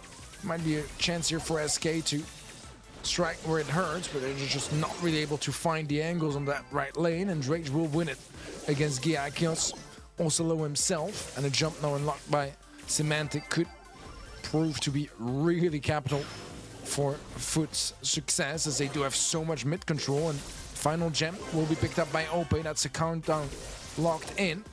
Can they secure this game? And that would be their first, I believe, in this series. Ope is low, though he falls. It's nearly a team wipe, but Drage respawned just in the nick of time to create enough pressure to make sure they don't steal any gems. However, 8 gems does mean they could equalize just from staying around in the mid, but Yoshi might end up falling there to Drage, actually. It is a bit of a messy fight. The gem will spawn on Foot side, but they need to be careful. Gear has a super to maybe fly away. He can equalize with the gems. Could even have found gem 11. Ope is low, but he can't quite take him down, and that's another countdown for Foot.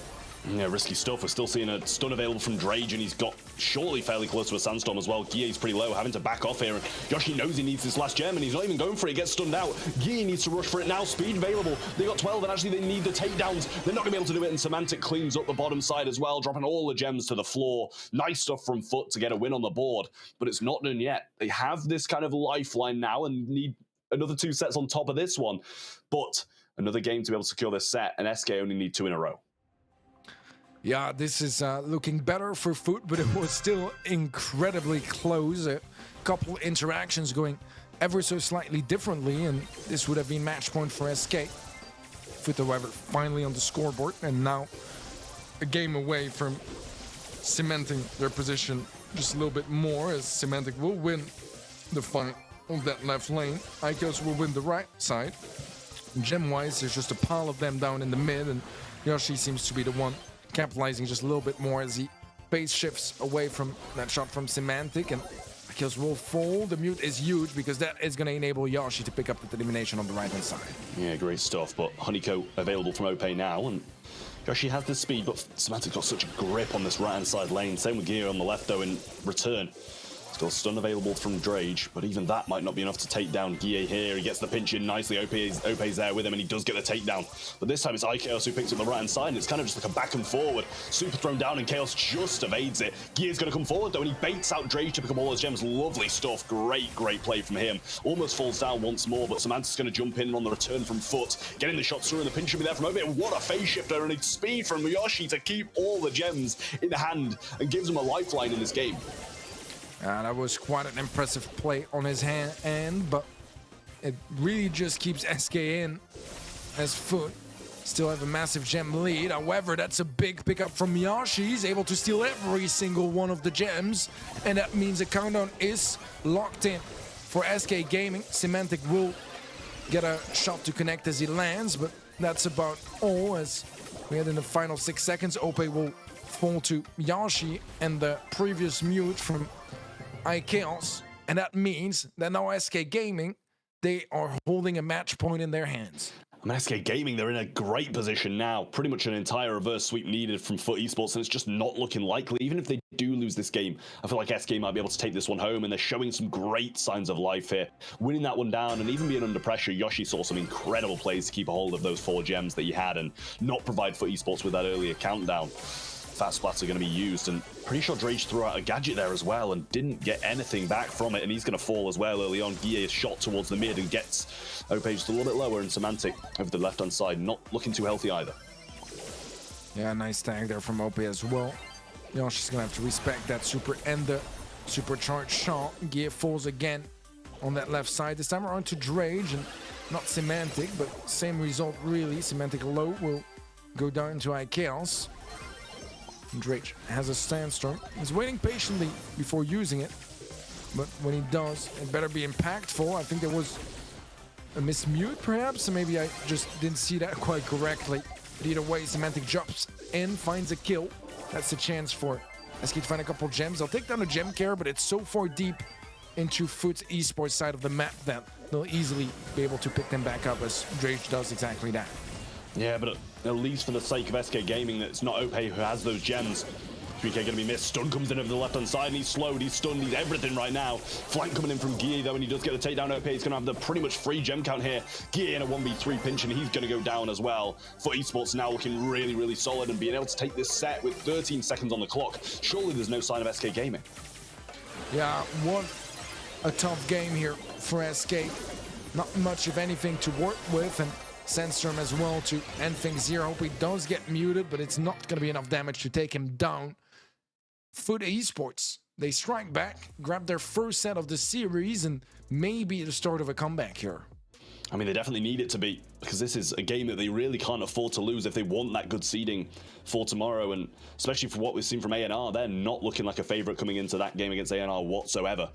So definitely a worrisome position for Foot, but definitely better than it was one set ago when they were 2-0 down. At least they've got one in the bag now, and only 2 more needed to be able to take this game. And SK Gaming, they looked a little bit less convincing at the end of that set as they did coming into it. So definitely a bit of a chance for Foot Esports to come back in terms of statistics. They dropped a lot more, but at least they picked up a lot more as well. Pretty similar amounts of damage, 40 picked up and 26 drops from SK Gaming. So a little bit more consistent with how many they dropped in comparison, but still really nice stuff. Absolutely so. I mean, it still wasn't an awful set from SK Gaming. It did feel like Foot had the draft, the better execution, and SK they had a little bit of X factor in their comp, which did enable them to have some win conditions, but it required them to kind of clutch up and pop off, and being able to do so once in a set is already very demanding. Twice is just not going to be happening very consistently, and it seems like SK Gaming will have to close it out in a in a fourth or in a fifth set if they want to claim their first victory in this season 2.5. Otherwise, Foot, they are on the path of a comeback potentially, and the next 2 drafts are going to be very important to them because they do want to just, show some more dominance here as well. I don't think it matters as much if they were to lose because they would face ANR anyways, and I'm assuming the head-to-head would make the difference, but better safe than sorry. And I mean, I don't know if they want to be the first team to really lose to SK Gaming. Pretty much one of the first teams to lose to SK Gaming this year in reality, because they haven't had the best start to BSC or this ESL run really. So to be able to get a win on the table, it might be quite influential for them going into the future. Layer Cake is going to be the next map up, same as we saw in the previous one, and this was what closed it out for A&R. Is it what's going to close it out for SK Gaming? The Bonnie, the Stu, and the Piper bands from SK, picking the Janet as a first pick. Very versatile, nice pick from them. Poco, they don't want to be seeing any tanks on this map, I imagine, if they're going to be banning out Poco and the Gene. Also another pretty good long-range healer. And then Penny is their last ban as well. Otis going to be the first pick of FUT Esports, and yet another one. It's pretty versatile. It's going to be good at that medium range, kind of like long range barrier where it is. And also, if they're against the tank, it's going to be able to mute it out quite nicely, or even something as aggressive like Carl. Yeah, I like it a decent amount. Similar idea was the Max when it comes to how they shoot, but regarding utility, it is a pretty different picture. Obviously, the max speed, very valuable to changing the pace, right? Whether it's turning it into aggression or a way to kind of rotate a little bit quicker if you need to be on the defensive and find better angles for your team. It can be incredibly valuable. But now SK with 2 picks in a row to close out their end of the draft. Still some tanker ideas that could be on the line, potentially some throwers as well. It's going to be a sharpshooter as B comes into the mix, making sure that FUT doesn't bring in a tank themselves, was their final pick. And now the third and final pick here for SK to lock down their draft. Yeah, I like what SK have brought to the table so far. A bit more range than what we see on FUT, but obviously they've got a bit more mobility, which kind of evens it out once Max gets that super. But an early game, you kind of expect SK Gaming to do just a little bit more, except when the fat splatter covers that mid, that might give them the edge for that blue star and allow them to just kind of go in, swoop in and pick it up. But with that being said, Carl Storm on the table as well might be what FUT reached for the last pick. But SK's last pick, they've gone with a Crow, and we've seen it time and time again in this matchup between these two teams, and quite frequently it has worked for the team who's won the set. Yeah, most certainly. So I like that Crow pick quite a lot. It's been very strong in recent times. It does feel like it's been one of the more consistently high in the meta brawlers of the last 12 months. Final pick for FUT Esports. It's gonna be a Sprout, so we'll see a thrower in the mix. I don't mind it. It can be a little bit scary at times, you know, because a Crow jump or even a Janet jump, probably not. I would feel safer with the drop to base, even though it is quite easy to take it down as a thrower. If you place it right, you can still get some decent value, or at least reset some heals here and there. Think perhaps for a couple shots as well. But either way, I feel like both teams stand their chances with both drafts. I like them a decent amount. We'll see how it actually plays out, as both drafts definitely have their problem. I'm thinking notably the synergy between Sprout and Max is not necessarily the most like incredibly value adding in my opinion, but they might be looking to prove me wrong here as we jump into set 4 between SK Gaming and FUT Esports. Yeah, well, if they can keep that range and just kind of play Max as that mid-range poke brawler and allow Sprout to do what he does best and shoot over those walls, and I don't think they really need that synergy between them for it to work. But Guille, he's definitely taking a lot of hits early on against Rage, and this Sprout wall being positioned so high so early on is instrumental for FUT Esports to be able to get this win, and they're already dominating. I don't even know if Rage has missed a shot yet. Yeah, the big advantage of the Sprout, of course, here is going to be HP-wise. It's a 3-shot onto Yashi, it's a 3-shot onto Guille. That enables him to just have really nice matchups to that extent. But obviously the walls for a sharpshooter are going to be really annoying to deal with. As we do have a jump in actually from High Chaos, which, I mean, only thing it provides is more stars for FUT. Yeah, 5-0 now. Not unwinnable for SK Gaming, but at the moment it's looking like FUT are the team who have the upper hand, and Gia really can't do anything here. Yoshi's going to be getting pinched down as well, and he's surely going to fall with a nice little final shot from Drage, but the jump comes in from Chaos once more. Mute's actually just going to be thrown out by Semantic and completely missed, and now the aggression starts for SK Gaming once those supers have been used. Yeah, that was the most anticlimactic jump I've ever seen. Forgot to hold his shot there, as it would have made him jump faster, or like further rather.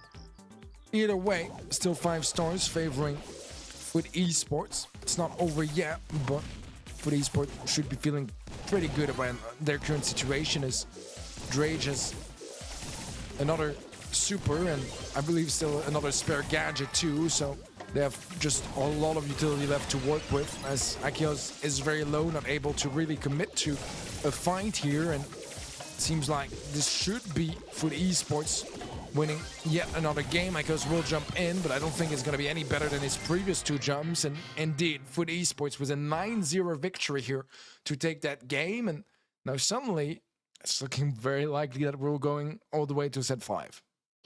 Yeah, well, I mean, for Esports, they just didn't really use Max's mobility. And I think that was kind of the winning thing for once. Like, usually when people don't use Max's speed to their advantage, they lose. But this time, he kind of just stayed back, waited out, let Sprout do what Sprout does best, and just dominate the entire field. And such a smart thing from OP to do that and not overextend as much as I'm sure I'd have liked to. But now, Yoshi trying to juke his way up, getting hit a few times, and they actually claim the blue star this time, which is definitely beneficial for them. Yeah, that blue star is very valuable. At least it puts them a bit more in the driver's seat. And control-wise as well, they have a lot of space to work with. They need to be very careful nevertheless, as iKOS is forced to jump back, and everyone is low. Eventually, someone falls. A brilliant gadget from Semantic to steal that kill and secure a 1-star lead in favor of Foot. It's Foot back was the advantage, and we saw earlier that SK were really struggling with their comp to bring it back. Yeah, speed gonna be popped there, and Semantic looking for the mute down and kill, but can't quite find it yet. Terrible position for Drage, but he gets that wall down and stops them with the hedge. Shots coming through. He's going to try and take flight and get some damage down for his teammates to come in behind him. Guy's going to miss that 3k shot and get hit hard by Drage. Has to back off, and another wall available again. Recycled and brought back by Drage. Nice stuff from him, but got to be scared of this chaos jumping. As anticlimactic as they were in the last one, they could still be beneficial in this one. 40-second left in this one, and for the Esports still was just a single star giving them the advantage.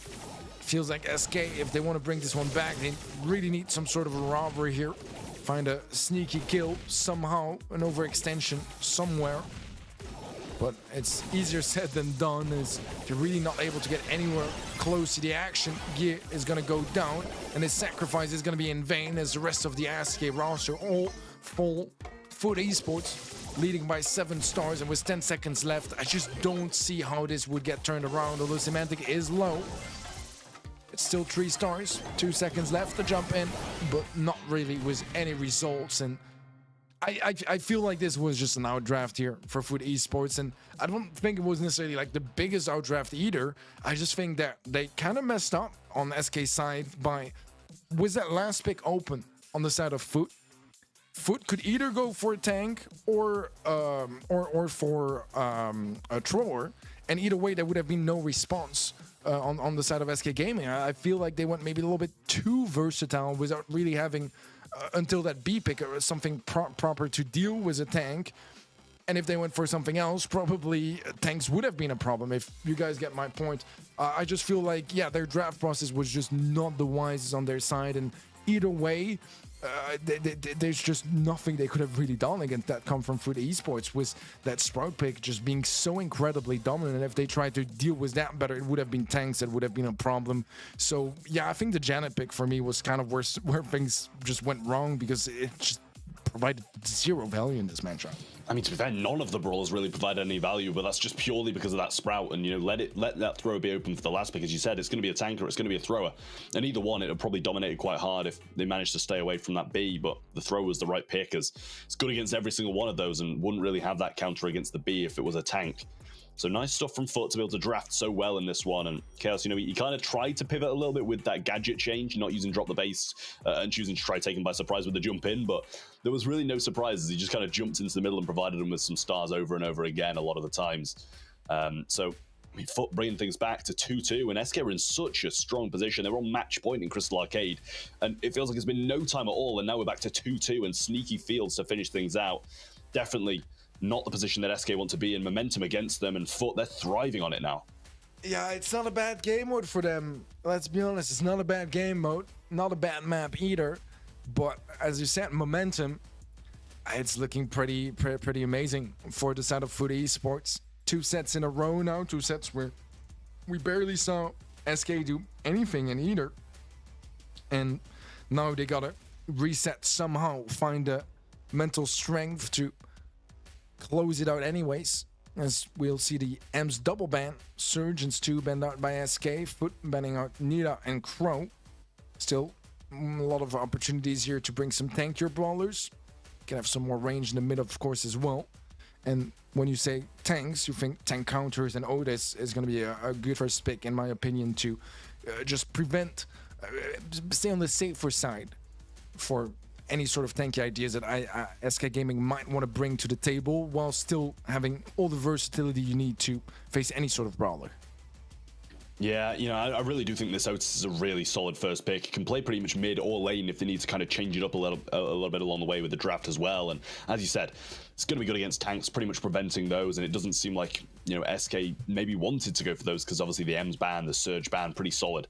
But Spike going to be the return pick, and I think that's pretty good as well. One of those more brawls that's just kind of punching back into the meta with this this slowdown gear, and also just being able to be good against the majority of things. As I said, pretty similar as Otis.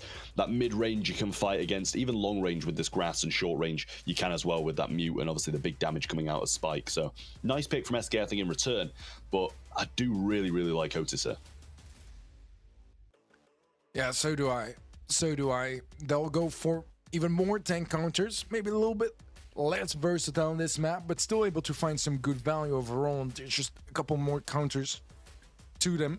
And Foot, it's their job now to try to figure out what exactly that is, and if they can bring the highest chances to success for them in this 5th and final set, as SK Gaming will still have one more pick remaining after that, and the role's a little bit reversed compared to Layer Cake. They want to make sure that there isn't like a checkmate sort of situation in the draft process, as they will go for the Janet. Hopefully that works out better than it did for Ikeos in Layer Cake. Yeah, it's definitely going to have to be. And, you know, on both the side of the B and the Janet, either side's going to be hoping it goes better than what Layer Cake we saw. And it's, I don't know about the Janet here, really. I obviously Drop the Base is going to be pretty good. It's going to be pretty much the vision of a Sandy super without having to bring out Sandy. But at the same time, I think it struggles once those are kind of used up and doesn't have the biggest damage output. Well, Primo, we know, does have a good damage output, and we know Semantic's on an absolute tear with this brawler at the moment, so pretty smart pick. And it also does cover quite a lot of those tanks as well, you know, with the Ashe, with the Sam. If they really want to bring in Rosa as well, it can do something against that if you get within range. So I kind of like the Primo pick as a tank here, but also it's going to be quite tough into this matchup so far with B and Spike. They were obviously kind of expecting a tank, and yet they've still kind of gone ahead and gone with it. Yeah, I think it's pretty crazy, to be honest. I think it's pretty crazy, and they're gonna go Ashe, which, I mean, Primo is supposed to have the upper hand against, and he kind of does in most situations. I think it still comes down kind of to how you play it out. I don't think it's like a free matchup for Primo against Ashe. It's definitely not a free matchup for him against B or Spike anyway, so he kind of wants to be facing that Ashe. I think Ashe can win it, but it really depends on how well you play about your range advantage that you have in that matchup, because speed-wise, usually Primo is going to be able to kind of close the gap very nicely, and if he gets in range of you and gets into, you know, kind of a face tank sort of situation, Primo should be winning that any day, because chaining that super against the Ashe is going to be a really good matchup. But moving on here to set 5 between SK Gaming and Foot Esports. If Foot Esports were to win this one, I believe they would lock in their spot in the upper bracket alongside ANR. Otherwise, it might come down to a tiebreaker, or rather another match to decide where they go, not necessarily a tiebreaker. Not exactly the right vocabulary here, but either way, it is Foot that have the upper hand control-wise, and Ikeos seems like he's going to be falling there to Semantic. Semantic was a nice break. It's going to be very low, but still able to find the pick up, the shot, trick shot even. Not quite going to make it all the way, and so far SK able to defend quite nicely, all things considered, and even have a little bit of a counter attack going for him. Yeah, they should consider themselves lucky I actually didn't see who went for the trick shot there, as I'd be probably re-ripping into them right now. But Semantic's going to get the pick up on the right-hand side anyway. Drop down some bombs on both Yoshi and Guille over here and try to get this control back. But a big hit onto Semantic there, bringing him low once more. Super available. Passes the ball and goes for the jump on Yoshi, but gets taken down. The build down damage should bring him down. But have they got enough damage to deal with Chaos here? Drage going to go for the rotate over. Robotic Rat's in his face, and he gets burned to the ground as Chaos comes out on top. Ope in the skies, looking for Ikeos, but Couldn't quite find him. However, Semantic and Echoes being traded out here. Stack from Opay, but immediately returned by Yashi. The slow will connect as well. Supercharged shot, not quite so much. Fast forward from Echoes, trying to make sure that if they do find an opening or two, they can capitalize and actually score. And Semantic jumps in, but doesn't really land onto anyone. And that super that will just not get charged back whatsoever there either might be huge, because SK Gaming, they push forward. Semantic still manages to salvage things, corners up the ball, and I mean, I thought surely SK would be scoring that one in. For the Esports, able to defend off, it's looking like this one is going to go to overtime. Yeah, and at the moment, SK's positioning for overtime is just that little bit better. Nice kill from Drake, that's huge. Bringing down that long-range sharpshooter going into overtime. Semantic's got his super as well. He wants to see Chaos over that side now. He is going to see as the wall breaks down that Drake is pretty much in his face, and Opay looking for some shots through. Has his super, but feeds that big 3K shot to Yoshi, and he hits that as well. Follows up with another help from Guille as well. Slow comes from Yoshi there on Semantic. Great stuff, but a mute gonna hit onto that Honey Molasses, and might be too little too late here as Opay coming out the spawn, but 3 members in his face. The walk-in from Chaos, surely. Super shots to the right, I should say, from Guille, and they're gonna be on match point. My goodness, finally, something going right again for SK Gaming. Took them 2 sets to really figure it out. They'll be the ones claiming the first match point. They could have another one as well, just in case, and that extra edge and safety might make the difference to close out this series. For the Esports, they're definitely not done fighting just yet. Yoshi's low, Yoshi falls. Semantic was a big pickup. It's only Guille left alive, and as a team wipe is concluded, for the Esports find an early goal this time around, 15 seconds in. I mean, that's what they should have had last time without the trick shot attempt from Opay. So this time they're actually getting off to the start they want. Semantic coming through again, and he's on a tear. Gets one down. Chaos is going to burn. No chill pill there. Guille's low as well. Life Plank keeps him alive just a little bit longer, but Drage looking for another fat splatter. Opay going to miss a shot, and Yoshi going to use his 3K on that and misses his stun as well. One bomb dropped onto Yoshi from Opay. Jump comes in, and there's no feed for Semantic, even if he does cycle and break some walls here. Gets the jump onto Chaos once more, and I think he might have to use a chill pill to stay alive here. He does just that. Opay's going to get the drop the base and the takedown on Guille there, though, and Foot looking very, very good in this one. Yeah, their positioning is so much better so far, considering they're a goal up as well. Things are lining up very nicely for Foot to bring it to double match point. Akios muted, ends up going down. Yoshi does still have a supercharged shot. It's going to be missed. Semantic has super. He's going to go for the jumping onto Yoshi, which means Opay is going to have to pick up the ball, but it's just not enough damage for Akios to deal with him, and that does mean that Foot bring it all the way to double match point. It's going to be 1 game to settle it here between SK Gaming and Foot Esports.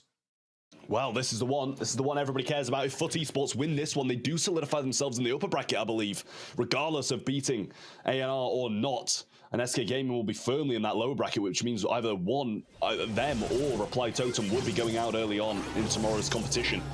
Some good control once again from Foot early on and drop the base there. Chaos just staying out of the way of it, and surely that's going to mean they know exactly where it is and they're going to be able to scout him out. Otherwise, it would be a little bit worrying. Opay getting some shots through, finally making some connections. It's just supercharge all day long. They're not going to complain about this, and they've got control. 25 seconds in, it's Foot Esports with just a ton more control. Some more kills as well. Aikil's able to find the one with the rats, and that definitely helps out quite a lot. He is in a dangerous position there.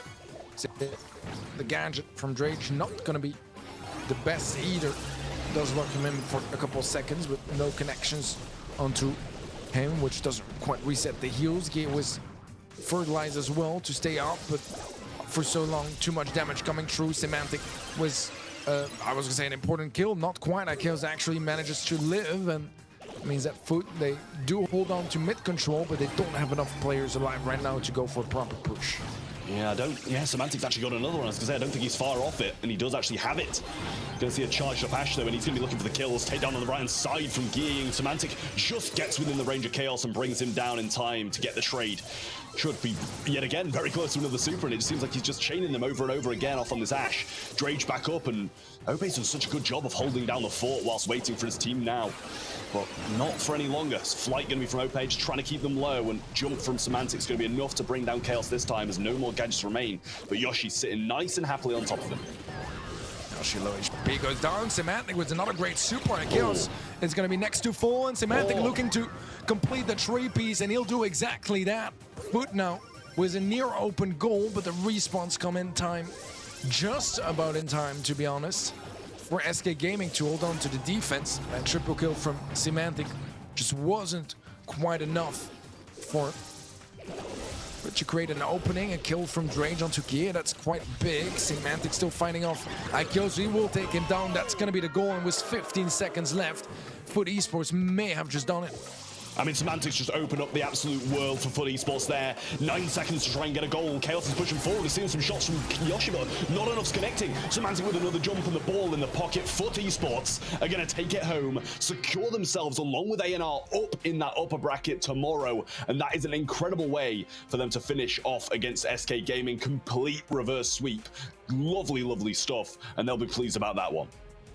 Certainly so. I mean, it's just an extra layer of security for Foot Esports, is they don't have to worry too much about their next and final results for today, especially facing ANR that did, you know, have a fantastic performance overall as well. So that is wonderful stuff for Foot Esports. Not so much for SK Gaming. They don't have as much to lose again, but I mean, at this point, it does feel like, you know, this was their chance to just bring back some momentum and feel a little bit better about themselves. It's been quite a miserable start of the year, and it seems like so far this is not changing just yet. I mean, SK Gaming, they've really been in a bad spot, as you've just said. You know, tough position coming off the start of the year, and this could have been the win they needed to kind of flip that script and come back to their old ways. More confidence in themselves, but they've kind of just done the complete opposite. They've been reverse swept, and that's going to put them even more in a pit, surely, as Foot Esports do manage to take this one down. I mean, SK Gaming, they had some good moments, but to be honest, it should have been closed out in 3 sets by them, but the Brawl Ball should have been closed out in 2 games by Foot Esports if that trick shot wasn't a pretty poor attempt from Ope, I will say, but I'm sure he'll be pleased, and his teammates along with him, and you know, you see things like that as well where that should be going in. But nice stuff from SK to get this first game, and it was down to a choke from Foot Esports, but after that, Semantic was on a tear. Oh, absolutely. He's been playing incredible in that Primo, and it's an especially personal match for him here against SK because, I mean, SK are going to be going to Japan regardless as players. For him, I mean, definitely not as a player, and even as a viewer, it's not ensured just yet. And you know, it's a little bit personal to that extent. Obviously, I think they still remain on very good terms and all, you know, so I don't think he's holding a grudge either. But it is a good feel-good moment for him coming, you know, out with a victory from this series. I think as well, you know, for Drage too, go up against his former teammate with you know, Yoshi on the other side of the field.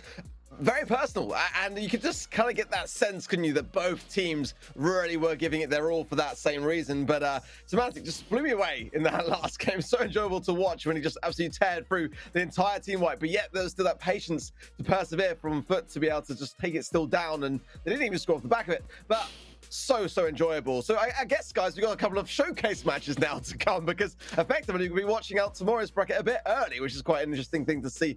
But first, before we go to a short break, let's just give a couple of shout outs first and foremost to DHL for always having our back here at the Snapdragon Pro Series, always delivering, as I'm sure the matches have today for you guys watching at home. And also to Samsung Galaxy, because without them, we would not be able to be in the position that we are to be able to put on this kind of show for this long as well, guys. It's been such a great number of seasons that we've been able to produce here, and it's been a pleasure to be alongside you guys here on the casting desk for it. But let's line up things a little bit in advance. We've got ANR versus Foot Esports up next, Teddy. Before we go to a quick break, give us your thoughts on what we've seen so far from these teams today for those that have just joined the stream. I think it's been an incredibly entertaining broadcast for the ladies. Some great matches, very dynamic as well. You know, I was scared with the current meta. Sometimes it can get a little bit still, maybe here and there, especially Sneaky Field, some PTSD from the monthly qualifiers. But we just had like all-out action, non-stop. A lot of games going to set 5 as well. I mean, I'm down for some, you know, exhibition matches, some little show matches for the end of the show, and give us a little bit of a preview for what we can expect for tomorrow. Well, they are in the upper bracket tomorrow. ANR versus Foot Esports coming up very, very shortly. Don't go anywhere. We'll be right back after a short break.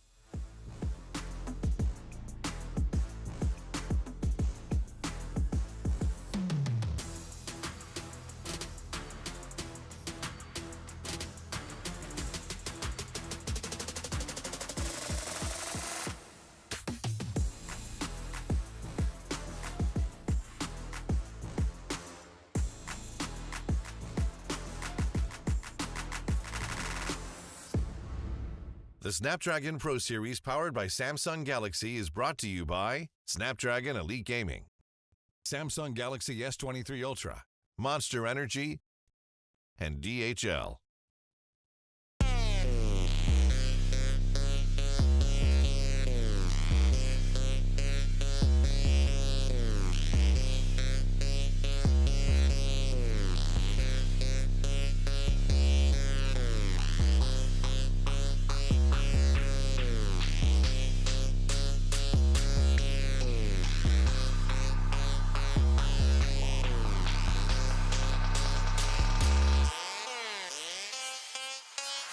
You got problems, just let them go. Tonight I really wanna see you lose control. A lot of drinks and flashing lights. Don't this make you wanna go and start a fight? Don't it make you wanna dance and hit the floor? Make you throw your hands and drink some more. We tearing up the club until it close. Tonight I really wanna see you lose control. I thought in this spot tripping out with my girl. Me and my people get broke while we don't like following rules. Swerve, girl. Standing on couches and tying our shoes. Bands laced up, and when they be drumming, you know we gon' do what we do. Turn up, turn up, turn up. And we gon' keep going until we start seeing the sun come up. And I'ma keep drinking whatever they keep putting up in my cup. And please tell me if I am tripping, but I think I can sip my cup on the top of a butt. We don't ever do a lot of sleeping. Partying all night and every weekend. Tearing up everything, yeah, we geeking. Your body loving, you know we the reason. 2 cups, drinking, impaired, thinking that your couch is seeming. So we jump high, cause I'm beaming. I just wanna see you put your hands up to the ceiling. If you see a hater, tell them get up out they feelings. Tonight I wanna party, put my feet all in the couch.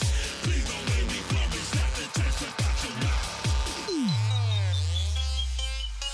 If you got problems, just let them go. Tonight I really wanna see you lose control. A lot of drinks and flashing lights.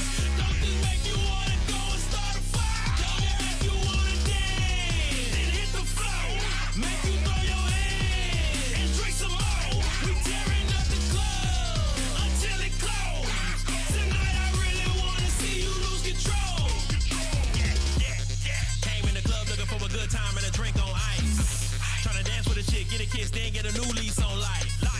And the party real live and the DJ lit with the neon lights. And then I had to start bumping the guns and telling me about something that he just don't like. Listen, homie, I ain't here for that, and ain't hearing that, and ain't really in the chitter chat. You get to talking all that jibber jab, then I'ma hit you with a bit of jab, and you been feeling every little bit of that. So back up, this is not your house and not your table, homie, this is not your couch. Too cool, but trust I am not no slouch, cause I will now call a taste right about your mouth. It'll get real crazy, the party pumping, music intense and your heart is jumping. So you may wanna head to your car or something, you don't wanna be the one getting stumped for nothing. I be turning up in every single place that these people try to invite me in. Don't start problems, but when they start with me, they gon' have to come fight me then. I just wanna see you put your hands up to the ceiling. If you see a hater, tell them get up out they feelings. Tonight I wanna party, put my feet all in the couch. Please don't make me come and slap the taste up out your mouth. If you got problems, just let them go. Tonight I really wanna see you lose control. A lot of drinks and flashing lights.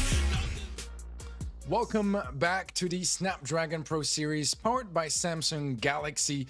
We've had quite an eventful day and honestly week of Snapdragon Pro Series Season 2.5, and it seems like the underdog stories, they haven't ended, because right now, Ark, in our upper bracket locked in for tomorrow, it's gonna be again 2 underdogs.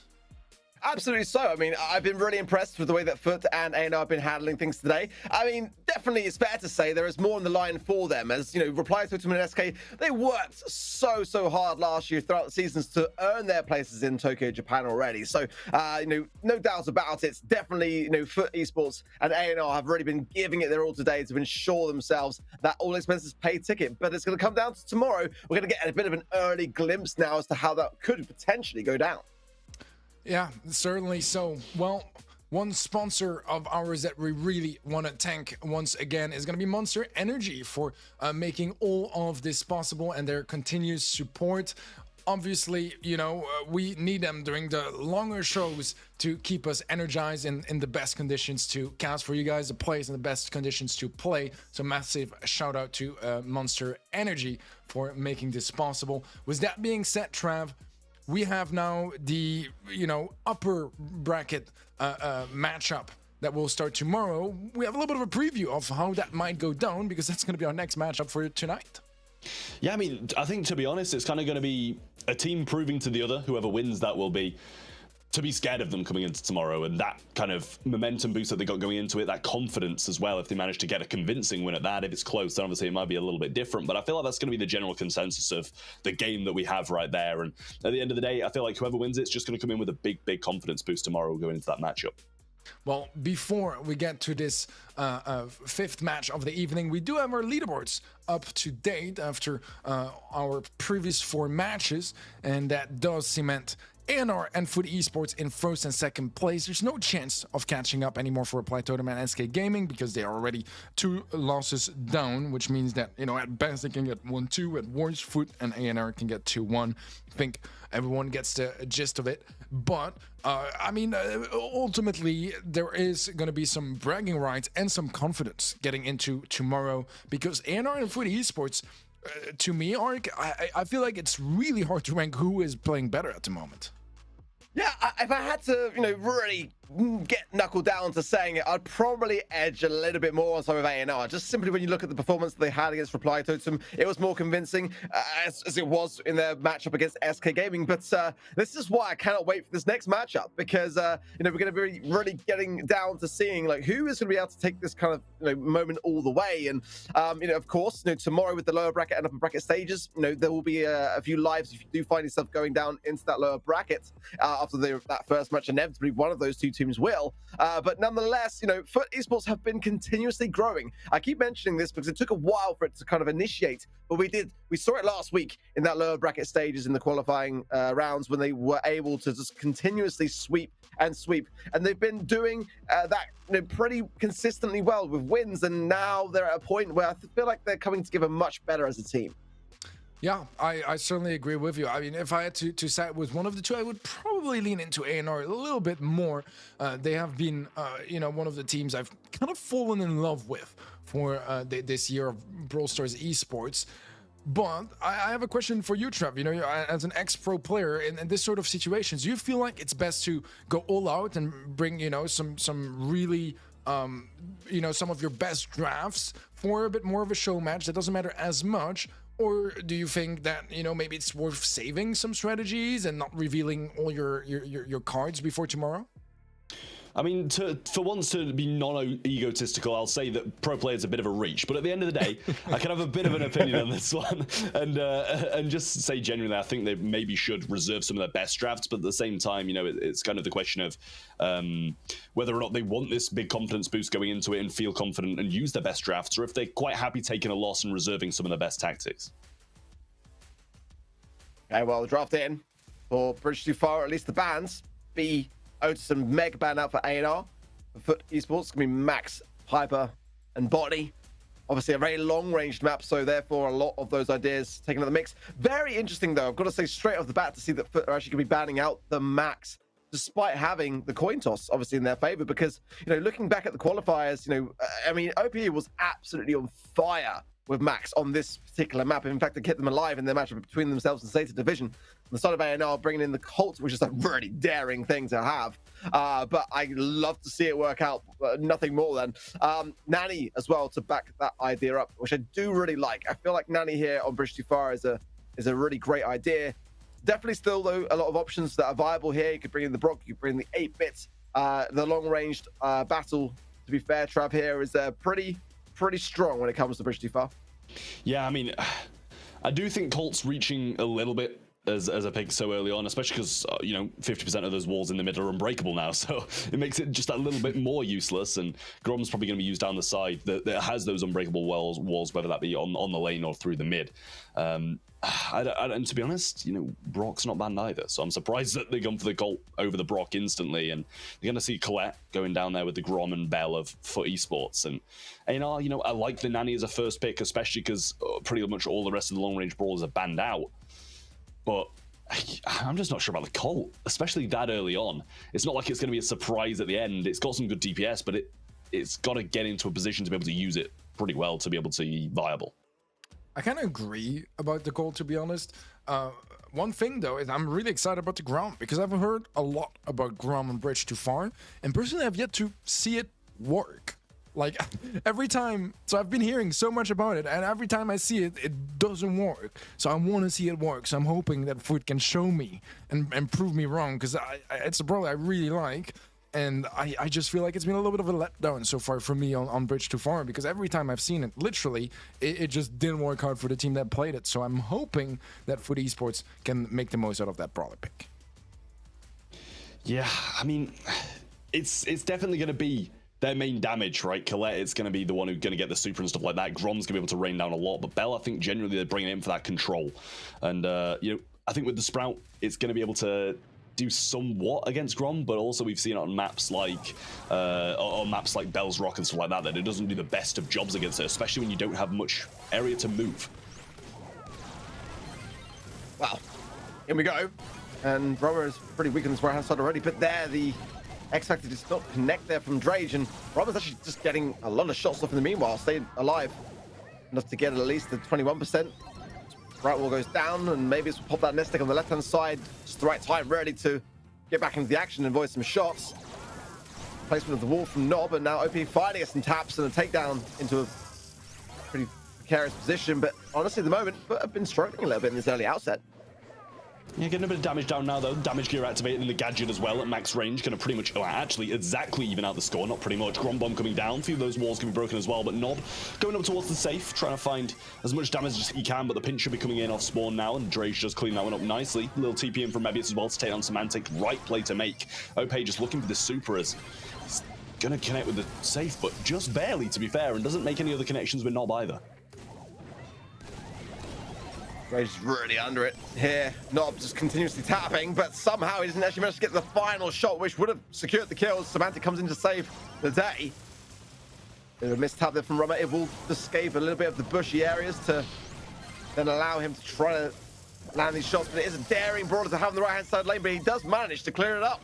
Gives the thumbs down as well, just to rub salt into the wound, and maybe it's the damage gear as well rolling in. Has a chance to cause some serious problems as Nob comes back in, and it is only a slight lead for A&R, but it can be overturned relatively quickly if though Foot can get themselves into a bit of a stronghold position. They should be able to realistically against the kind of comp, but they have been struggling a little bit here and there. Rather, they're just keeping his distance, but it is allowing Semantic just to bounce his time in between the safe and the shots, and they are landing every time. Yeah, Ope not finding any damage onto Nob there, though, and Drage is going to go down. Quite a bit of damage dealer is going to fall along with him. Semantic's going to pick up this right-hand side. Ope looking for a super, and actually the pinch coming in from Semantic. Mark onto the safe, doesn't find its way onto Nob, so not the best use, but the damage can come down now, especially with Drage here, and he might be looking for a Grom Bomb as well. Trying to find the shots is Nob, but super comes through from Ope and actually take the lead now. It flips to A&R who need to make the move, but they just don't have enough time or damage to do it. And Foot Esports turn that one around beautifully and bring back the first game.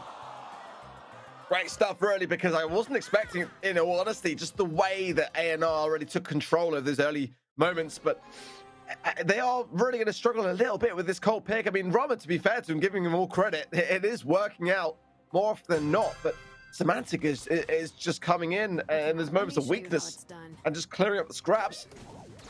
But some chance to take some learnings on board, and A&R can certainly turn this one around to a set into their favor, but they are a little bit behind now. Nob low, but it's Rubber who takes the fall as his HP is completely diminished. Nob is tapping pretty nicely onto OP on the left, but again, that same story of Semantic coming back on the right hand side, and now damage on the side of Foot. Yeah, you expect a gadget to come down here from Drage to get some damage onto the safe, but not actually going to be used. And Ope using a defensive super when Drage already kind of picked him up just to try and make sure. Grom Bomb coming down, makes connection onto Nob, but pretty much gives him damage gear, which is surely going to add some extra damage onto their safe. Does out-heal that now, though, and has to start from square one again. Sprout Wall placed, but Drage does get rid of quite a lot of it, and Rama's going to pretty much get rid of the rest. This is low, so it's not, but it's actually OP. He goes down, of all people, but again, Semantic still there. On the right-hand side, Nestic for good measure as well. Drage is going to struggle here a little bit, I feel, and yet quickly goes down. Consecutive taps, OP just rushing in, trying to whistle down Rama, and the shots will ricochet between himself and Nob, but Big taps into the safe, juking as well. These Grom Bomb shots and still continuing to tap as well.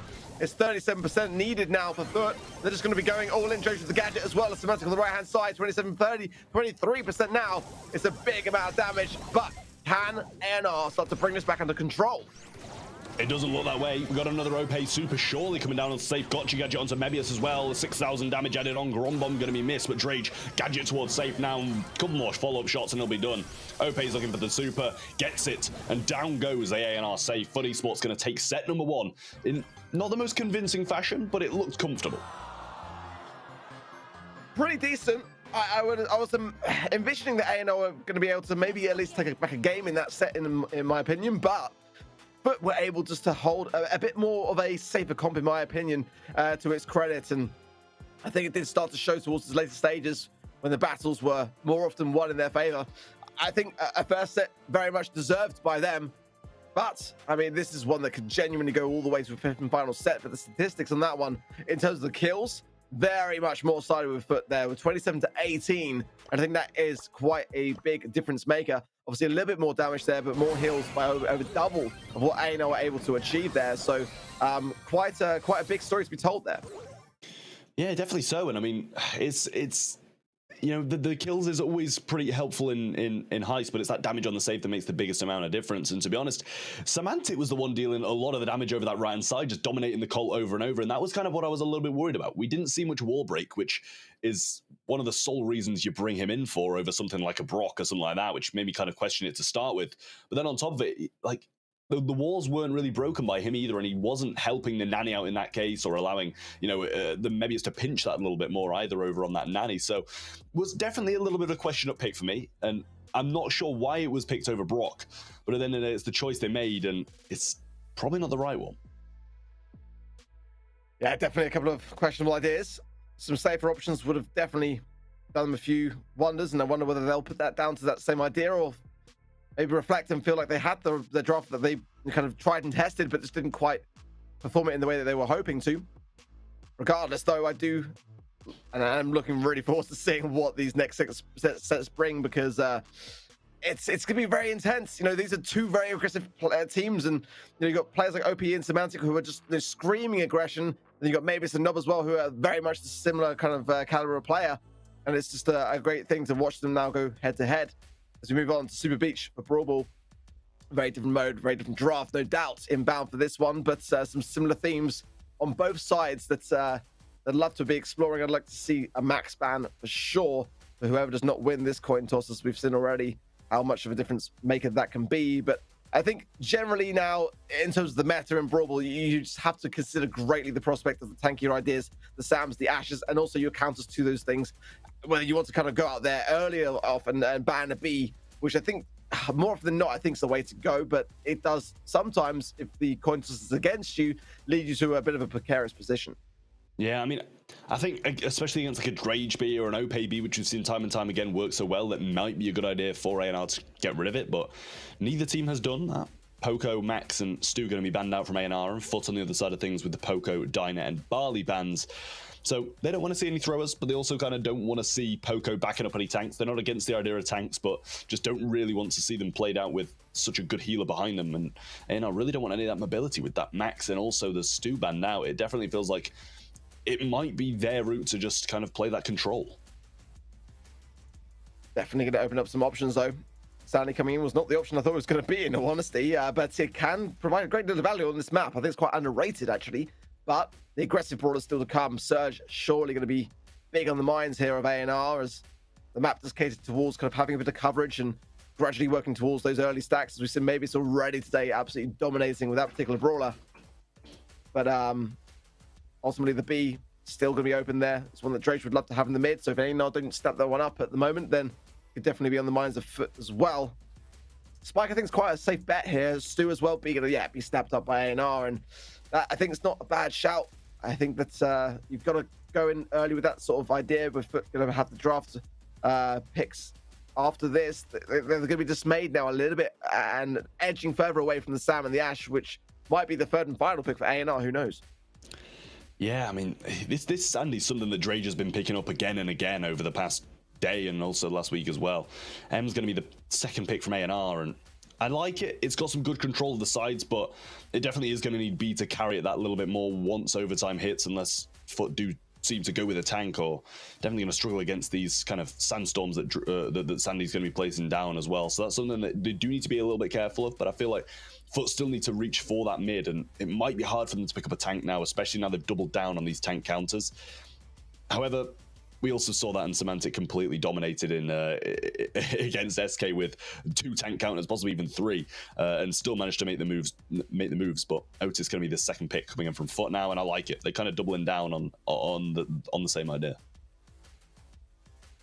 I don't know whether I'm fully on board with this B and M's combo. I just kind of feel like you kind of only need one of them necessarily, but Spike going to come in for Foot. I do like that. It's definitely going to cause A&L to consider, do we want to pick, you know, an Ashe or a Sam into this Spike? And I think Sam here would be my go-to idea, but Ashe would be great as well, but maybe not now. Maybe the Spike is that very thing that's needed to scare A&R, because they've just doubled down so heavily on tank counters. It just kind of feels to me like they were anticipating something here from Foot that they haven't necessarily gone for, and whether that will be held against them or not when they choose their third and final pick remains to be seen. But for the most part, I do like what Foot are running with. Squeak going to come in, and we have seen a little bit less actually of Squeak in Brawl Ball in the EU and MENA region for sure. It's definitely still our top priority out in North America, but it's one that provides so much control. I think a lot of teams have forgotten actually just how frustrating it can be to go up against a Squeak here. But kind of interesting to see the comms that we've got. Just both sides preparing for tanks, but no tanks showing their faces. But if it's Semantic on that Spike, though, I do worry a bit, because he's been performing so well on the side of Foot with that Spike pick, and I don't know how A&R will fare, but we'll soon get into the game to find out which team has that early advantage. Yeah, not only that as well, but we've also seen Drage performing so well on this Sandy, and also Samantha performing so well on the Otis. So pretty much one of the most versatile teams we see around here. Nob's already very low on the right-hand side, already been picked up by Drage, and Foot's positioning once more is just flawless, and he can't be that far away from a super yet either. There's a takedown, there's a fast splatter there from Samantha, was on point. Maybe slow as well. The whole of this coming together nicely for Foot there. The goal in 30 seconds. Doesn't get more convincing than that to open up a set of Brawl Balls. Yeah, he's got his super available as well, though, so Drage won't be rotating down that side. Residue there as well, and pretty much that entire place is just covered out by the M super and the Residue as well, but Drage should maintain control of this right-hand side because of it. Ope just getting a few shots on the side now, and regardless of it not being curveball, he does find the connections as well. Big hit there, super available, and Nob should fall as well. Does just that, but maybe it's got the 3K. He's going to be able to delay this a little bit longer, especially with a few of these Honey Molasses left. It's not an easy connection for that Semantic Mew. Well, maybe it's doing its best to try to gain back some control over this mid. But OP is pressing Nob on the left, and Rama can't really close the gap here, and Drage can just sit behind this wall all day long. It's not very often that you'll find M's running poison through the walls, but I've kind of been playing around with it a bit myself, and I do quite like it, actually, for this very reason. Now, yeah, I mean, Drake just knows that he's just got all the time in the world here. Gets a couple of shots and probably a couple more away from a sandstorm. One now away, I believe, and maybe just trying to keep things under control, but I just don't see it happening. Oh, but somehow, some way he picks up the kill.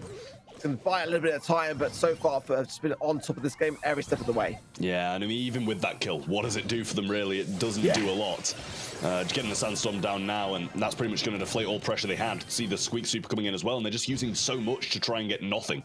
Nothing's really coming out of these supers and the residues and stuff like that. Drage's going to get slowed and hit now, though, but he's just hunkering down on this ball. He's happy to just stun out anybody who comes close, but eventually they're getting some ground. They're getting this push up. Stun comes down by Drage. Going to be traded out, though, but Ope gets the left-hand side. Maybe it's might find a gap through here. Super available. I'm not sure if he realized it was there in time. Oh, almost found the gap. The defense there, but managed to clutch onto it just for a little while longer. Sunstorm's actually going to bring him down, but Ope looking for the ball. Oh, doesn't find it. They're surely going to be able to get this one through. The walk-in from Rama, and it's been evened out. What a time to bring things back, but I feel like for the majority of the game, Foot had it under control, and that same reason should be able to bring us back in a bit more in overtime, but this is where the ends can really start to shine if Rama just keep pushing this forwards. It's just down to Drage and OP now, and it's going to be past the right, but I don't think that was the play realistically there. Maybe it's open. Oh my word, gets the shot. How did that manage managed to go in. I thought it was a fumble. I thought there was no way that was going to avail to a goal off the back of that blunder. But seemingly, maybe it comes to the saving of that situation against all odds. I mean, why did they give him the ball? They just passed it to him and let him have a free shot on goal. One of them went down and it just slid through. I mean, that's got to be devastating for FUT, considering they're so far up the whole game. They had the goal, they had the control, and then it all just fell apart. Seeing a bit of a better repair from Nob, though, in this game. We see the residue early on and the second one thrown out already, just to get control of this side, and I think it's pretty much instrumental to the win. Wow, what a blow for FUT. They're going to have to pick themselves up and recover from it.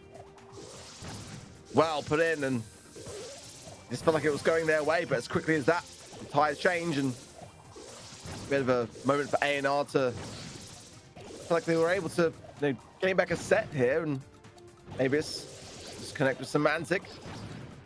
Despite that, though, just taking it slow and cautious, it really does feel like, for the most part, A&R are a bit pushed back, but without FUT realistically going on the aggressive, it doesn't really feel like they're in much peril, and now they start to push forwards, and clearly a great side of communication there. It's everyone coming to life at the exact same moment in time. Yeah, Drage knew he'd gone down there, so tried to find a few shots on Nob, but couldn't quite get them. Shot thrown out through the mid now, maybe it's trying to slow down OP. He does get that down, and Mute going to be missed by Semantic as well, and that's just disappointing from him, really. Nob continuously throwing down these shots to keep this damage gear activated, knows he's not really in any peril, so can just keep this going and spraying down this mid, and that's surely going to be a goal for them now. Just OP alive, but Drage coming off the spawn. Slow comes down, and that's got to be a finish off for Drage, and a wasted super for Ems as well. Chance for Nob there, got super as well, but didn't go for the glory shot. Just keep things slow and steady as maybe it's still in position, but it's OP that just really forces back the situation, and Semantic will ship a couple things there, and that was a pretty decent defense. There was one there for FUT, but can they avail this into a goal? And overtime has not been their best friend in the previous games. They'd probably prefer to just get that last moment of glory before things go into overtime, and they're in a pretty good spot for it. Straight close to the left-hand side, but taking a while for OP to come back into play now with the M Super as well. I don't like this positioning, and I prefer that ball to go a bit more to the left, actually, but he chooses to put it back there with Rama. And going into the final 15 seconds of regular play, I just kind of worry about the positioning here, and it's taking Semantic's time to really pinch this idea, and it might not work out in their favor at all, as now Movis comes in to clear things up, and it's still a bit all over the place here, Trav. Yeah, I mean, Semantic missed a super in there as well, straight into a wall, and Rama now surviving on. Nob with a super, Mebius with a super, and they're in a terrible position now. Shots fall up, but clean up from Semantic against the B on the left-hand side opens up quite a lot. Stun, I believe, still available, and actually stuns off Rama there, gets the takedown. Can OP clean up the defense? He gets the shot in, and the ball goes through. A&R even things out, make it at 1-1, and they take the Brawl Ball set. And I mean, FUT Esports looked so firmly in control the second, just couldn't get anything done in the first, couldn't get anything done in the second, and that's got to feel bad. Yeah, a really tough set there for FUT, and they're going to have to pick themselves up and recover from it, because I felt like for the most part, they just seemed like they had it under control towards that later game, of course, and that was a lot more convincing for me in favor of A&R. I think comp-wise as well, I just felt like, that FUT had a bit of an edge, but this is a place that we've not really been too much in today, with both teams gaining a set now, and it's been quite level, and I think that for FUT, probably kicking themselves a little bit. I feel like there's a couple more mistakes on their side as time got towards the later stages, more healing on the side of A&R. I just wanted to see more aggressiveness, really, from FUT. They got themselves into a spot more often than not where A&R were just below the halfway line, realistically, in their spawn side, but with no real push coming their way, it just availed to inevitably A&R's making their push back forwards and just going on the aggressive themselves. And over time, FUT almost were able to defend, but it wasn't really ever in my mind. I think that A&R had it under control for the most part from the outset, really. Yeah, I mean, the first game was definitely all FUT. It was theirs to lose, and they did lose it. Easy as that. But A&R, the second game, they looked in control. I was expecting FUT to maybe have a little bit of a push out, and as you said, OP kind of gave them the ball back when they had control of it, which was definitely a little bit unusual in my eyes, and especially because they had such good control of the left, I wasn't expecting them to keep it over the right and give it down. But as you see, just such a good start early on for FUT Esports, and it all kind of fell apart from there, and they seemed so firmly in control. It just disappointing stuff from them, and honestly, they've got to feel quite sad about losing that set, because it seemed like, for the most part, maybe with the exception of a lot of that second game, they were in control. Yeah, exactly that. And that shot. I think Semantic was just trying to buy a little bit of time and just kind of felt like the angle was going to be too tight to hit, perhaps. But I felt like prior to that moment as well, it was a blunder on the side of A&R, really, because that should have really been a pass and a pretty straightforward super shot. But in the end, it was a bit of a fumble on both sides, but it availed to the A&R being able to take back the game. And now we're even sets, so going into open zone, a hot zone as well. The bans being Bonnie, Meg, and Stu. The A&R for Foot, it's going to be B, Crow, and Poco. 6 individual bans and the early draft of Max, and no doubt in my mind, that's going to be OP on that particular brawler. Bell going to come in as well to support that, and I imagine probably Semantic, given how well he was playing it on Bridge Too Far on that one. 8-bit is an interesting one for me, actually, on open zone. I genuinely can't even remember the last time I've ever seen it occur. Bo, I think, is quite a versatile brawler, not necessarily everyone's go-to or like an early draft pick, but one that just does everything really, really well. There's a lot of delayed mechanics with having the minds on the objective, as well as, you know, just being able to capitalize down on the stun. Pam coming in for Foot, but what do you make of that 8-bit pick, Trav? Yeah, I'm not sure about it. I've never really seen it before, and especially against a Bell, and, you know, when Pam can establish one of those turrets up top and kind of burn down your turret if it's behind the wall, then it's not the greatest, I will say, and surely it's not going to be good off the start. But I guess with the unbreakable walls, the wall's going to be up the entire time, so it's not going to be kind of like out the question of having a good established turret for the majority of it. Janet is the last pick. I like that a little bit more. I do kind of like the bow. Surprisingly, we haven't really seen it, and to be honest, we haven't really seen 8-bit here, so 2 of the 3 brawls on the A&R roster we're kind of unsure of, but I honestly don't hate it. I mean, I'll always give credit to a nice idea, you know, and A&R are a team which at the moment, performing at their level, I'm quite invested in terms of what they've got to bring to the table. Some new ideas that are fresh and original are always a fun thing to see. But I just can't remember the last time I've ever seen it, or whether I even have seen it. So definitely a first for me. Janet, I don't necessarily mind too much. I mean, they can get the drop to base in that bottom right-hand corner, can go a long, long way. But let's see how it fares and whether Roman's got something up his sleeve. Thumbs down already. Not sure whether that's a misclick, maybe. But hopefully they got a plan.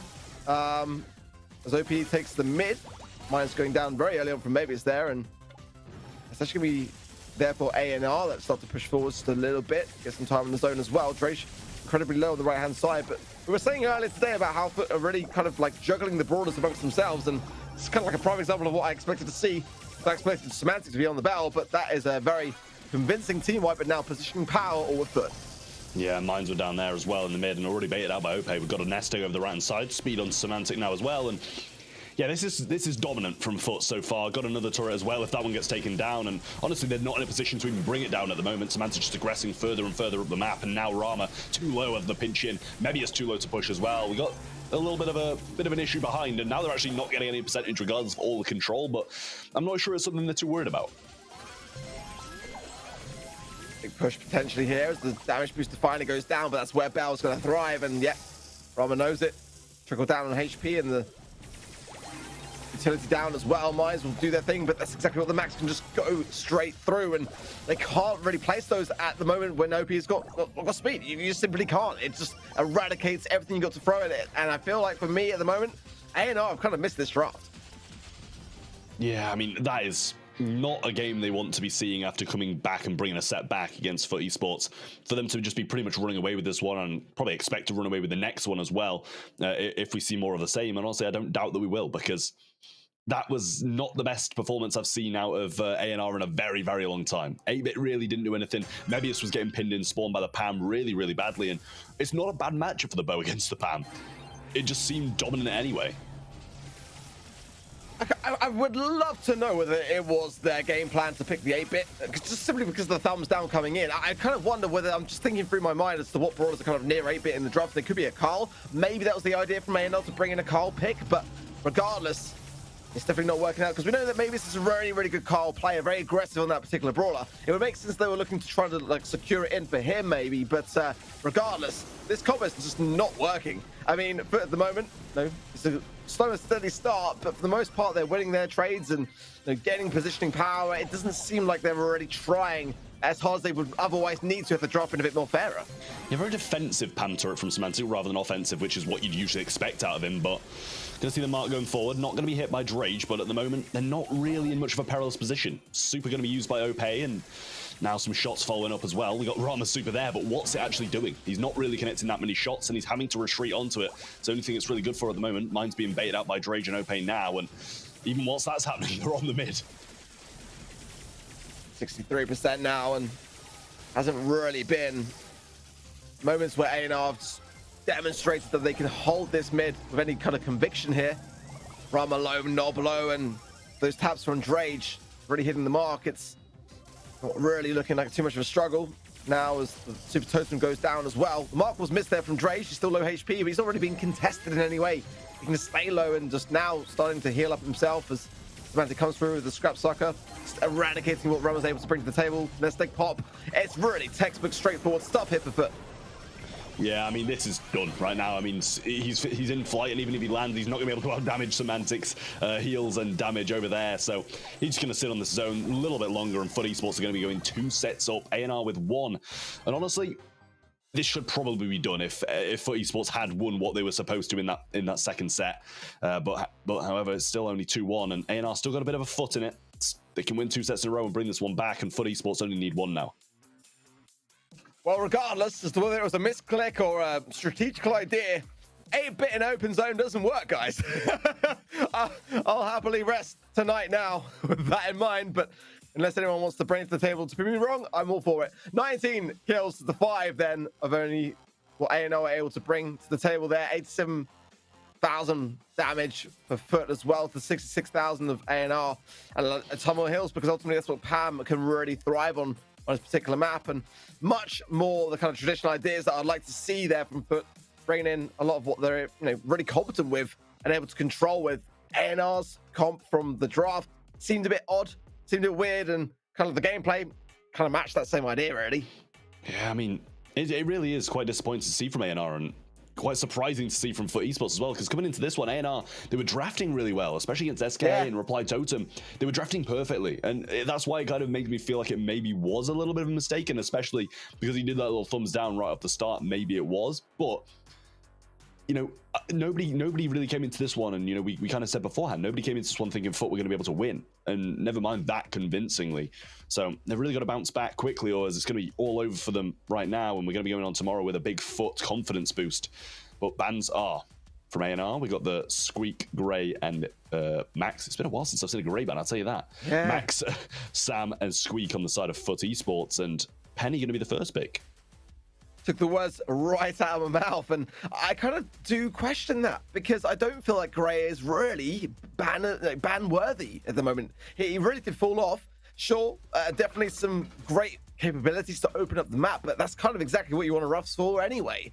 So I would much prefer to have seen a Ruffs ban and don't play Grey. I mean, it's just taken a bit of a beating now with the balance changes. It's by far now in a better spot, let's be honest. You can't TP with your entire team, and that was always the threat. So, but the draft is good. I mean, I like the Max ban, I like the Squeak ban, and Ruffs coming in is always a safe kind of lane idea. You can get a lot of value, obviously bringing value to your team over time also, but the Penny, kind of more my cup of tea. Now I can understand 8-bit. I don't know whether A&R were drafting in advance thinking it was Hard Rock Mine, and in fact it was actually open zone, but this is a map where 8-bit can thrive, and definitely one that Foot would have absolutely snapped up themselves, but maybe that's why they went with the Penny pick instead. Kind of keeping A&R a bit in the dark would be quite a good strategy actually for the first coin toss in their favor, but we've seen time and time again Drage going in with 8-bit mid for gems, and I think it's a really solid choice here from A&R. Yeah, I mean, I do like the 8-bit. It pretty much gets Gene out of the way as well, and indirectly kind of makes it so you can't play that, but B is going to be the pick from Foot. And honestly, I was maybe expecting something like a Lola or something like that. It's usually the one we see kind of competing against 8-bitters. I mean, B can, yes, but when obviously you're able to TP back to this turret, it becomes a little bit more difficult to get the kill guaranteed onto him. But I do like that B pick regardless. Going to have some heavy hitting long range brawlers in both Penny and B, and the Mortar's obviously going to help out heavily as well. So far I kind of like what Foot have brought to the table a little bit more in it. I don't know if this means that we're not really going to be seeing the sandbags, because they're going to be good against the B, but pretty much terrible against the Penny on lane. Stu coming in for Foot. It's always a great aggressive lane thing to have, but I just kind of Actually, I wasn't expecting Janet, to be honest. I mean, it's certainly a Sam or being banned out by Foot, but an Ashe would still come to the same kind of effect. Yes, B is a hard counter, but you can just really cause a problem if you just bring something tankier into the spawn side area. It just keeps your gem carrier on the opposition side, just always consciously aware that they can't lose track of you, lose sight of you, and you can just delay a lot of time. But Janet, sure, I mean, it's got a lot of utility to be able to show up the opposition within the bush, but just kind of wasn't the aggressive brawler that I was expecting to see from ANR, given how we've kind of seen them playing today. But let's give them the benefit of the doubt and see how this one plays out as we go into our first round, Hard Rock Mine. Nice to see I'm not the only one with terrible Wi-Fi. But I mean, at the end of the day, we'll talk a little bit more about those competitions. Honestly, I kind of like what Fun Esports are bringing to the table. But also, you know, I do like the 8-bit from ANR. I think it's a very, very solid pick, and kind of what they've picked around it as well is also pretty good. But I mean, I don't doubt that Fun Esports can close this one out and finish this one with that 3-1 scoreline. But ANR, they're going to want to fight for this for this battle, and going on in tomorrow, they want some confidence, because at the moment they're not doing too great. Yeah, I'm pleased to see max bans on both sides, realistically, because ultimately it does show that both teams were very aware of the effectiveness of that particular brawler, and also the players on each side of the coin that are really thriving at the moment with that particular max pick. But you know, for me, I just would like to see a bit more aggression. I think the B kind of really scared out ANR there, but nonetheless, you know, we saw just how prominent Sam can be on this particular map. Hence the reason why Foot really went for that ban and really isolated it to be able to just eradicate it from the mix. But I still would have liked to have seen something aggressive. Nonetheless, a few technical issues, guys. We're going to be getting back to the game as soon as we can to find out what's going on there. But yeah, until we can, obviously, we'll be speaking through the draft of what we've seen and kind of what we expect to see. Because, you know, for ANR, as I mentioned earlier, I kind of expect them to be a bit more in a predominant spot at the moment, Trav, based on what we've seen so far today.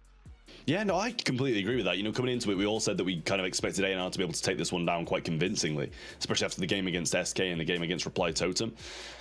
Foot took both of them to that set number 5, and it didn't seem as convincing as what ANR had been doing to these other teams. So definitely a little bit worrying for ANR going into this one, but Foot, they're looking good, and, you know, I think they've thoroughly deserved what they're getting, because, you know, we saw Drage use at 2 lands in the Snapdragon Pro Series in Season 1 and 2.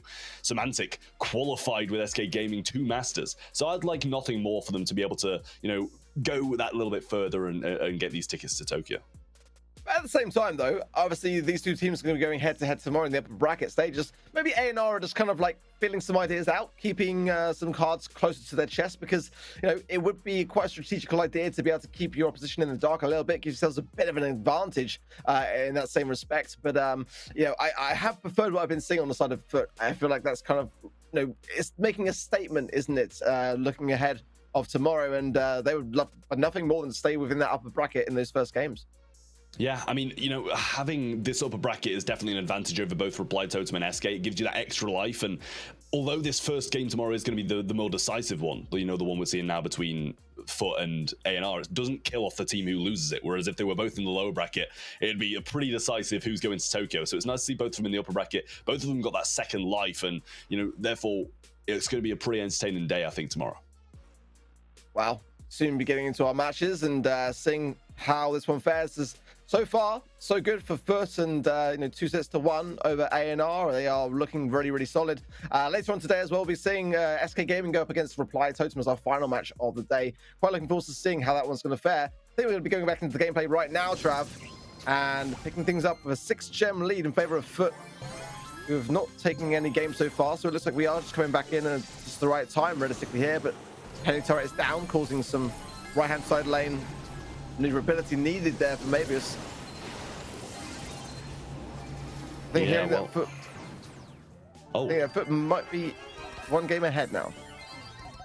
Yeah, so Foot are 1 game ahead. ANR are currently bringing it back that little bit, clearly in a position of peril and need to get this done. But Semantic aggressing this left-hand side, but all of them so low. There's still a chance of a comeback, but just not enough now. 3 seconds on the clock, and therefore ANR going to be bringing this back, evening things out, making it 1-1 and keeping their life alive. Never an easy thing when you're up against the match point to be able to just take things back under control. But that's what ANR did, and that might be the very thing that they need to be able to bring things forward to a 5th and final set here. At the end of the day, it's always going to be a rocky road, but they're looking better. But I feel like FUT had that, for the most part, under control until a few slip-ups. Speed zone, early speed zone going down there for Semantic. Pushing the right-hand side lane, wants a bit of a stir here. Some good taps onto Rama there as well, and immediately Drake with the pickup, 3 gems in the pocket, and more importantly, the controlling aspect quickly with FUT. Nob gets the takedown. That might force a little bit of a change here, as now Semantic doesn't really want to have the gems. He might have to go a little bit more passive now than that's due. Yeah, Opay gets this turret though. Throws it pretty defensively along the speed zone up top as well. Going to be slowly burning down, but Nob slowed out and might need to take flight here. Does just that, and Semantic with these 4 gems, definitely not in the position he wants to be, but there, now it starts to be a bit more of a good position. Gems being picked up left, right, and center, making it 8 once these 2 from mid have been picked up, and we're seeing him just actually slot into this mid. It seems like we are going to be seeing Dre just slide onto this lane and play that 1v1 against Nob. Well, a lot of value being put out there from the penny turret. Rama's not feeding into it though, which is good. The 100 molasses there from Drake on point, and not continuing the aggression though, despite it. Just 1 gem, definitely teasing the idea for FUT that they could go for something of a push, but I think it's definitely a much better idea to play it passively. But you can just see how A&R just gone super aggressive, overly aggressive there for Nob. Goes down. That last remaining gem there could easily go into the hands of FUT, and it will. 11 gems, match point. FUT might be taking this away. Yeah, Semantic grabs that 10th as well, so Drake doesn't even need to survive now, but we see an aggression, some aggressive push from Nob, and Semantic's pinched in here. Actually very, very low. 1 shot to the Janet, but manages to get away. Stays alive, 10 gems in hand, and that's going to be the game for Esports. Going to take this one down, take the set, take the game, and take that #1 seed going into tomorrow. Huge from FUT again, a team that we've seen just go from strength to strength in this competition, and what a day. Going into tomorrow, they couldn't be in a better spot. They really couldn't. That was very convincing. I thought that was a game to go towards the 5th and final set. A&R just didn't look themselves. They were so good earlier today, and not to say that they played badly, they played great, but a couple of drafts that for me just a little bit questionable there. But just seems to be on point and very, very comfortable looking there. Yeah, I mean, FUT, they really are looking good going into tomorrow, especially after A&R were looking that little bit better coming into this one. They've proved themselves once again, and whenever we say FUT, they kind of need to prove themselves. They do just that, and that's multiple wins in a row. I believe 7 wins in a row over the past couple of weeks for these guys after that 3-0 loss in the upper bracket through the qualifiers. They've now come back and just destroyed all opposition, really, winning all 3 games today. 41 gems picked up and 14 dropped down, 32 and 12 the side of A&R, so definitely much more convincing statistics and obviously survivability from FUT Esports. 64,000 damage as well, so a little bit more, 12,000 more from them in terms of damage as well, just proving they were the better team in this gem grab set. Yeah, I felt like they're just a bit more composed, a bit more confident, and ultimately the results speak for themselves. And I don't think that necessarily A&R will go into tomorrow just kind of like looking back at that loss and just feeling like they've got a disadvantage in that first stage of the upper bracket. They're definitely going to be reaping the rewards of today and their hard work. Absolutely so, and I think tomorrow might see them kind of come back a little bit less experimental when it comes to some of those drafts, going back to some of their roots. And ultimately, these are 2 teams that, in my opinion, are very, very similar at the moment this year. Yeah, I mean, it seems like the performances have been pretty similar, but in terms of BSC, we're definitely seeing a little bit of a head start for A&R, but across the CSL, they definitely are very similar teams with very similar playstyles. That kind of controlled aggression from Mebius that we see, it's very similar to what we see from Drage and Semantic. However, they alternate that a little bit more, and as you say, they're just everything. Well, series there already, and to be honest, if this is A&R holding back a little bit on the Collins strategy, I can't wait to see what they have in store for tomorrow. Was we'll talk this matchup? I think that for me, I expected a bit more from A&R, to be honest. I'd love to know a bit more about what happened in the zone, just to be able to put that one to bed. But ultimately, I want to experiment a bit. I'm all for it. If they've got actually something up their sleeve, which is new and original, I'm all to see, like, you know, that kind of thing come to the table. But it just didn't work in any way, shape, or form, which leads me to think that it may have been a bit of a misclick. But, I mean, until we know from them, we'll never know. Yeah, no, that's a very good point. And honestly, I think tomorrow is going to be the perfect time to also like kind of settle it between those two teams and see who is actually better. They might even face each other twice tomorrow, depending on, you know, how what those teams run in the lower bracket goes. But either way, we got one more match for you guys tonight, and it's going to be a particularly interesting one because it's SK Gaming versus Reply Totem. Not a whole lot on the line, but bragging rights and quite a bit of honor that SK Gaming is looking to win back. So stay tuned. We'll be right back after a short break.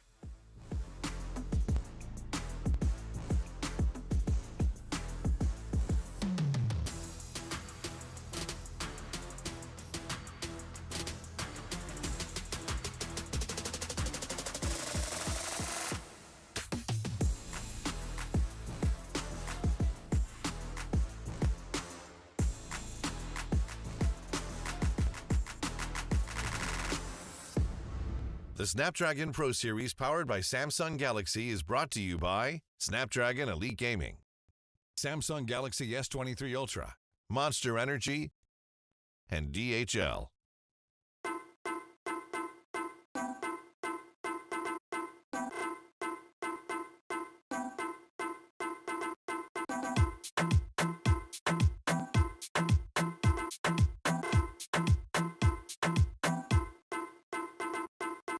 Number one in the street, so that one a bang bang. Everybody touch a road, everybody bang bang. Then I wanna so neat, everybody bang bang, bang bang, bang bang. This I wanna so good, this I wanna bang bang. This I wanna so wicked, everybody bang bang. Sun a shining, everybody bang bang.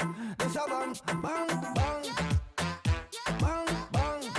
bang bang, bang bang, bang bang, bang bang.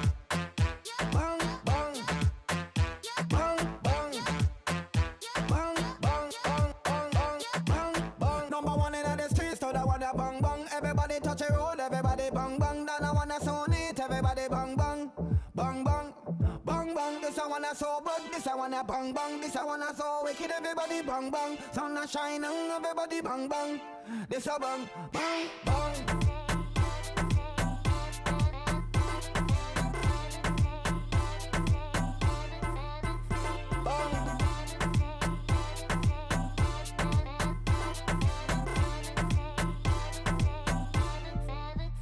Bang, bang, bang, bang, bang, bang, bang, bang, bang, bang, bang, bang, bang, bang, bang, bang, bang, bang.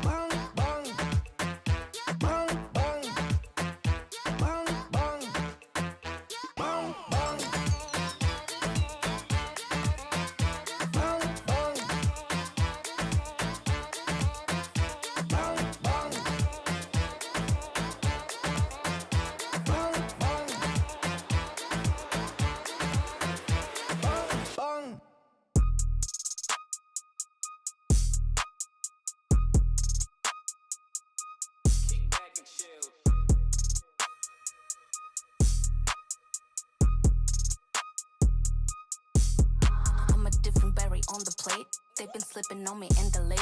Got a juice to communicate. Small in size, heavy in weight. I'm not a bitch, I'm a daughter of king. No compromise, cause I know what I bring. I stand for love like a sun on a ring. Shining bright when I rap, when I sing. Black gem, high refractive index, reflecting light. That's a princess business, my fate is strong. Standards are high, my crown so big, I'm a blessed to lie. They don't know, no. What I do. They don't know. You a crew. Match 100%, for sure 100%. Proud 100%, you a 100%. Match 100%, for sure 100%.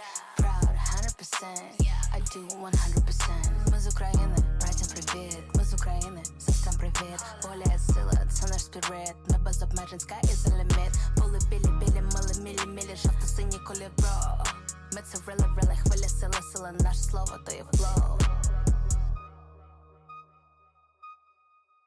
А над нами тільки Бог, лише з ним ми до перемог. Інший світ то є фрод, Богу слава, лише аплоз. Благословіння, мій word, наші люди, наш support. Welcome back to the Snapdragon Pro Series powered by Samsung Galaxy. We have 5 matches under our belt, one more to go, and it's going to be a particularly fun one as well. Ark, SK Gaming versus Reply Totem. I mean, it feels like quite a rivalry from last year. Do you feel like it's still in that same space today? I mean, if we roll back the tape, to the end of season 2, this was the matchup that actually broke Reply Totem's win streak. If you remember, they'd been on an absolute tear, as I was all very passionate to follow every week, as you guys know, right? I don't know whether it's going to be that same matchup as we saw in the last season, but I would love to see SK Gaming bring back a win in that same fashion, because it would be very poetic, if nothing else. Yeah, it did feel like somewhat they were their kryptonite last year, and the one team that was able to take them down. And if they didn't, it would still be an incredibly close series and close matchup. But yeah, SK Gaming, they've had a lot of doubts, a lot of questions regarding where they are today. Trav, do you think that the current SK is capable of taking down, arguably still one of the best teams in the region, despite losing 2 matches today in Reply Totem? Yeah, I was gonna say, I mean, can we argue they're one of the best now after this pretty disappointing day of games? And the same with SK Gaming. It's like it just doesn't feel the same to me. The matchup just doesn't feel the same. But I do think SK Gaming can take down Reply Totem. Don't get me wrong, as they've both had some pretty disappointing days, and they're both very similar results against Foot as well. So clearly. Yeah, I agree with you as well, actually. I certainly do. Well, one of our most trusted partners this year has been, of course, Snapdragon Elite Gaming. We wouldn't be here without them. The whole show and everything is named after them. It's for a good reason. It's because they have been instrumental towards the success of, well, the Snapdragon, Pro Series, as you may guess. So, yeah, working with them has been an absolute pleasure and treat for us. And I think that, as a community, we can all be very thankful for the amount of not only prize pool, but also shows that they've made possible here in both the EMEA and every single other region. So we're very appreciative for that. And another one of our favorite partners is, of course, Samsung. Guys, if you're tired of folding your lane, maybe you should start folding your phone. And that's only possible was the Galaxy Fold 4, as well as, all the other Galaxy S23 series devices, all flagship products that will give you, super smooth 120 hertz gameplay. And, that is one of the stepping stones. If you guys want to get into competitive, you need one of those 120 hertz displays. And every single one of the newer Galaxy S23 series devices are equipped with them. So counting on you guys, if, are looking for a new device, make sure to go shop that at Samsung. With that being said, we do have our final match of the day. Just looking a little bit at predictions before we head into rosters and all that good stuff. Ark, if you had to pick SK, Reply Totem, maybe even put some odds to it if you're daring. Before I do, I was going to give you a round of applause. That was beautiful. That was nice. It was chef's kiss. You'd be foolish to not go with Reply Totem at this point. But, I did hear like a little word from Joker that he might be going to bed because he's got school tomorrow. So Roll might be coming into play. I'm not too sure yet whether that's actually going to happen or be the case. Maybe as a result of the last matchup, it was a bit sooner than we were expecting, and maybe he will be coming in, but we'll see.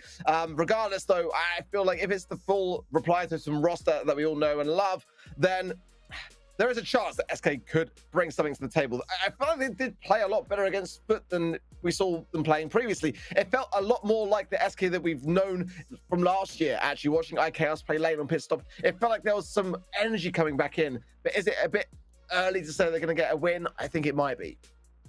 Yeah, I can see where you're going there. Trav, I'll ask you really quickly the same exact question. What's your take on this matchup?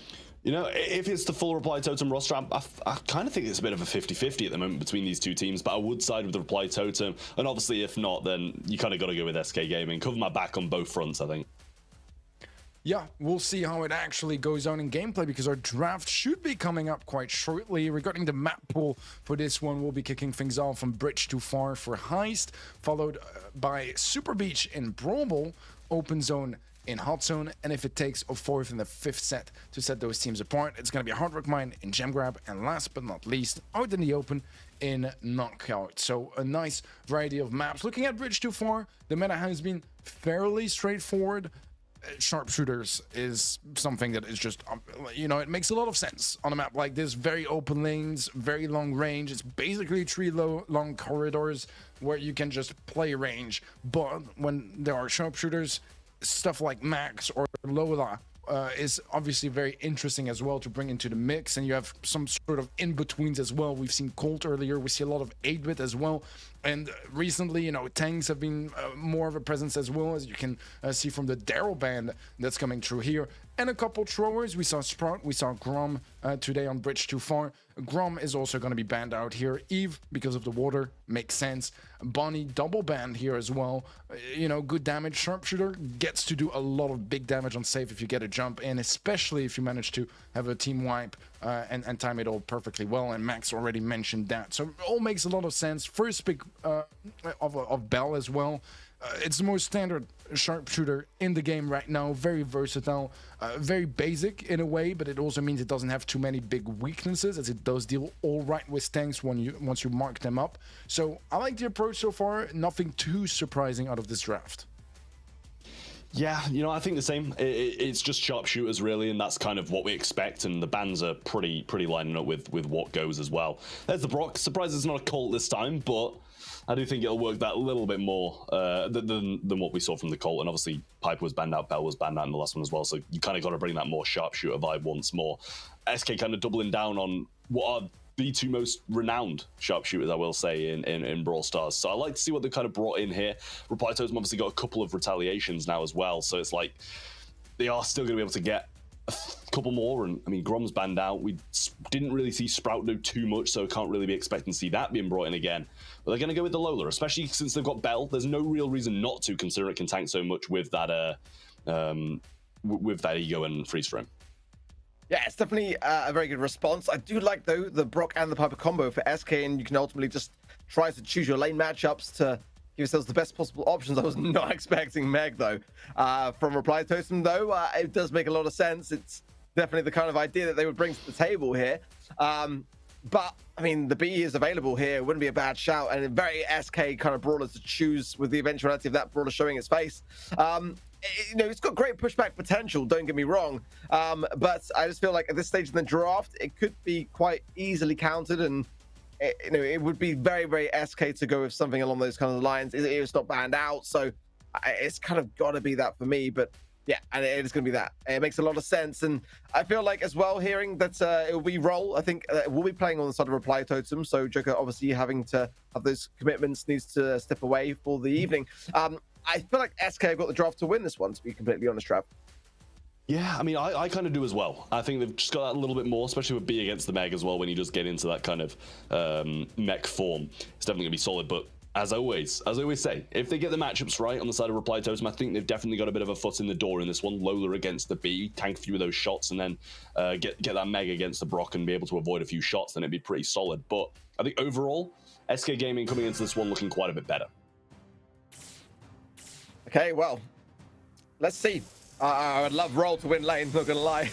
But definitely a tough matchup until he gets the ego for sure. It's Yoshi that actually just fired his way through on the right-hand side. And yeah, Mario pops the pin because ultimately he didn't last longer than the coach. So that's not a great sign for him, but a big break there in the mid as jump away will provide a bit more of an ability to maneuver here, but so far, Mario's doing a little bit better on that right-hand side lane. He does need to get mech. Once he's able to establish that, it will make a bit of a difference here, but it's a 5% damage in the meanwhile, as SK do have a little bit of an advantage.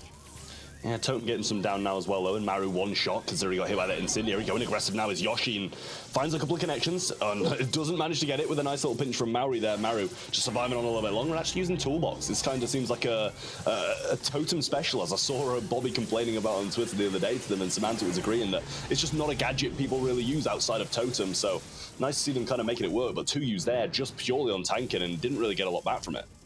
I'm with Bobby, by the way. I don't understand. It's creeping in. We saw Navi using it as well, and I can understand the argument that you can tank a shot here or there, but for me, Jolting Bolts is just a superior gadget. You just get much more value. The healing coming in keeps you afloat, and that's what you really want to have once you're in mech. And Mario, though, to his credit, is winning the right-hand side lane, and it is just starting to this realization that if Reply Totem are able to beat SQ with Roll, then what does that really say? I mean, Roll's a great player, don't get me wrong, but in my opinion, there's not really a world where teams should be losing to another team with their coach.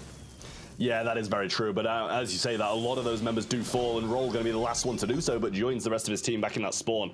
SK just keeping control, not really committing for too much damage now, and with Gia over this right-hand side, it might become a little bit harder for Maru to get something done, especially since he's got this slow in hand.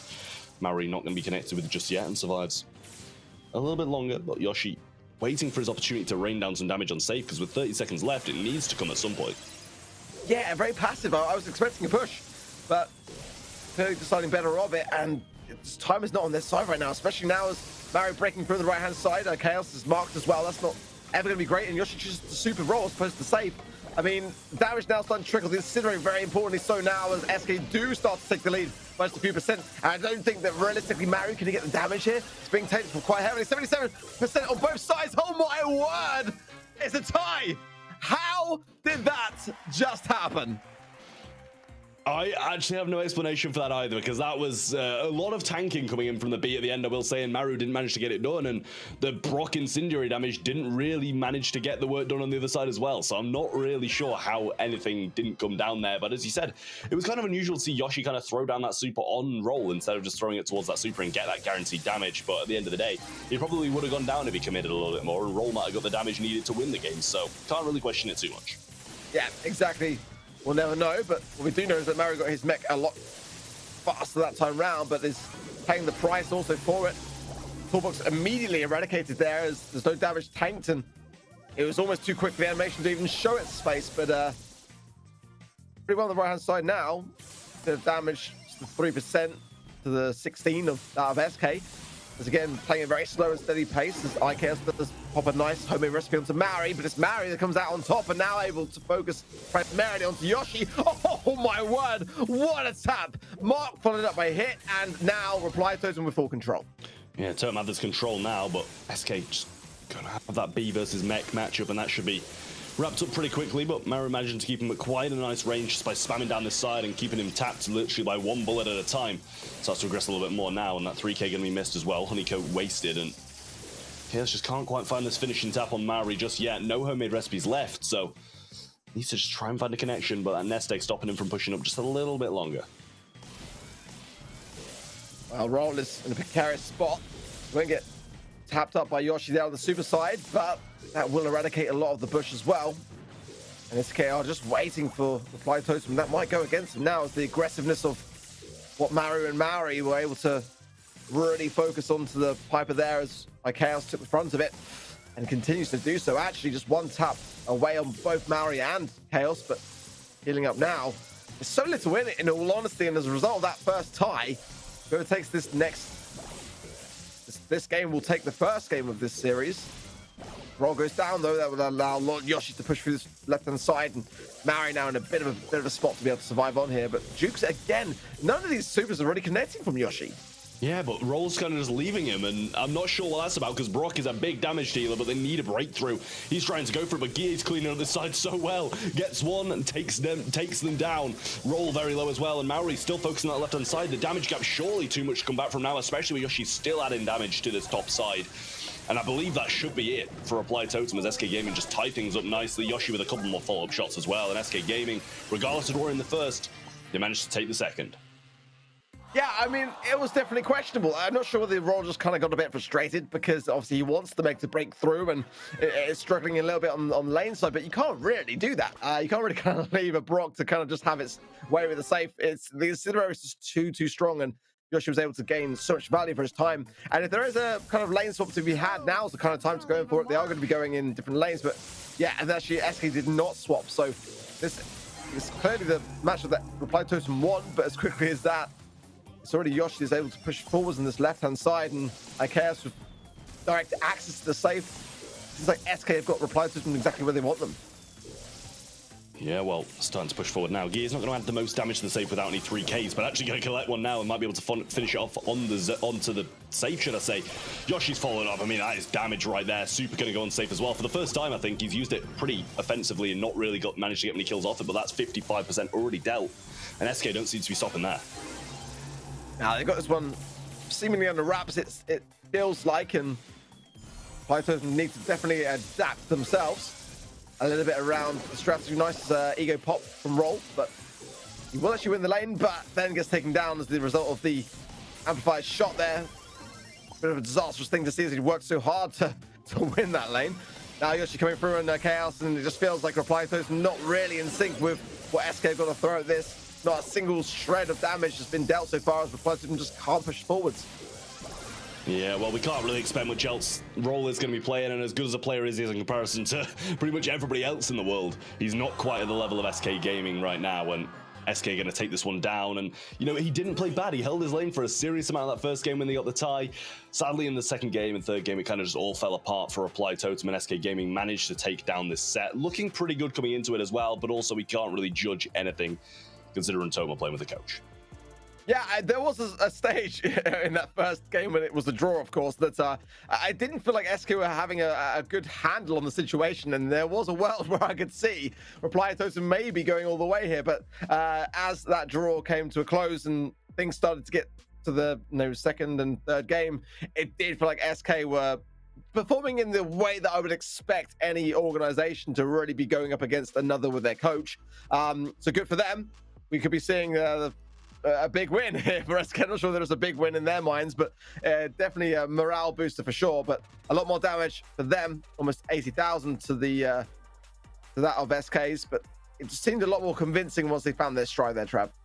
Yeah, I mean, they should be in reality, but they definitely did seem a little bit better. Yoshi got a bit more into his stride, started getting some kills, and started cleaning up some damage onto that safe. And, you know, Roll, he kind of did leave it. I imagine that was at the request of his teammates, because I bet he's just doing whatever they're telling him to do right now. But we did see some unsuccessful supers and some real shines of light from Totem, so I don't doubt that they'll be able to put up a bit of a fight in future sets. But on this one, it was definitely all SK Gaming, definitely towards those second two games. First one was very close, but as you can see, Yoshi started really coming into his own towards that second and third game and started to dominate Roll in the way that he should. I think in terms of the draft, though, I was kind of siding more with SK. I was curious to see kind of how the M's was going to come into the equation, because that's normally a bit of a showstopper towards the Piper. Just kind of, again, when it's, you know, your coach playing it, you can't necessarily expect it to be played to the same extent as if it were going to be Joker on it. But nonetheless, SK now with the first sit in the bag.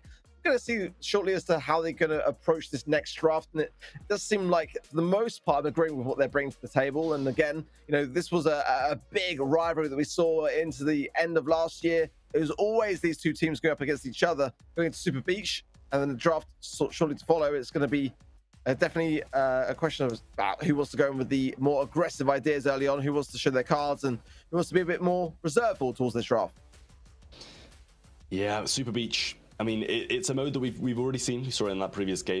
I think it's fair to say if fans of hope that we roll somewhat of an easy to play them, so fans, it will be something like that. It's a little bit easier or something like that. The other way, along with Carl and Janet, and then up top we're going to see the bands of Max, Penny, and B in the Reply Totem bands. So I mean, it's a bit difficult to say. We're going to set Stu first pick. I do really like Stu first, but I'm not sure how I feel about it on Super. Yeah, it's I don't mind it. I mean, the speed zone can get a lot of value, and just the way for that reason, I can see it kind of having an aggressive role, but it's definitely a brawler which is coming in quite frequently as the first pick, just because it's a bit safe now, as opposed to something which is kind of so desirable in terms of the meta. Pro, though, coming in for Reply Totem, not the worst mid, in all honesty, considering that the B ban is there anyway, and the Penny, so that does make a lot of sense, actually, as to why they've kind of gravitated towards that idea. Following it up shortly, but definitely, I think the tankier options are a threat on this map, especially with the B ban. Would be a bad idea to consider a spike, in my opinion, although you might see SK kind of take that as well and follow it up with the tank. Definitely now's the time and that is exactly what Reply to. I think that's the way forwards here for me. You can't really take the risk, because simply, you know, if you leave that open for SK, they're just going to pick it and a tank. So I think this is the wise choice in terms of strategy. Yeah, I mean, I completely agree. You know, it's something that they're going to run away with if you don't take it. And I mean, Dynamite, I'm not sure how I feel about it. Like, I like it. It's going to be good against Crow and Spike on the lane, but also you got to be very, very skillful with it. And don't get me wrong, I know SK are skillful, and I know they've probably got a very good Dynamite player, but I feel like there's just something that's a little bit more convincing in terms of a draft than a Dynamite that they could have picked. Otis, on the other hand, we all know and love that pick. So, I mean, that splatter's gonna be pretty good off the start. But I mean, I just don't know I don't know about this Dynamite. Yes, it's gonna be good, but at the same time, I feel like it's kind of just a bit of a weird pick to go with. Don't get me wrong, it's like Chaos on it probably, and he's actually an insane Dynamite, so I can understand it. And it is a brawler which is really causing a problem, but causing a problem more on ladder. I would say it's banned out every now and again. We saw, I think, Foot banning it earlier today on one of the maps, and they were a little bit concerned about it. But I would definitely put forward the question that would IKS be necessarily wanting to draft it if it wasn't Roll, playing on the side of Reply Totem as opposed to Joker. But I think it can get actually a lot of damage done. I think the SK will probably still be able to hold their own with it. But the Primo coming in, into actually notice draft is definitely displaying confidence on the side of Reply Totem. Roll a bit short of the mark. Yeah, it's gonna get punished immediately for it. It's actually gonna be Guille on it, but already it's looking like a bit of a steamroll here for me. And I don't doubt it either. Super's going to come down. Maru's going to fall. Just Roll remaining. And another super thrown towards him as well. Doesn't get the connection, but a pass across should secure this one. SK Gaming going to move 1-0 up in this first game of Brawl Ball. Well, I think that if you're going to draft the Dynamite, that's kind of what you'd expect to see, but it does display confidence. And Yoshi's going to be scoring it yet again. I don't know whether it's going to be defended at all. And SK, as quickly as that, they do take a game. And yeah. Roll's going to have to up his socks if he wants to be able to do better than a minute game. If even a minute at that point. I'm not even sure it was a minute because that was just dominant from SK Gaming, and maybe I was wrong to doubt this Dynamite pick, especially against a coach on lane. It's definitely not going to be the hardest matchup, and even that's kind of even furthered when it's a spike as well. But Yoshi trying to make the move down this mid again. Might find the opening here as well, but actually quickly covered by Roll. That should give Guille some good positioning over the right though. Yeah, Mario doesn't seem to be going on the aggressive here on this left-hand side. Just seems to be dropping a pin and a few spins. Dash away from Yoshi to evade his peril, but this Guille is pushing up on the right-hand side that worries me a little bit. And Roll isn't feeding into it now, but a nice... Oh, actually I thought that stun connected there, but seemingly not. As now, first sign of a push coming from Reply Totem now. Yeah, well, they got the mute if they want to kind of defend this off a little bit, but the walking can always still be there. Nice pinch in from both sides, and no follow-up shots just yet. Some tanks and a bit of aggression coming in as well, and they can't really get him off the Dynamite, so that should be a goal. Shot come through from Guille, just wants to guarantee himself that super, waste a little time, and possibly even try to get Roll his super, so that was the delay on the shot, but they managed to get that one in. Actually, it's Reply Totem who moved 1-0 at this time. Wow, there's the SK pin, actually. It's Reply Totem showing some good sportsmanship under the situation, so I like that for sure. As now, Guille's left in a 3 versus 1, but so far as delaying things pretty spectacularly well when you consider that it's heavily outnumbered. Now Mario comes in and does take SK by surprise, actually, on the left-hand side. Pass from Mari, pops the wall, but this should really avail to a goal. They can just kind of walk this forwards a little bit, but taking it slow, allowing Roll to come in and force out this left-hand side. Not going to be a goal. The jump through from Mario is good, and the Roll availed to a goal actually there. Beautiful stuff from Reply Totem under the circumstances. Time to set up. Yeah, well, they do bring it back, and not as dominant as the previous one. In under a minute, we saw the first game go to SK Gaming, but this time it's Reply Totem who do come out on top. Seems just that little bit more synergized, less rushed, and therefore kind of not really allowing SK Gaming to kind of take them by surprise and dominate them in that early game. Okay, well, speed zone down early on. Mari's getting very up close and personal down that top left, and it's going to burn down now just in the nick of time. But this should open things up. I think that if Guille's got this side under control, which he seemingly does, but Roll, full HP, able to defend things until Mario comes back into the mix. This left-hand side is where the battles are more often won and lost. Mario, I think, is just enjoying himself at this point. Shots coming through now. Super thrown down onto Guille, but he did fall along the way, so couldn't get the value that he wanted out of it. Mute available as well, but some good connecting shots coming in from Mario right now, but no real follows up or slows. And there goes the jump over the top from Mario, and quickly this should result in a goal. Roll's going to go down along with his life plant, and SK Gaming going to force this ball in, making it 1-0 in this third game of Brawl Ball. SK Gaming only need one more goal to secure this and take the set. Wow. Big aggressive push coming in. Mari jumps over the wall, but Guille should see to it.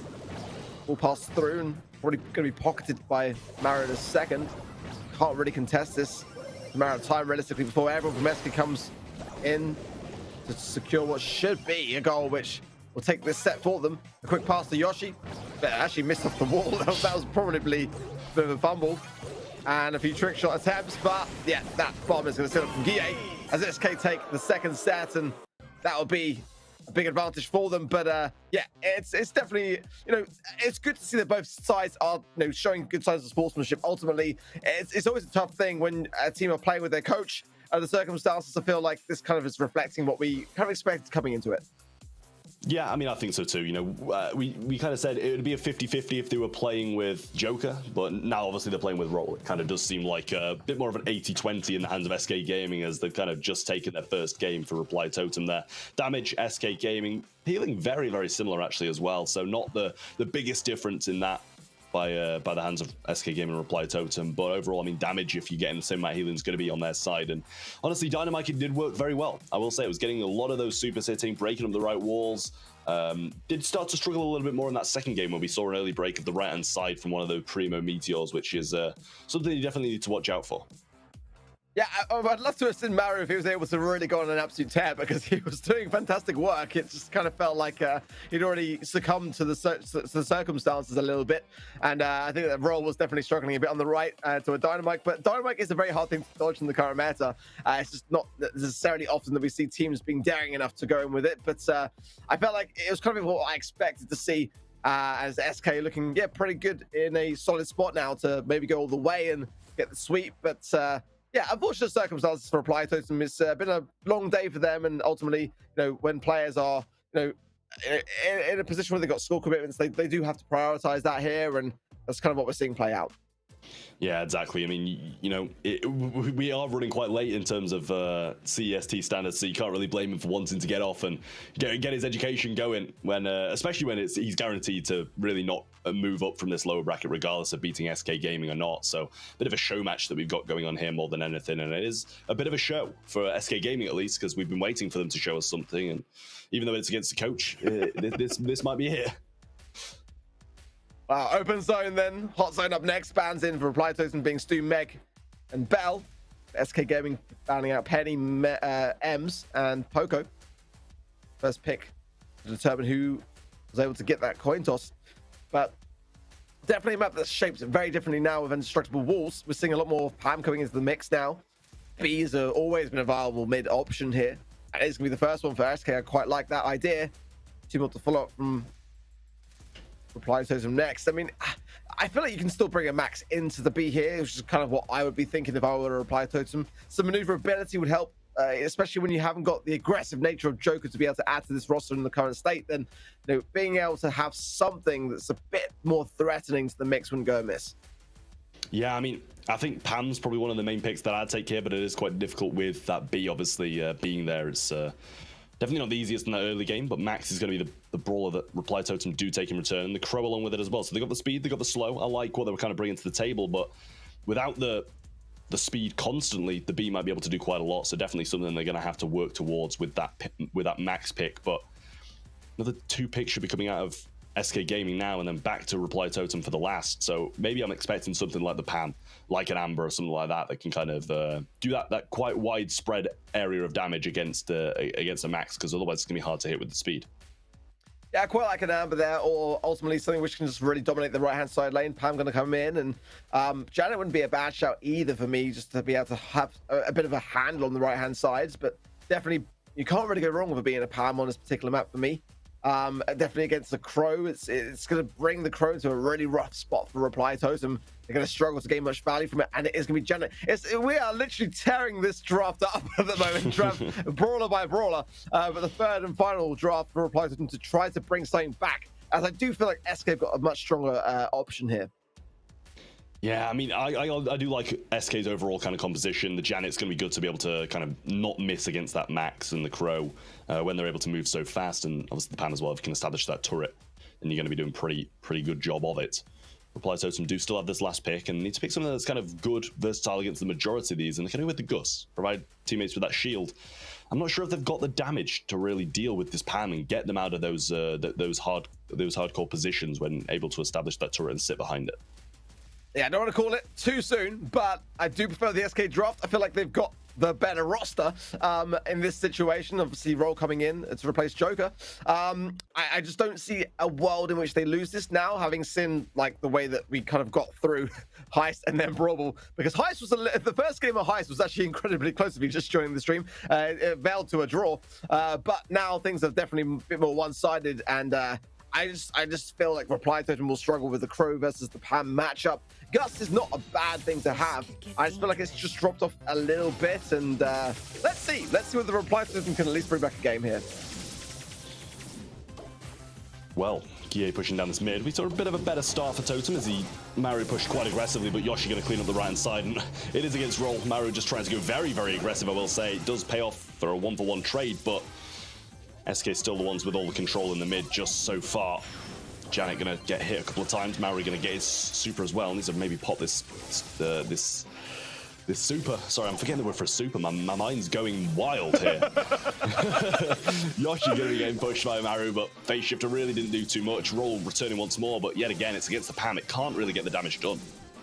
Yeah, it's going to be a really tough thing to make happen. It's literally a matter of time, realistically, there before Yoshi was able to hit the shots, and IKL pretty much signaling what I feel is in the minds of Reply Totem here. Some speed, though, from Maru coming through, and the Hills definitely going to keep Gie back in the mix quickly here. For 50% now, and to the 25% of Reply Totem, it doesn't feel like there's been much of an opening there for them to be able to bring this into a more competitive setting. Yeah, it doesn't seem that way, and Maru pretty much already low before he even tries to get at this map. Roll eventually making a move with a shield now, but it's just too little too late. He might have the HP now, but he doesn't have the damage to go along with it. Pam can pretty much outdo it anyway with the amount of HP that he's got, but Turret pretty much going to tie this one up, and he does have another one as well to be able to tank quite a lot that's coming down, but Reply Totem making that last stand push, and even that's not enough. SK Gaming going to go on to match point, and Reply Totem sadly are going to be on the back foot yet again with their coach helping them out.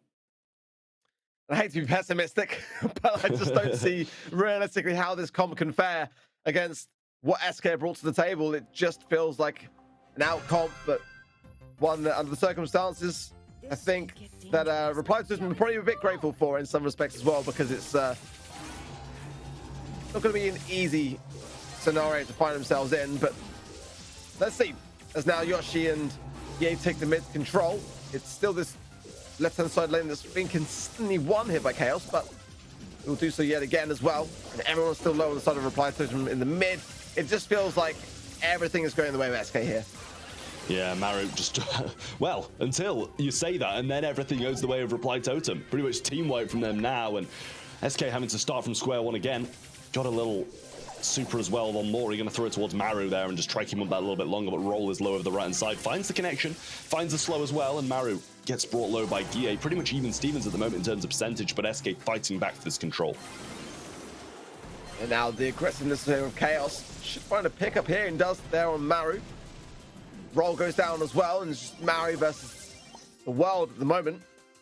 60% now approaching for SK, and the healing station obviously in a very good spot. Scrapsucker does not quite really connect there with Roll, but he now going on the aggressive with that healing station is what I like to see under this situation. Maru very low here, should go down, does.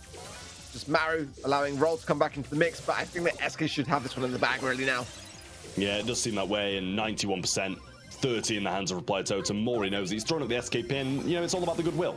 That's just how it is. The sportsmanship coming out of Reply Totem, regardless of taking a loss against SK Gaming. It doesn't actually matter the result. Bit of a show match for you guys there, and SK Gaming come out on top. Not surprising considering we're seeing Roll on the roster of Reply Totem, but at the end of the day, SK come out on top, and maybe, just maybe, it'll give them that morale boost needed. Well, they're in, of course, the lower bracket tomorrow against what we kind of expected. SK versus Reply Totem going to be repeated tomorrow. I assume with Joker as well. So looking forward to that. But I think under the circumstances, kind of to be expected there with SK. But in terms of the drafting, I feel like the drafts did display something, if nothing else, that SK had a bit more of a handle in the situation. But definitely had the roster to be able to bring it forwards with the plays. And yeah, 17 for the 7 takedowns of Reply Totem there. SK looking much, much better, but the question will remain tomorrow as to whether that will still be the case. Well, I mean, Reply Totem did get more damage. That's something, at least. Even if they weren't getting the kills, at least they were getting a bit of damage, showing a bit of hope, at least. But SK just had 20,000 more heals in comparison to the 5,000 more damage that Reply Totem got, so quickly negated by that PAM and the turret. So definitely an SK Gaming sided team result in terms of statistics and scoreline. But Reply Totem, they've got a long day ahead of them tomorrow, but there's always a possibility, especially when Joker comes in, subs back, they get a bit composed, they get a bit calmed down again. They'll be able to possibly take these teams by storm tomorrow in a rematch against SK Gaming. Well, good stuff today, though. Looking back at the highlights of that last matchup, but I think definitely going to tomorrow, looking forward to seeing this replayed out, actually, as, of course, definitely not the circumstances that Reply Totem were looking for today. It's been a long day, and obviously Joker has got to prioritize his studies, but we're going to bring him back in Teddy now, close out the day, and get his thoughts. Yeah, a bit of a lighthearted, chill show match to close out the day there, because I mean, obviously, not the most incentive when it comes to this particular matchup. We still had some very heated matches before that, though. So I feel like overall, a pretty good day here at the Snapdragon Pro Series. And I'm sure that tomorrow is going to bring the heat to a whole other level, because we will finally find out who between ANR and Foot Esports are actually going to be showing up in Tokyo to attend the Master Series. So I'm really excited about that. All things considered, I feel like, ending things on a good positive note, as I think the word I heard the most out of this final match was good sportsmanship, 2 words technically. And I think, the good vibes to close out the day and get us ready for tomorrow, which is going to be a lot more serious. To be honest, I'm really looking forward to that. But let's see how our teams did today and how exactly the seeding is going to turn out to be for tomorrow as we check out our final leaderboards here for this 3rd stage. And I mean, no surprise here, Foot Esports in 1st place. 3 W's, not a single loss. They won against ANR, SK, and Reply Totem today. ANR, 2-1, just a little bit behind. I feel like they're still very closely matched to Foot Esports, but of course SK Gaming was their 1 win here, a little bit tainted maybe by the fact that Roll wasn't, was replacing Joker for this final series, but at the end of the day, they would have locked in pretty much the same seeding and the exact same match anyways, so it doesn't matter too much. It's a bit weird to see Reply Totem in the bottom, but again, playing with a coach for that final match, and either way, I would not count them out for tomorrow, Ark. Absolutely not. I mean, the matches were incredibly close with Reply Totem against ANR and also for Esports. So, going all the way to match point with Foot. So, definitely still a fierce contender. I wouldn't look at those winter losses and take too much away from it. Simply from what we saw, though, ANR and Foot, obviously with much more to play for, looking very, very fierce, both in the upper bracket as well. So, that matchup is definitely going to be a big one to kick things off tomorrow. And don't count out SK and Reply Totem simply because they've already got themselves in to the matches in Japan, Tokyo. But obviously, again, today has been a long day for both of those 2 teams. Absolutely. So, well, we have our schedule for tomorrow as well. We'll kick things off with the semifinals of the upper bracket. So that's going to be Reply Totem and Foot Esports. Both teams have 2 lives since they are in the upper bracket. In the lower bracket, though, SK and ANR. Actually, I'm not entirely sure about this one. We might have to correct that. I think the upper bracket is ANR against Foot, but we'll see exactly how that actually stands. Yeah, it is a little technical mistake here, but it is ANR versus Foot for the upper bracket semifinal. Lower bracket semifinal is going to be SK Reply Totem. Afterwards, we'll of course have the lower bracket finals and then the grand final. So we will finally find out which team between ANR and Foot Esports will make it to Japan, Tokyo for Masters. Guys, this is going to bring us towards the end of the day. We have some final thank yous, and we'll start off with some of our favorite sponsors here. Monster Energy have been supporting us since the beginning, and for long shows like this, I mean, it's 11:30 here for us to stay fit and energized and ready to give you guys the best show. we do need some extra fuel to be at full brain capacity throughout the entire evening. So a massive shout out to Monster Energy for having us covered on that front. And guys, I ordered a TV the other day and it arrived broken. I didn't order it through DHL, guys, so I had to send it back, and it was all such a hazard. If I had ordered it through DHL and DHL delivered it to me, I'm sure it would have been in one piece and I would have had saved all the struggle that I had to go through now. So guys, be safe. Use DHL for all of your deliveries. They are the way to go and one of our trusted partners as well. So massive shout out to them. With that being said, guys, this is going to bring this show to a closure. A massive shout out to everyone behind the scenes making those shows possible, in particular the production team, the admin team as well, and of course, you know, our players for showing up, and in particular I think SK and Totem deserve an applause as well for coming today and playing still very seriously against the other teams. The last match a little bit less, but very understandably so as well. So a big shout out to all the players involved. Let's go back really quickly to the leaderboard for a final look now that it has been fixed. And indeed, Foot Esports versus ANR for a semi-final, then SK versus Reply Totem, lower bracket finals, and then finally our grand finals to find out which team is going to be joining SK Gaming and Reply Totem in Tokyo. With that being said, from me, from Ark, and from Trav, I wish you guys the best evening, the best day, depending on your time zones, and I hope to see you guys tomorrow for the final day of Season 2.5. The Snapdragon Pro Series powered by Samsung Galaxy is brought to you by Snapdragon Elite Gaming, Samsung Galaxy S23 Ultra, Monster Energy, and DHL.